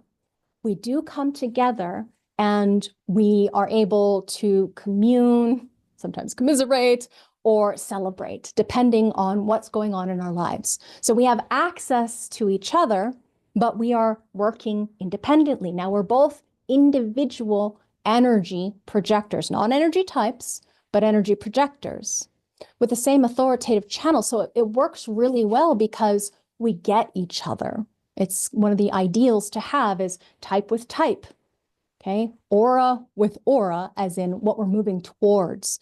And it works really well for us. Not saying that that's what you want to go to, obviously use your own authority, but I'm telling you, this is one of the secrets to my success is being able to work at home alone in my own sovereignty, being my own boss, and then using him, his energy, his advice, his guidance as an advisor for me, because I'm a basic split. Okay, a basic split needs that connection. So it says may be able. Yeah, I may be able, but as long as I am feeling correctly in my body that it's right for me to do so. Okay, so that was step one. We are going to go to the top of the hour and then just double check in and see what questions you might have. And we'll stay beyond to do a little bit more information today. We're going to do the full presentation. I was considering whether or not to stop, but I can feel that I've got the energy to be able to give you the full presentation and help you go through even the other considerations. Okay, so if you do have questions after that, we'll see how much energy and availability we have to enjoy the rest of this material. Again, you've got questions there in the chat. If you feel like you want your question to be answered at the end, you can go ahead and use the Q&A box as well. Okay, so what is your form? Form follows function. Your function in this life has to do with your aura.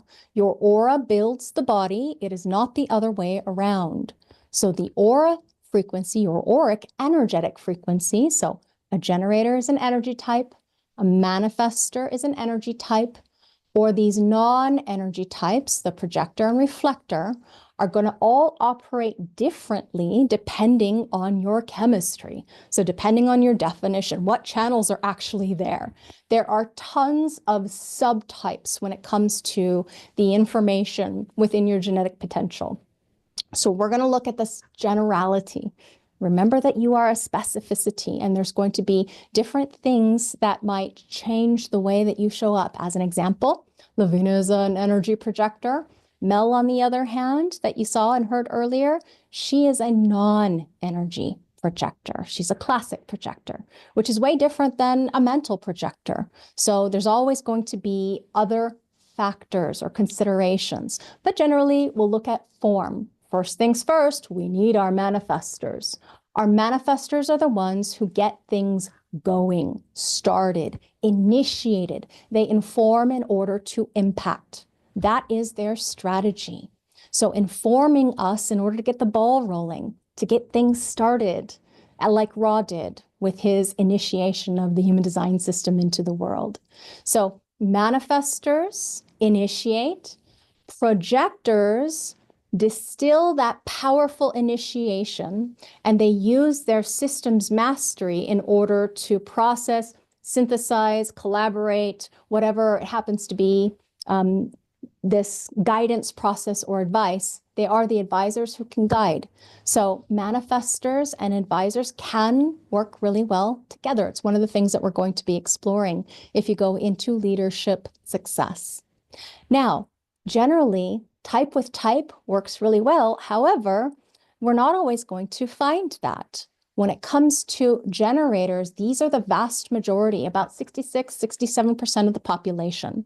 So generators have two basic subtypes, of which they can either be emotional or non. So we're looking at pure generators or manifesting generators. You're still a generator because of that red sacral square that I showed you earlier in the presentation. Okay, that's the most common definition currently that we have. So generators are the ones who are here to work. Their energetic frequency or availability is here to be satisfied with the work that they do, oftentimes initiated by the manifestor. So a manifestor initiates, the generator responds. The manifestor is here to have its piece of impact. The generator is here to have satisfaction of who they are for themselves. If they can't be who they are for themselves, if you can't be who you are for yourself, you're going to feel dissatisfied, frustrated, maybe even angry if you are not operating in alignment. So if you're mostly dissatisfied, frustrated, or angry, especially if you're angry as a manifester, you really need this course because you want to get out of that stagnation or stuckness that's leaving you in a state of dysregulation or upset. And you want to get on track and on path and purpose. And this is the way to do it. Align with your form. Your body is the life. So the response, those generator response mechanisms, the response has energy. But the people that work really well with those generators happen to be projectors, especially when it comes to work. This is the ideal partnership, is a projector, hi, that's me, and a generator. And the reason being is because the generator needs to be asked or have something to respond to, whereas the projector is here to guide and advise other people's energy. They're here to know who other people are. They're here to master systems. This is where you get your success projector. If you're someone like me, we're projectors here, and we are here to master a system of knowledge, whatever body of knowledge tickles your fancy. When it comes to the group dynamics, projectors can master human dynamics. However, group dynamics is not your sweet spot. You work best one person at a time. So your productivity is not going to be the same as far as successful when it comes to you being in your own aura versus working one-on-one solo versus solo as in your own aura versus in partnership, which we're going to go into next week. Okay. So you're not going to feel so great when you're in a small group or a large group if you're not designed to handle that energy. So if you're an alpha, a leader, a manager, team lead, the person who's large and in charge, you can set your own timings for how you're going to engage with other people's energy, as in have your own office. That's the ideal for a projector. You're designed to be an alpha and work one-on-one. Alpha means leader, basically. Now, a reflector, non-energy type, can work well at the center of a large organization if you are recognized for what you're here to offer. As a reflector, you're a barometer, cosmic judge, I would call you, as far as what is going well within the group context or not. So you have freedom to move around and you'll feel better. Don't have freedom locked in an office. I remember the first reflector I ever did an analysis for in a basement, and he was designed to be a daylight person, a basement office in a bullpen, and he was just dying to get out of it, not healthy, not aligned. And the group dynamic that he was in, that was part of what he was reflecting. So being able to move around is one of the things that the reflector has a secret key code to experiment with in the larger grouping. Not necessarily solo. Solo, it might feel like you don't get enough energy, things done necessarily. It depends on who you're with again, the context within which you find yourself. So remember how we're talking about aura dynamics, energy dynamics, 2 arms lengths distance. So that means if you are sleeping and there's a wall between you and another person's bed, you're sleeping in their aura or you're working in their aura. So do remember, if you live in aura boxes, like a very small condo, high rise or something like that, to take this into consideration, okay, as far as working. So generators, again, about 66, 67, projectors 23-ish, manifestors 10%, although they are on the rise, and reflectors approximately 1%. So part of how they're here to operate together, which is one of the dynamics we're going to go into in leadership success. What is the dynamic between each of these different types in the work context as far as how you're going to get the best out of each other? Manifestors, again, are here to initiate. And that initiation is so that they can get things going for the generator to provide that energy to move things along. And the projector guides the energy, while the reflector is the barometer of the health, safety, security, well-being, satisfaction, success, peace of that environmental human context. So when it comes to solo working, a generator definitely can.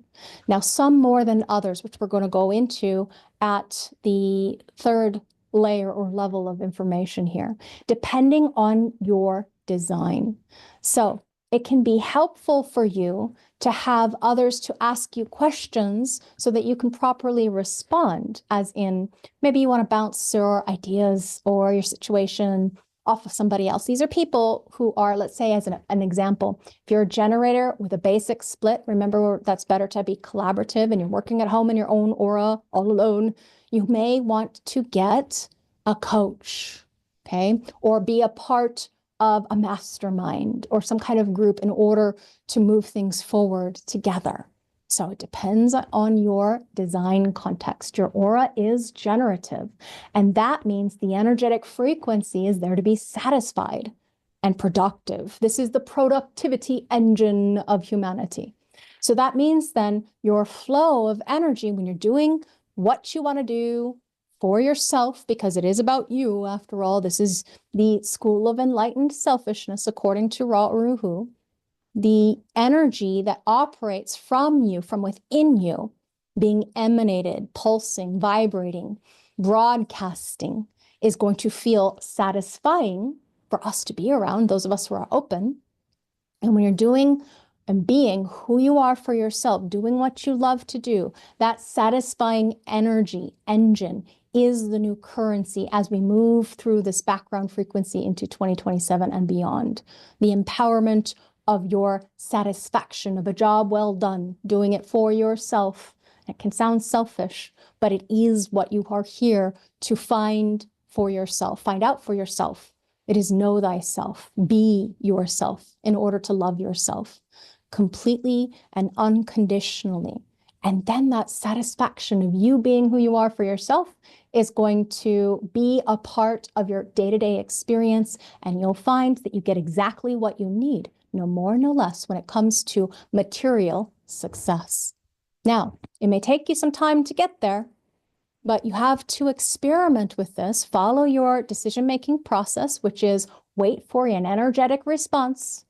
And then further too, if you have this, not just the sacral, but the energy of the emotional system, the solar plexus, also defined, because that means you need time or to be patient and to wait.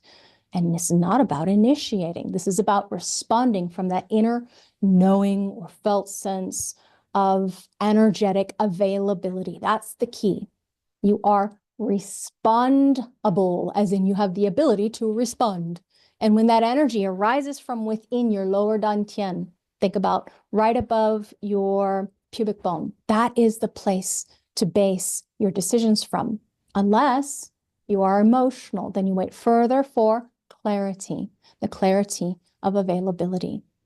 Now, when it comes to working alone, again, remember, this is about the generator can. Now, not always. It depends. There's going to be one more step that we're going to go move into. The furtherance of our understanding is about seeing the relational dynamic between the types of beings that we have. Again, remember, generator and projector are best in partnership at work. This is work. And solo is not ideal for a projector. Remember how I told you my secret was to be able to work at home alone and yet still have connective fields with my family, my husband here now, my daughter just left, as in she went off into the world. So when it comes to being a projector, you're going to need some energetic availability of other people to guide. And primarily we are built to help the generators, although we can absolutely advise manifestors. Oftentimes, they're not looking for our advice. They may inform us about certain things, and we can inform them back. But when it comes to being successful as a projector, it is not about slaving away at home and just slogging through and forcing yourself to do, because doing is not the thing. That's generator business, as in the generators are here to be the fecundity of our life force, as in the generative engine of humanity. Without them, just rip out that sacral center, we would not be alive. These projectors are here to guide the generators.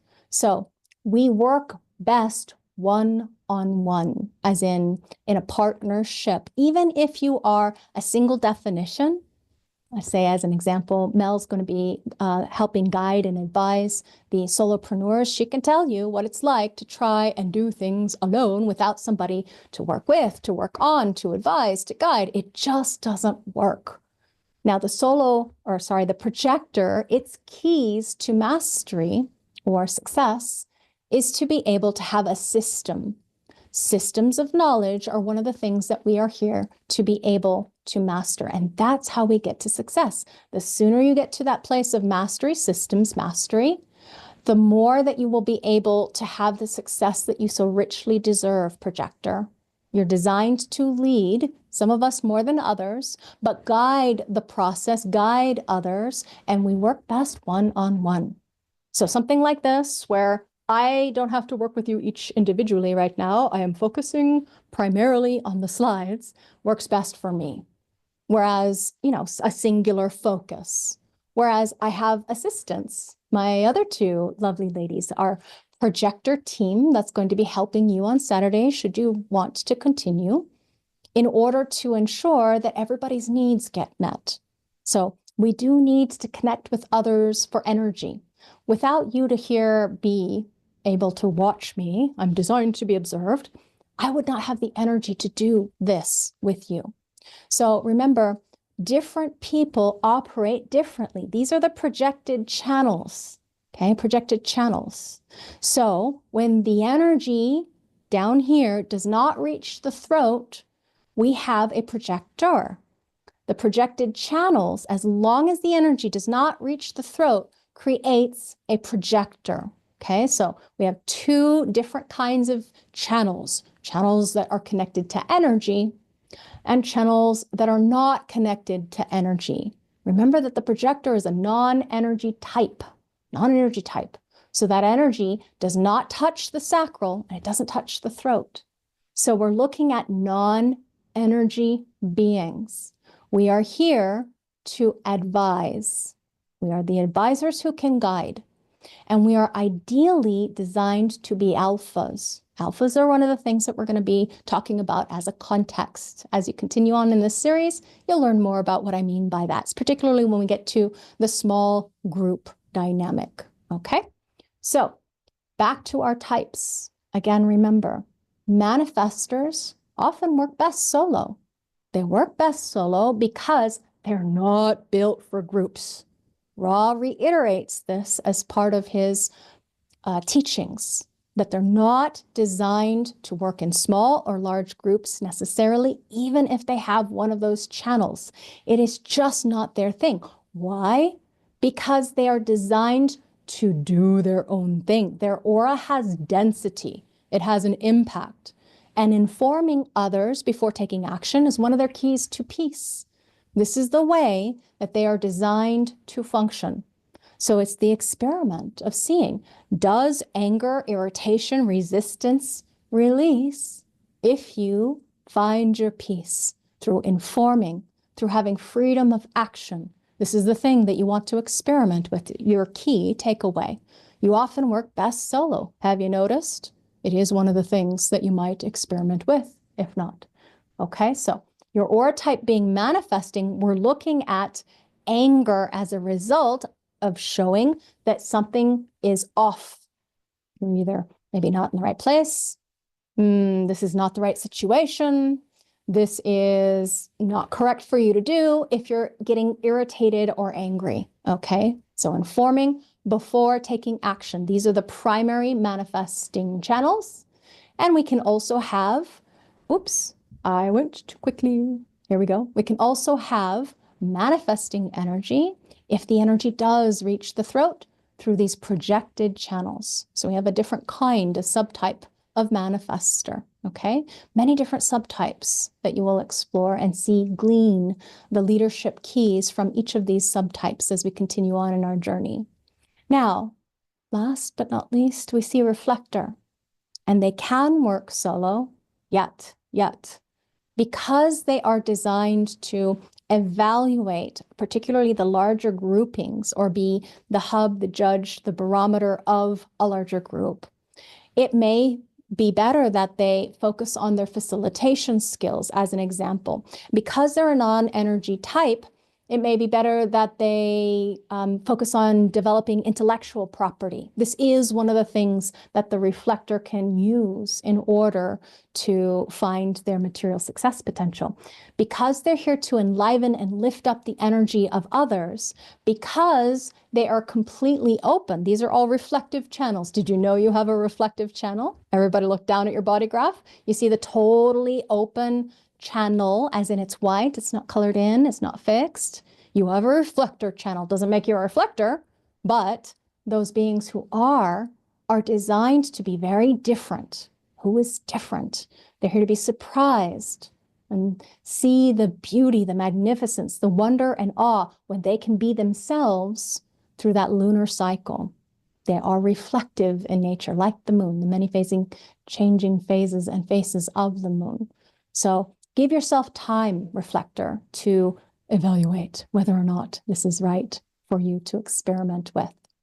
Okay, so that was our types. Quick recap before we just check in and see if there's anything that Mel or Naraya want to bring to the table before I move on into some specificities that can be a little tricky.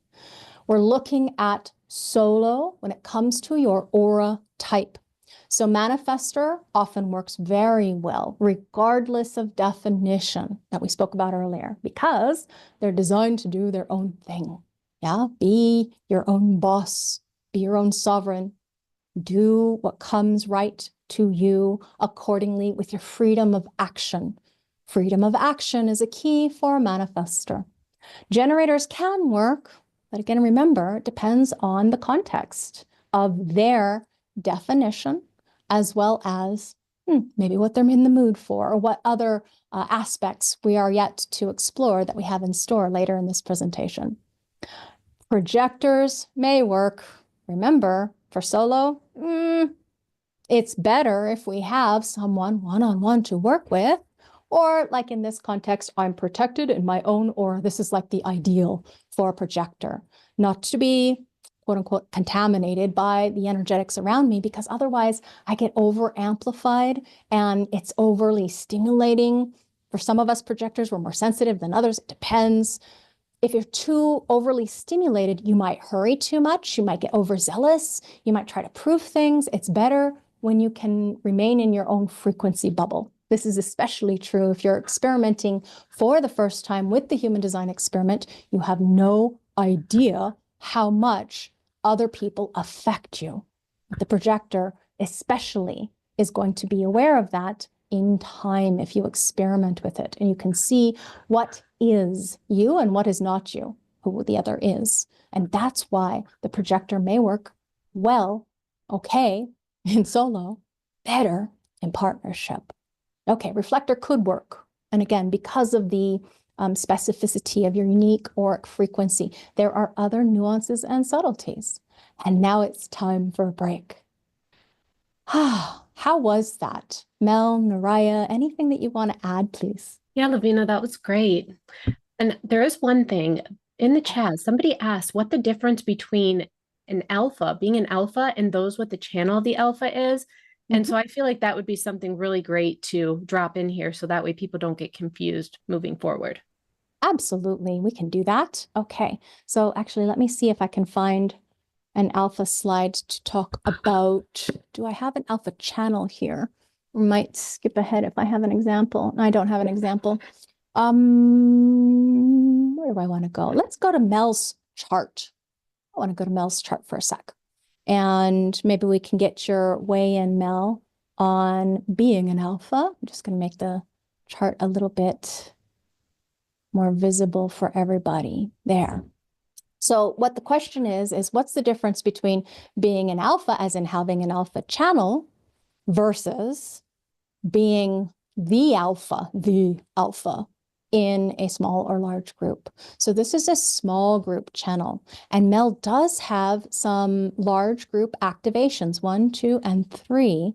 Actually, there's 2 here. So 3 different places where there are hooks into the larger grouping. But by definition, we can see that she has a small group channel, and also she has definition outside of the small group too. So anybody can be an alpha.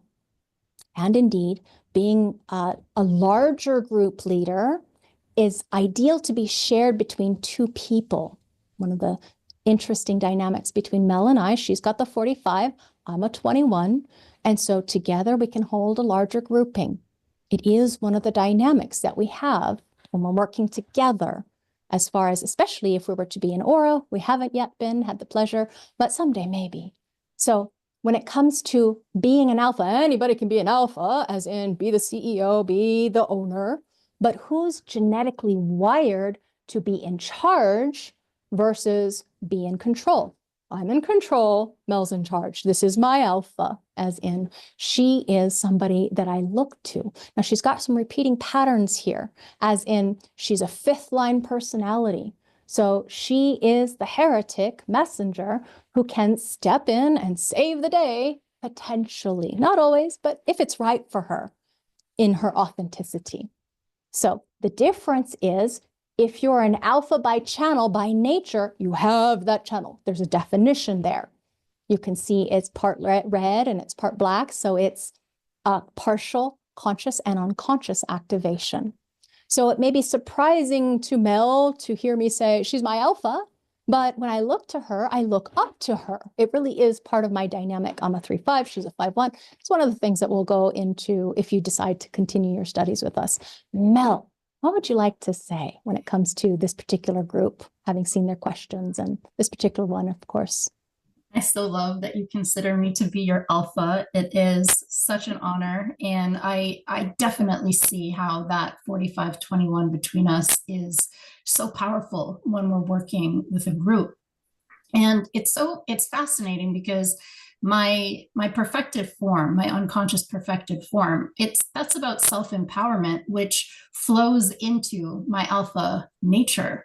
And I am really starting to appreciate how important it is for me to master systems in many ways solo. I mean, obviously there's so much of this journey I would have never done without you, but it's just been this beautiful synergy where everything that I have mastered is something that is to be literally pulled out of me, oftentimes in a group where someone just taps me on the shoulder and says, hey, we'd love to have your guidance here.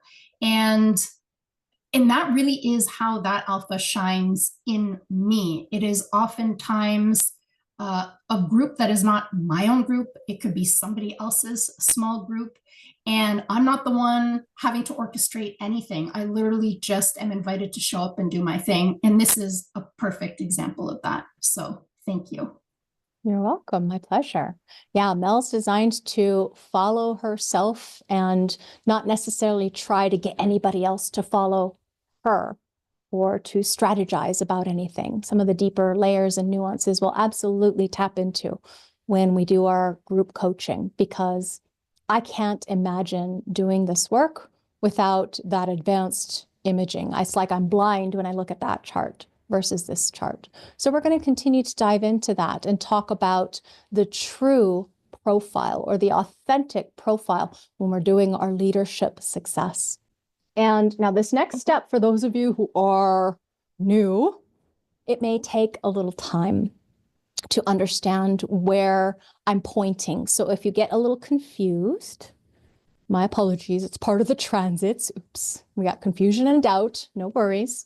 Take it one step at a time. So those were the first two most important steps, but now we're going to go into some specificities, as in what else is part of the nature of you working alone in your own aura, solo in business, or maybe you're contemplating. This is one of the things. If I could go back to the beginning of my entrepreneurial endeavors, the very first business was called Higher Standards. It was a house cleaning business, and I was 17. If I could go back to that being and inform her about all of the different things that made me unique and different, I probably would not have started that business. First of all, it's more of an energy type business. I loved houses. and real estate. I became a real estate broker eventually because of loving houses, but that's how I got into different people's houses was through cleaning initially. Okay, so if I could go back and tell little Luvina what was better or best as far as the situational work context, I would have considered developing my mind more than grunt slave labor, quote unquote, not dogging on being a housekeeper, but it can be very hard business, you know? So as an example, when we're looking at our productivity level working solo, I bring up the housekeeping because as a projector, I was not very productive when the owner was not home. I preferred working with the owner, as in we're working together. And when it became time for me to have my own people come and help me when I was in my mid-20s, as far as them coming and helping me clean my house, I would still work with them. I would want somebody to be there to help work together, just intuitively knowing that collaboration was helpful for me. So to know these simple little keys or clues to your genetic potential to being productive. Again, remember, we have the energy types at the top, and they have a different kind of productivity than our non-energy types, okay? The non-energy types, it's different. All types are different, and we're going to explore that further should you continue on in this course. So manifester often works very well solo. So see manifester, think solo. Generator may work. It depends. Okay, may work. It depends on your definition and the little specific things that we're going to go into. Projector needs an other to guide, and the reflector could work. Okay, could work. It could work. So now let's dive into other considerations, other factors when it comes to working solo. One of the biggest factors is individual circuitry. So with the exception of my lovely gate 21 right here, love it, love it, love it. That 21 is in an area of the body graph we call WA, part of WA mechanics, or OC16, an organizing channel aspect of a large grouping. Except for that one, everything else is individual. So I'm going to pause here on the slide and just have you please look down at your body graph. Raise your hand or type into the chat if you have a channel there. If you have a channel there in your body graph, in your genetic blueprint wiring, your genetic potential, you are individual. And this means you either need to be self-empowered or empowered and do things on your own timing, when you're in the mood, when there's energy, when you're inspired, or whatever the case may be. This, I'm speaking to my channel there. When I'm inspired, oh boy, can I shine the lights. When there's no inspiration, not shining so bright. Okay, so we've got to be in the mood. All of this predicates upon the available energy or availability of this flow, which operates in a now or not, off or on pulse of energy. Okay, a pulse of energy. So if you're not in the mood, it's like eating or sex. Don't force yourself. Okay, don't force yourself to do something when you're not in the mood for it. It's like pushing the river uphill. You just don't want to go there. Wait for right timing. March to the beat of your own drum. Wait for that available energy response mechanism, or your powerful ego, or your emotional, energetic mood, the timing. Timing is everything when you're an individual. I have a whole video on this, on being a moody or melancholic individual. If you'd like to learn more about that, just write to us, send it to you, okay? Now, when it comes to these other considerations, you may work well solo, especially if you've got integration. Now, there may be separate channels like we saw with Mel's chart, where you just have one channel, or you may have the whole super channel. Okay, as an integration in and of itself is a super channel. When you see all 4 of these gate activations, you have a whole heck of a lot going on there. And this is about you, only you, being you for you. The most selfish, self-absorbed, potentially selfish design I can think of, especially that gate right there. It is about doing your own thing, going your own way, responding to be self-empowered as an archetype of somebody who's following their convictions no matter what, in order to perfect the form and be awake and sovereign as your own innate, satisfied being. So it's difficult for you to play by other people's rules because you're not designed to follow them. Especially in a smaller, large group, you just may not feel good in those groupings. So being solo, top of the hierarchy of solo beings, I would say these right there, solo. Why? Because they can be able to work well solo. This is a pure manifesting generator.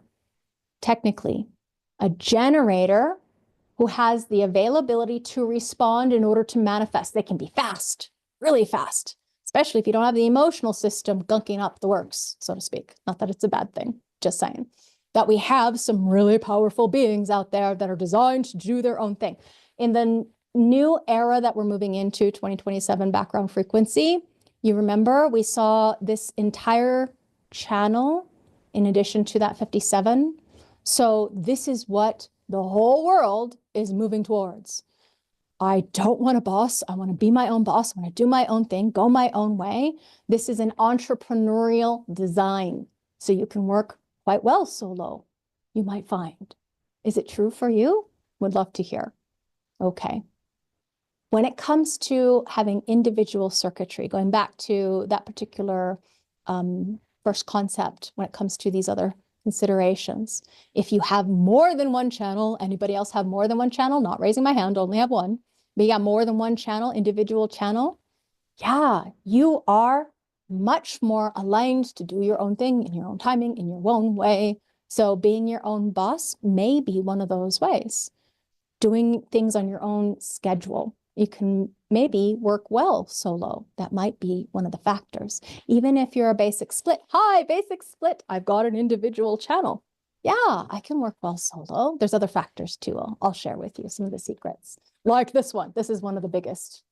This, if you look at down at your body graph and you see you've got a 21.3, 3 being, or whatever's after the point being the line quality, 3 being at the top of the hierarchy of people who absolutely require their own sovereignty, as in being their own boss, being in charge of how they do things, when they do things, not having a boss breathing down your neck telling you what to do. Anybody else hate that? Yeah, that's me. Okay, if you've got a strong 21, and really just any activation really is strong, unless it's like, say, Neptune. Neptune is something that's kind of hidden behind a veil. You may not be aware of it. So you have a need for control. It's a genetic wiring. It's part of your energetic availability, your nature, what's going to help you be satisfied, successful, peaceful, surprising, what have you, because all of these types, we can all have potentially a gate 21. So we may be able to work well alone. Why?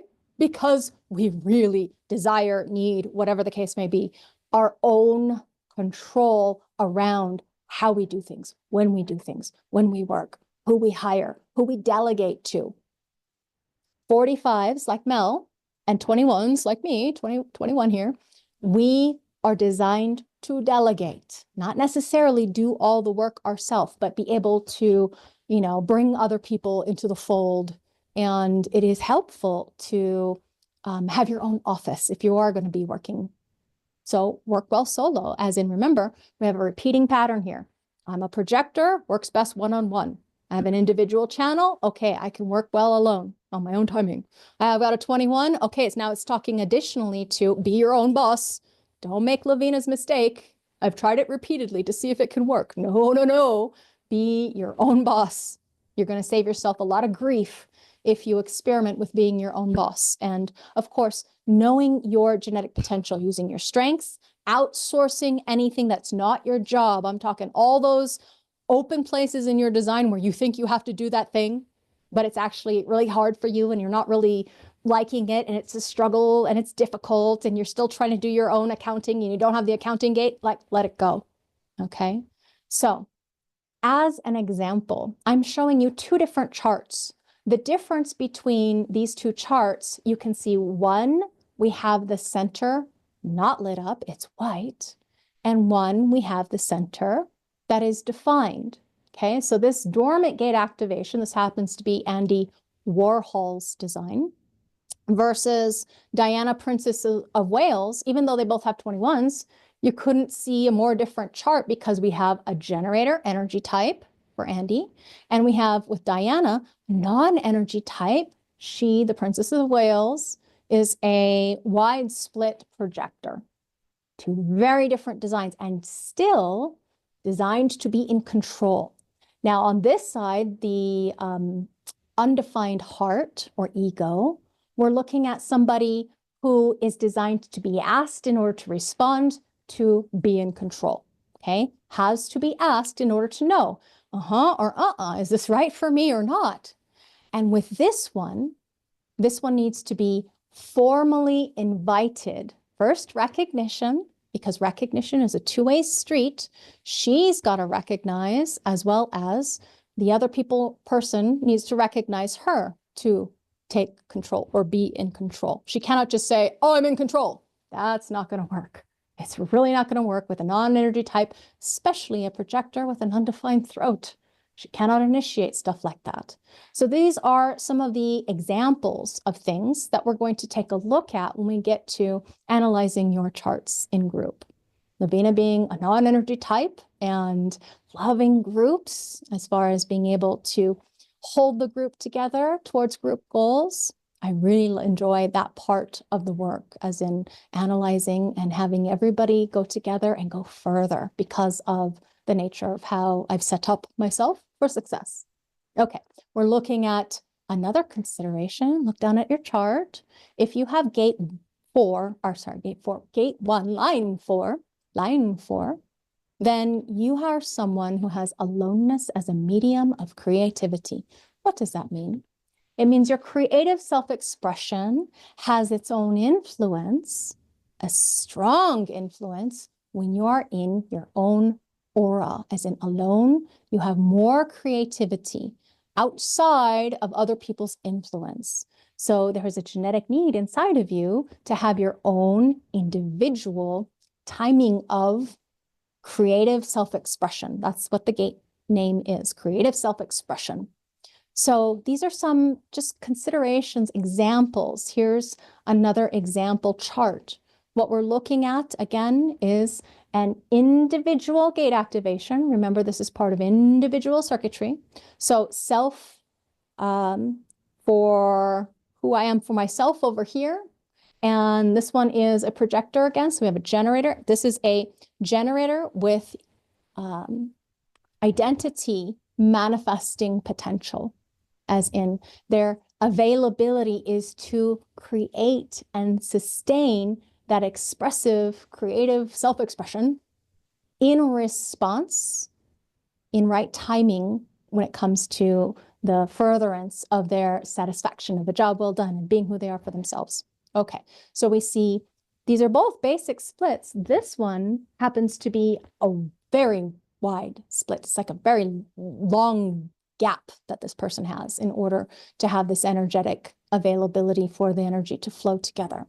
So the same thing is happening that we looked at when we took a look at the 21. One is in a defined center. That gate is not defined. The only definition that we have is in the channel. Channels are the life force. So these gate activations are not defined. They're hanging. They're just waiting to be able to light up, turn on, depending on however this gets turned on and connected up. This one is functioning, it's functional. This one is dormant. It's just hanging out, it's waiting. So it's more inconsistent for this being to have their creative self-expression versus this one, the gate that is hanging is contributing its power or expression, or in this case, knowing, creative self-expression towards the channels that are hooked into those particular, wherever it happens to be in this case, center. So the channels, okay? It's contributing to the channels. It's how these channels, the life force in the design, are expressed. So whereas this one's inconsistent, this one's more consistent, okay? So that means then, if we're looking at somebody who has one of these activations, we're seeing somebody who is in the line 4 again. Remember, look down at your body graph. Do you have this? Have you noticed that you are more creative when you're doing things out of other people's influence? As in, this is your way.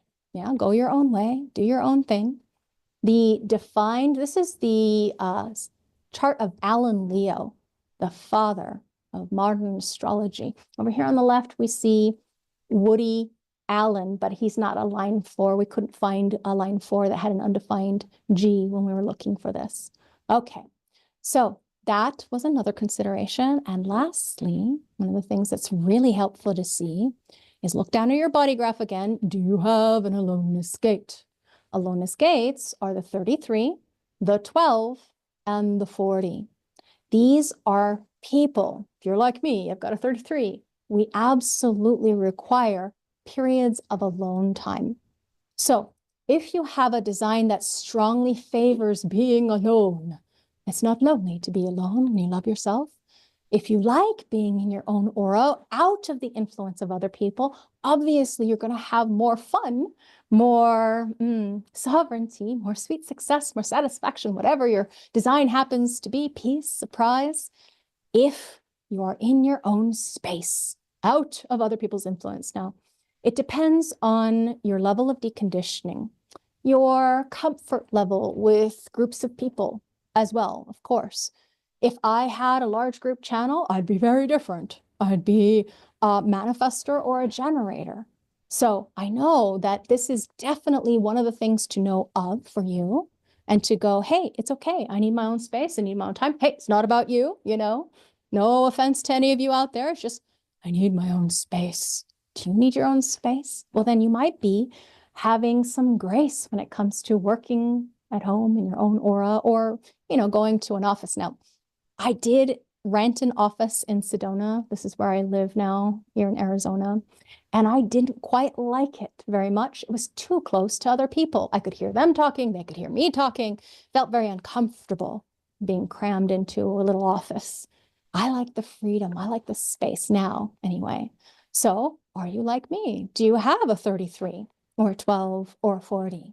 Same thing. We're looking at people who may really like their alone time when their definition shows a consistency of the energy. This is a manifestor type over here on the right, defined. This is Al Gore's chart. And on the left, we're looking at Michael Douglas's chart, where we see dormant, not only the 33, but the 12 and the 40. So there's still genetic potentials.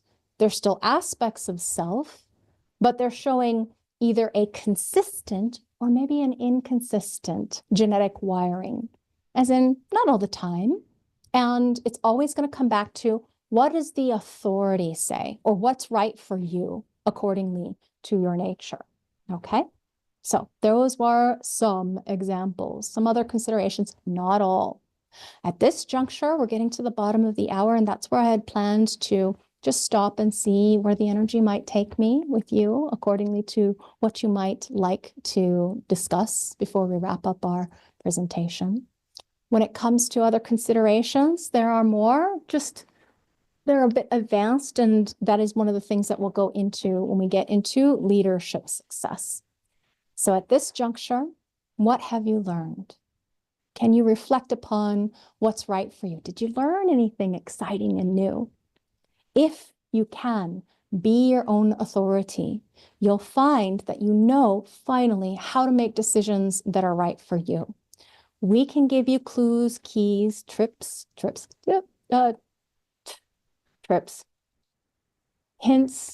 tricks, there we go, tips, techniques, accordingly through the genetic potential of your design.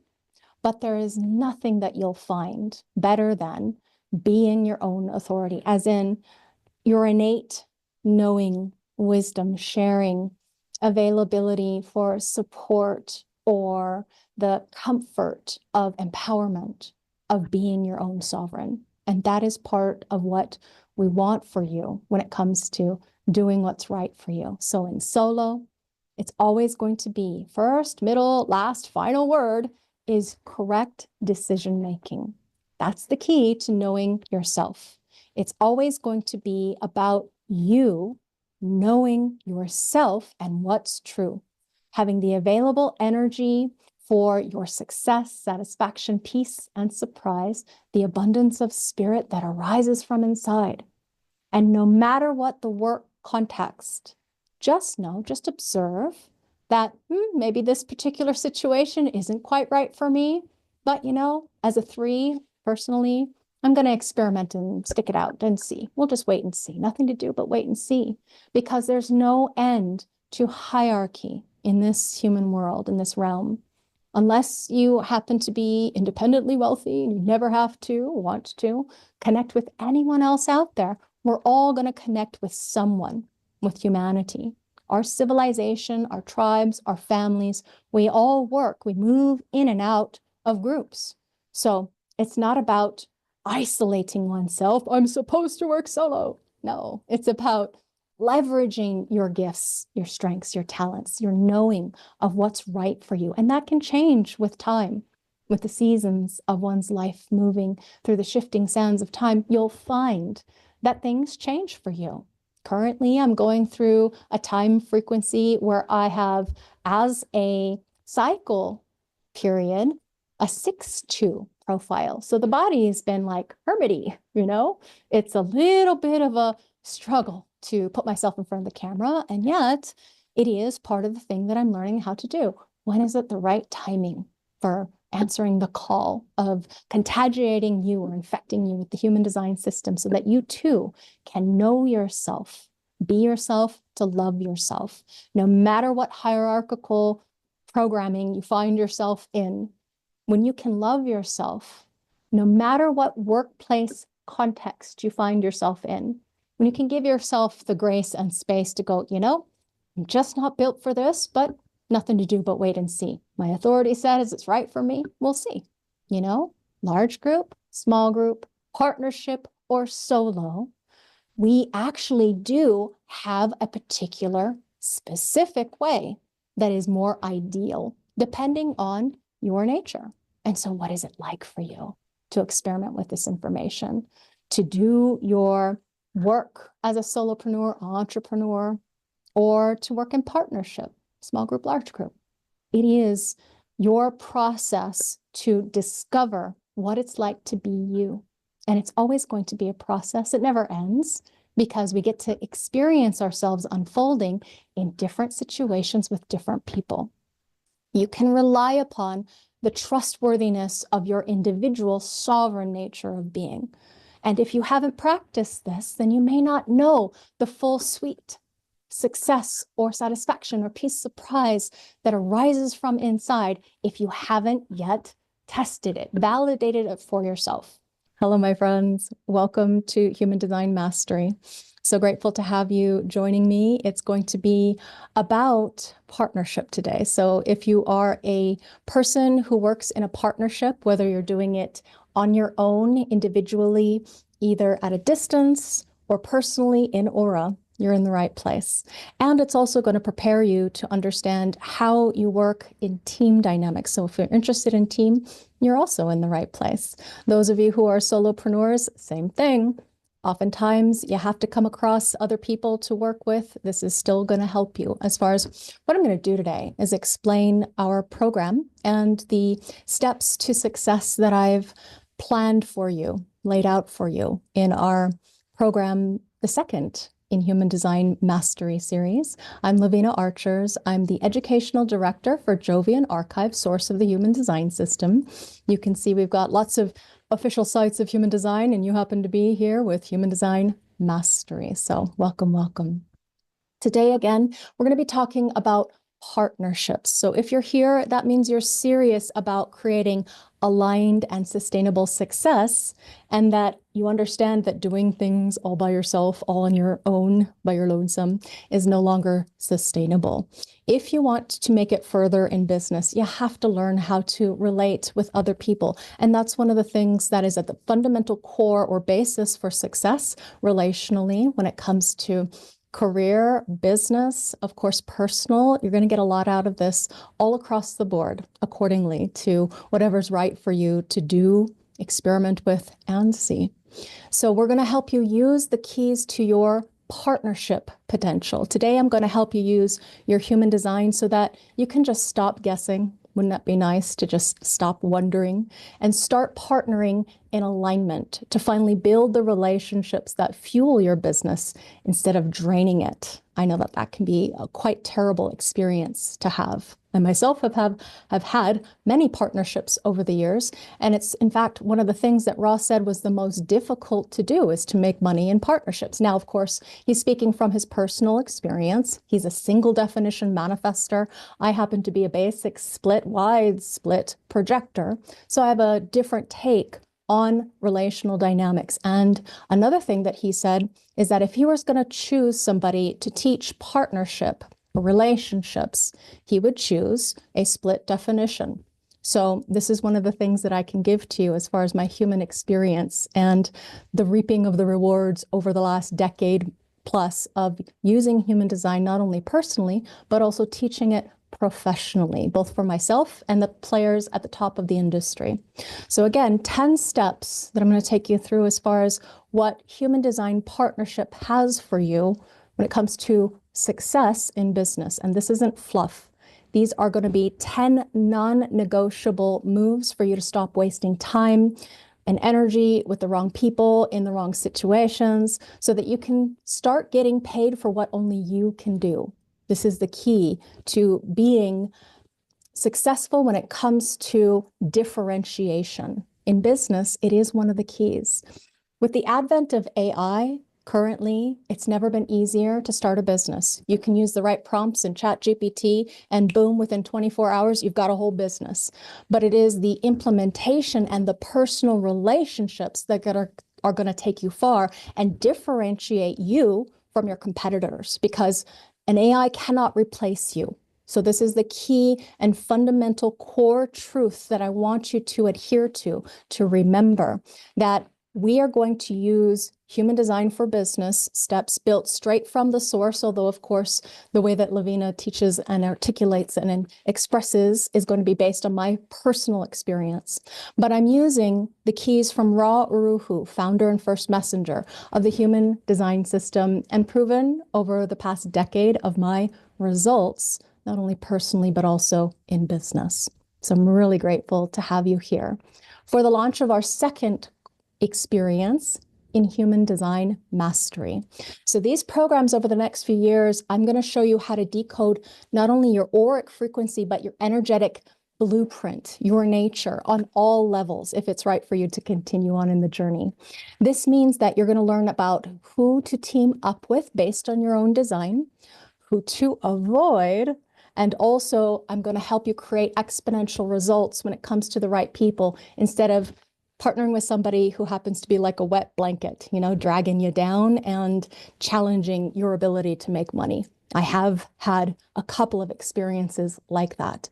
So I'm going to help you learn from some of the core truths that Ra gave to us, some of the deeper fundamental principles for being personally successful. And step one is your type and strategy, obviously, because if you're making decisions like a blindfolded quarterback, you're screwed. Alignment starts with type, strategy, authority. Of course, understanding your nature, your profile. Another thing is to understand how you're here to make money. So that's all in the personal success, which you get access to. As soon as you sign up, it's already recorded for you, ready to go. And you're going to have monthly sessions with Naraya and also Melanie on Sundays, if it's right for you to continue to go on in that journey. It's something that's absolutely included to help support you on your personal level of success. Then the thing that I'm launching right now is leadership work success. So if you're still making decisions with your mind, or, whatever framework out there that you're trying to model yourself after somebody else's business, you're going to be driving this fast Ferrari off a cliff, as in your GPS is off. So your strategy of being yourself in business and then using your authority to find the right partner in business is going to be the thing that you can trust when it comes to building your business, to have growth, to have success, to partner with the right people so that you can have the advantage in order to leverage each other's strengths and gifts and talents. And the minute you start using your genetic success potential, what you're going to find is that you stop second guessing yourself physically.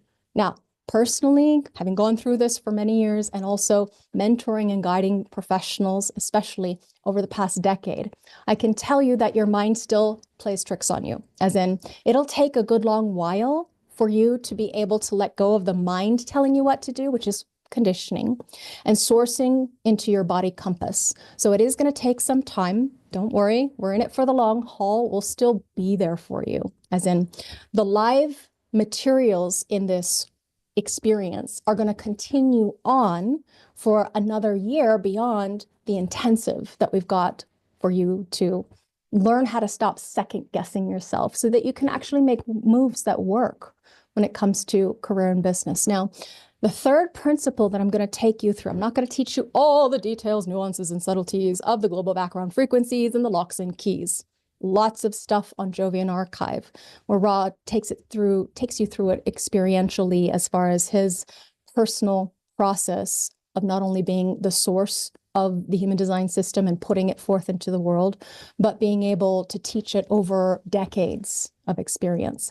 But what I am going to do is help you understand at least the core fundamental principles of the 2027 background frequency shift in work dynamics, because here's the uncomfortable truth.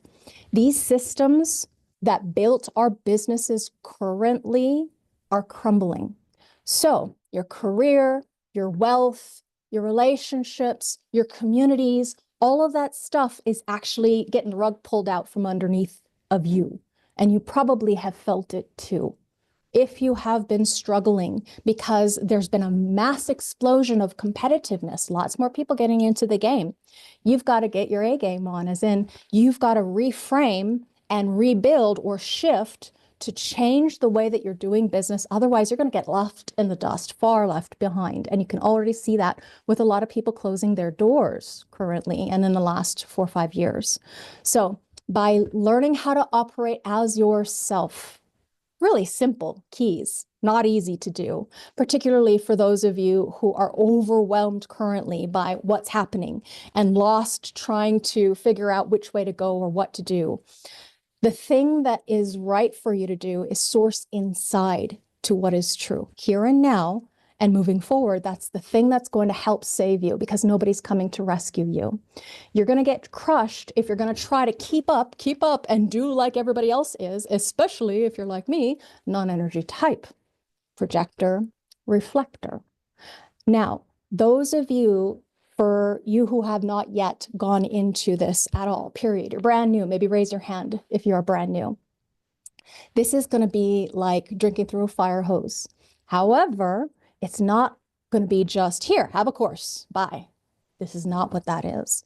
This is also not hand holding, as in this is not about us telling you what to do, but it is a partnership that I am placing a sacred trust of you and me and I and you, that you're going to do the work too, that you're going to get this unfair advantage to compete with what's coming directly from me, my team, and Ra, of course, because we want to help you survive the coming changing times. And this is going to be right for you if it's right for you to know how to make decisions. So if you already, like, not new, but you know this too, you're actually going to get even more benefit, because we're going to take you into some deeper layers and fundamental levels of the human design system beyond what is normally taught at the foundational core. Because I can source into many different aspects of the system, what I'm doing for you is, now, I'm a creative role model, so you can take a little hint from me. What I'm doing for you is distilling down a ton of information, filtering, sorting, curating, cultivating. And because I have the benefit of working with this day in, day out for many, many years now, it's been almost 13 years of working with this information daily. What I want for you to do is see how I am actually pulling the things that are most important for you to know, and I'm modeling what you need to do for your people too, as in it needs to be that we're all filtering this mass fire hose of information. Kind of like how ChatGPT or Grok or whatever it is that your favorite tool, AI tool is that we're helping to decipher. We're using our judgmentation, whatever your skills happen to be. Mine happen to be inspiration and imagination and feeling. So when you know yourself clearly, truly for who you really are, and you want to make business decisions that are right for you, it's ideal for you to join us too. So you're going to use mybodygraph.com for the personal success. And we are also going to unlock for you Maya Mechanics, the business edition, if it's right for you to join this course at the highest level, or if you're a solo or partner, you can also purchase the software. It's only available to those people who take this particular program so that I can train you in how to use our business software. So not only are you learning your design, but also knowing their design, whether they're being the other person, partner, or other people on your team, depending at what level you sign up. So the thing that I want for you is to know what your auric partner pattern is, because when you feel bitter, angry, burned out, frustrated, disappointed, that's not the game we're playing. It's not the work. Many people have this misidentification with trying to avoid those challenges, the bitterness, frustration, anger, disappointment, and making decisions or basing decisions upon that frequency.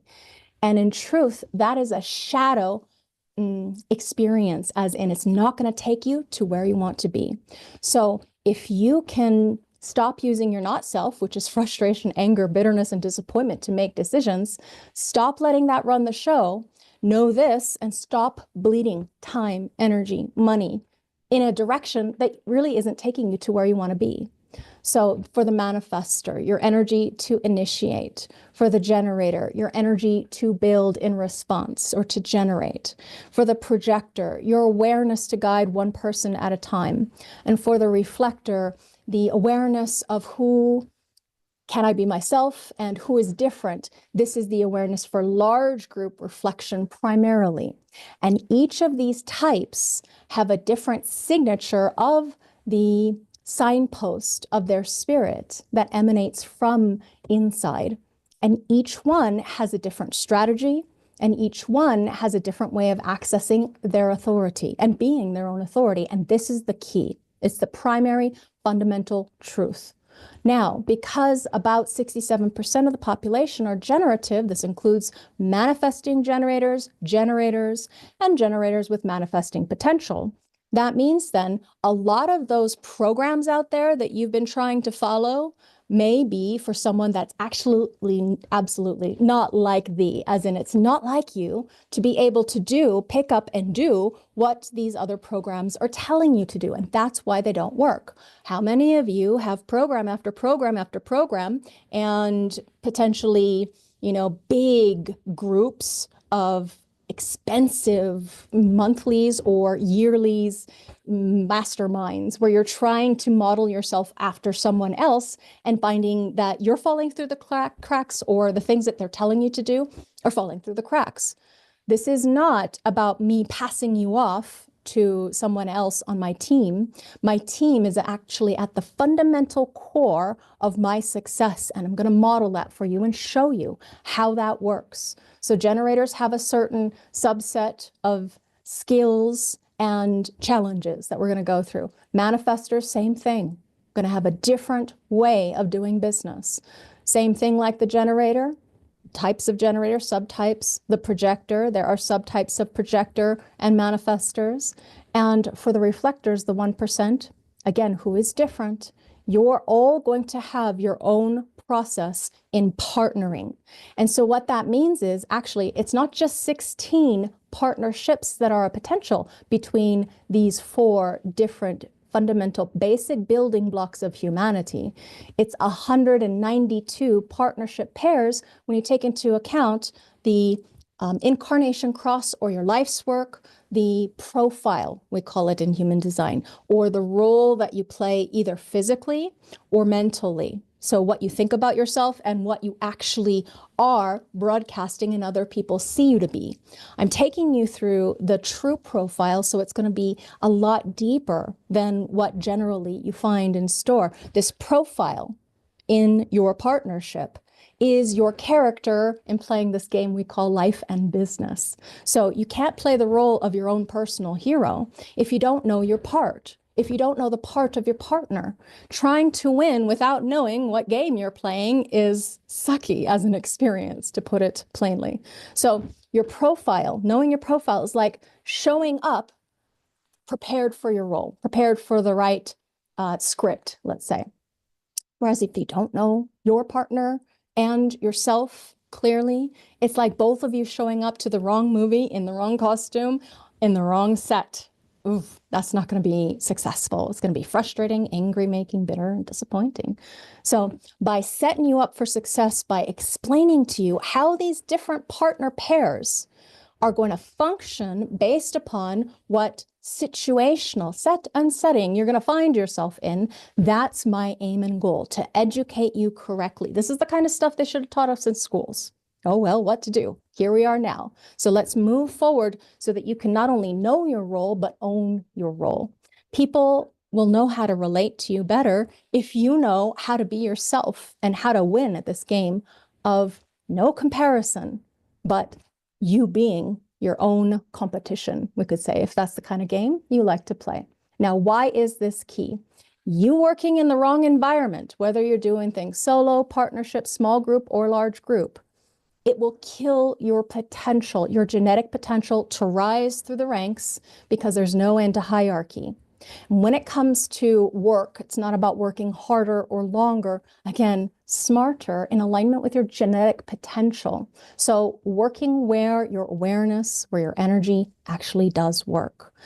Your design is either going to amplify and distort or learn wisdom about the challenges or upsets that you happen to go through. And if you're blindfolded, sad for you. Why not take the blindfold off, get the education that you need in order to get results without the kind of friction that you may have found in the past, indeed. When it comes to building a partnership from your solo endeavor, it's about working with the right person and working in the right situation. Groups work in rotating partnerships. So that's why you struggle. If you are a partner working in a small group, working in a large group, and you don't really know the game well enough as far as playing by your own rules, and then also knowing how to get the best out of your partnership, you're at a disadvantage automatically. So most people actually don't succeed in business. So instead of just trying to survive and tread water, why not be able to play the game correctly for you so that you know what's true? And partnering in all situations is one of the things that I'm going to teach you how to do.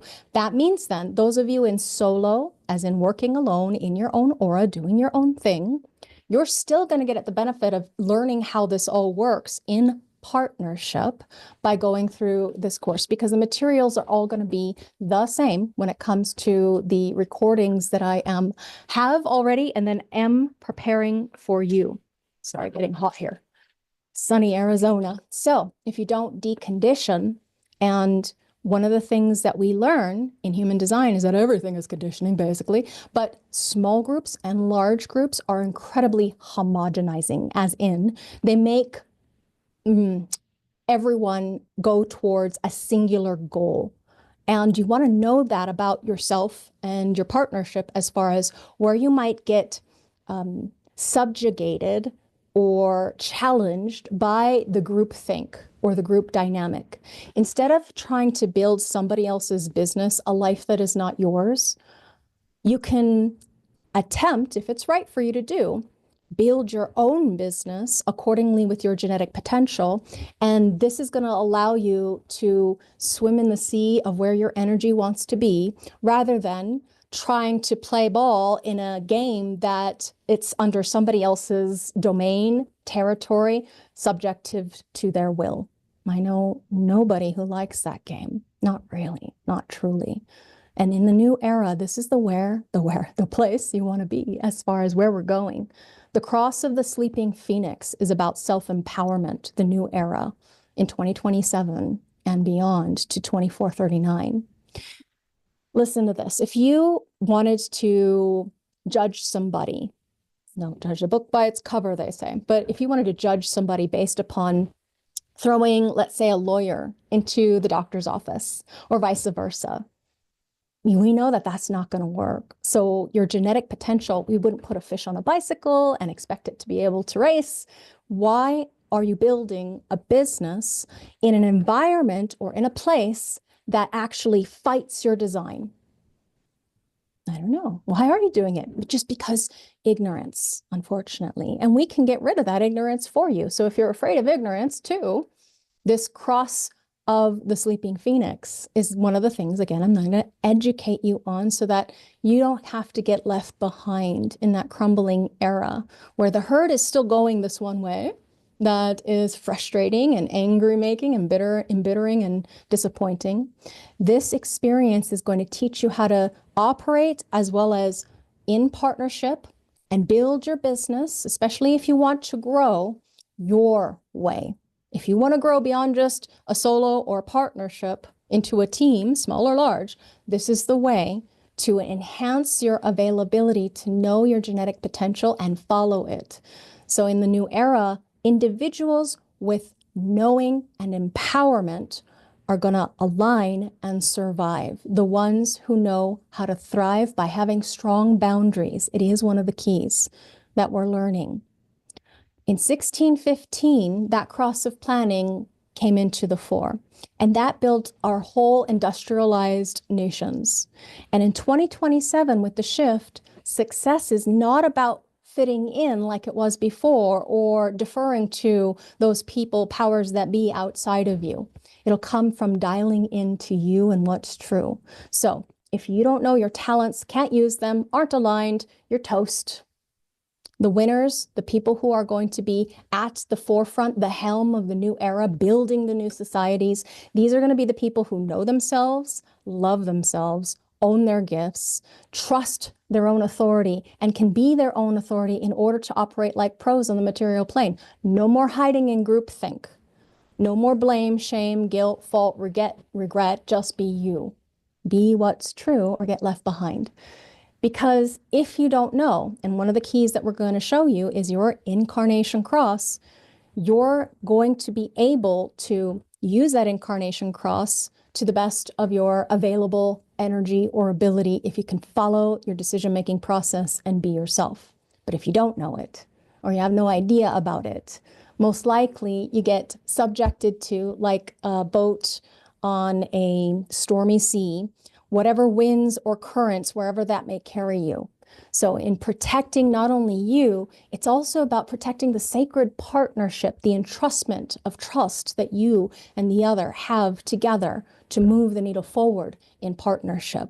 Now, I've had some partnerships in my past, both personal and professional, where I made a lot of mistakes. And I don't want that for you. I want you to know that you're not here for random success or satisfaction, peace, surprise, delight in life. You're not here for random things. You're here for something very specific. And that's what your incarnation cross brings. You're here for a specific impact, initiation, guidance, advice, a specific generation or building of a business. Your mission in life or your purpose comes from your life's work, which we call the incarnation cross, your incarnative purpose. So your real reason for being here, your angle, your niche, what you're here for, when you align to it, people feel it, they see it, they know it, they smell it, they taste it, they touch it, because you are living it, you're breathing it. And then those opportunities, those right people, they find you. You're not here for everybody. So get that. You're here for very specific people, your fractal family, as we call it in human design. And if you're still listening, I happen to be that for you because you are attuned to hearing the sound of my voice, my frequency. If you weren't on my fractal, you wouldn't be here. And the way that we've been working, the end of the era, 1615 to 2027, that's dead. It's gone. And no one's coming to save you except for you. And you're already there, aren't you? You're there, right? I'm here. Are you there? Are you listening? Hello. So the way that we've been working, it's no longer the way that we're here to do business. And you see that shifting. As these traditional group structures dissolve, we're going to continue to witness the rise of the entrepreneur. It is the way that we're moving. It is the key to fulfilling your success potential and your material abundance, which is strictly a question of spirit in this new reality.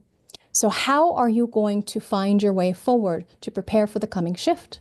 Well, I'm a basic split. Thank God I've got a partner, as far as what is the way forward, your way forward.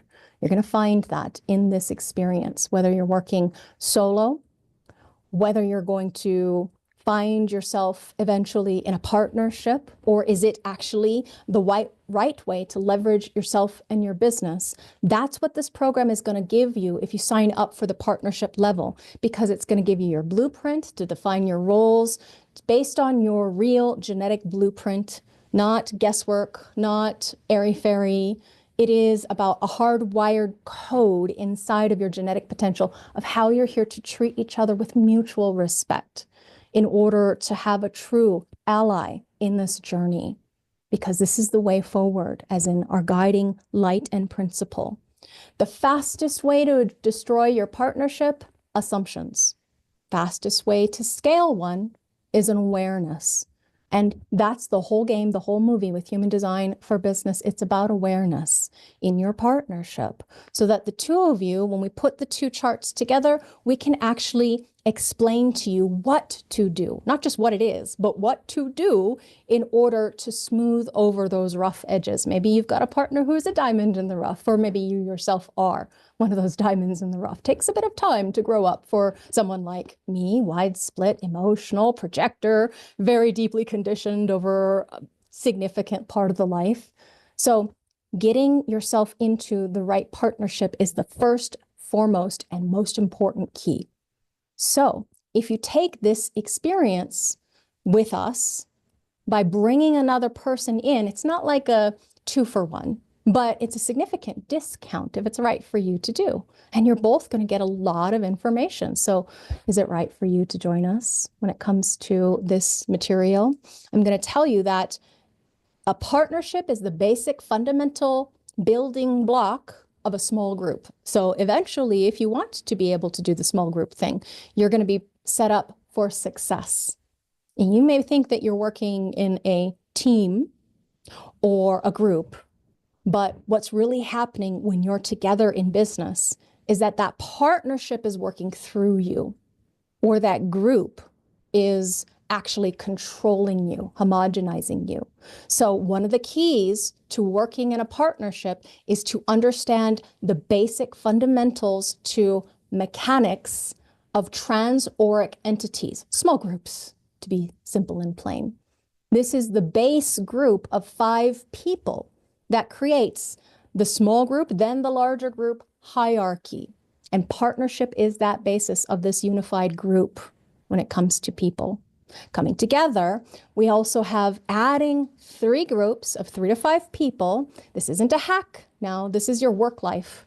This is actually the way that human design shows us the mechanics of how we are controlled and how humanity is organized or structured. So this is actually a lifelong game that I'm getting you into if it's right for you. It is that the deeper you go, the more leverage you're going to get. And if you're not committed to understanding how you work, how do you expect anyone else to work with you? This course isn't about learning more. It's about becoming more. Not too much more likely, but when it comes to working in group, it is important that you are sourced into what's right for you. So we call that group mechanics. in rave sociology and also in OC16. We call this the organization, the hierarchy of what happens to you and me when we're in group dynamics, and they're not optional. Sad but true, says the mind, what to do. They're either going to help you succeed to build your business behind the scenes, or it's going to be sabotaging you silently. You have no idea. I'll show you how to flip that switch so that you don't succumb to the pain and suffering of not knowing what's happening to you. In this OC, organizing channels of a group of 16. That's a mid-sized group of 16 people made up of, again, 3 unified groups and an alpha. Now, when it comes to being you in business, in that large grouping, if you don't have an alpha that has one of those channels, you're screwed, unfortunately. If you don't have an alpha that has, in the department heads, the appropriate productivity levels, you're also screwed. This is going to help us understand the bedrock of our hierarchy. So I'm not going to teach you how to engineer large groups, but I am going to teach you about the basic fundamental building blocks of large groupings so that you know what you bring to the table, regardless of what level you sign up for, solo, partnership, or small group, which is a nice add-on that we've brought to the table. Because I'm starting to help work on the software, well, we have been, but it's come back up to the fore as far as our projects in our product line that we're planning for you, part of Jovian Archive. So to understand the bedrock of all hierarchies, you want to know what is it, the role that you are playing within these groupings and who's reporting to whom or who's going to be part of this cabal or that cabal, as Ra would call it. Because solo, small group, and partnership all can operate inside of the large grouping. But if you're in a physical large group, those things, solo, partnership, small group, they don't work the same. They absolutely do not. And so you don't know how to play the game if you don't know the rules. So the rules of the hierarchy, first is operate correctly, you, yourself, and take responsibility for being you through and through. Growing a partnership is going to be the thing that you're going to especially get out of this. If you're entering at the partnership level, obviously you're going to take in that information that I give to you so that you can find out how to work correctly. Despite the fact that there's no end to hierarchy, when it comes to human beings being controlled, there's always been the top and the bottom and everybody in between. So this ancient old mechanism, I'm going to dispel some of the myths for you so that you can use your keys to unlock your genetic potential. This isn't philosophy. This is a daily operating system for your reality. Use your strengths, and they can say use it or lose it, but what you're losing, you're not really losing your strengths. You might be covering them up in dust and dirt and muck and mire, but what you will be losing if you don't operate correctly accordingly to your genetic potential, time, money, your sanity. Because this can really drive you crazy if you're constantly frustrated, angry, bitter, and disappointed. It isn't about us reading your chart for you, analyzing it, and then just forgetting it, putting it on a shelf. This is about unlocking the success keys to partnership, installing your new operating system so that every decision, every partnership, not just the partner that you bring in to the table for this group, but every dollar that you earn is going to help you fulfill the truth of who you are as far as your genetic potential, the rules in your own personal game of life. So organizations of people in a small group, 3 to 5 maximum. We then look at 16, which is part of this new revamp of our program and experience. And then also just a brief look at the ideal large group, not for how to use software nor engineer it, but for us to advise you if you happen to be working or interfacing in a larger giant conglomerate. Okay, so that is something that's available. And we're also going to show you what business departments you are actually designed to be in. So whether that be in management, whether that be in competitiveness, whether that be in direction, whether that be in the logic, whether that be in interaction, or lastly, whether it's in innovation. All of you, if you paid attention to the body graph as we just kind of slide over this animation, I want you to see that every single gate activation, all 64, are there in the large group. So at the top of the hierarchy, we have the powers that be, the people who are designed to be the CEO, spokesperson, in charge, large and in charge, I like to say, to help you remember, to help it stick. And we can see all those people that report to each of these business departments. So wouldn't it be nice to know what it is that you bring to the table and who it is that is on your side truly, and how your partnership is designed to be successful or satisfying or peaceful or surprising, so that you can eventually get to that point of building more than just the two of you. Maybe it's 3 to 5. We call that scaling, right? Moving up in the world. Or whether it's right for you to get to 16, or how it is right for you to get to 16 and who you need on your team.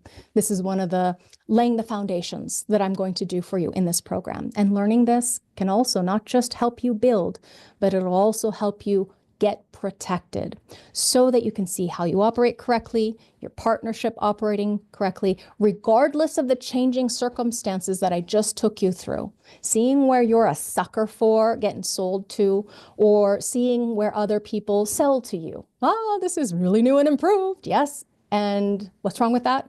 Like, really, this is the newest, most improved elevation of this material, so that you can protect yourself against the pitfalls, the problems, the challenges, your mental distortions, getting away from those challenges of self-perceived flaws or weaknesses, so that you can align to your individual truth, so that you can recognize where you're here to be materially successful, unlocking your unique gifts.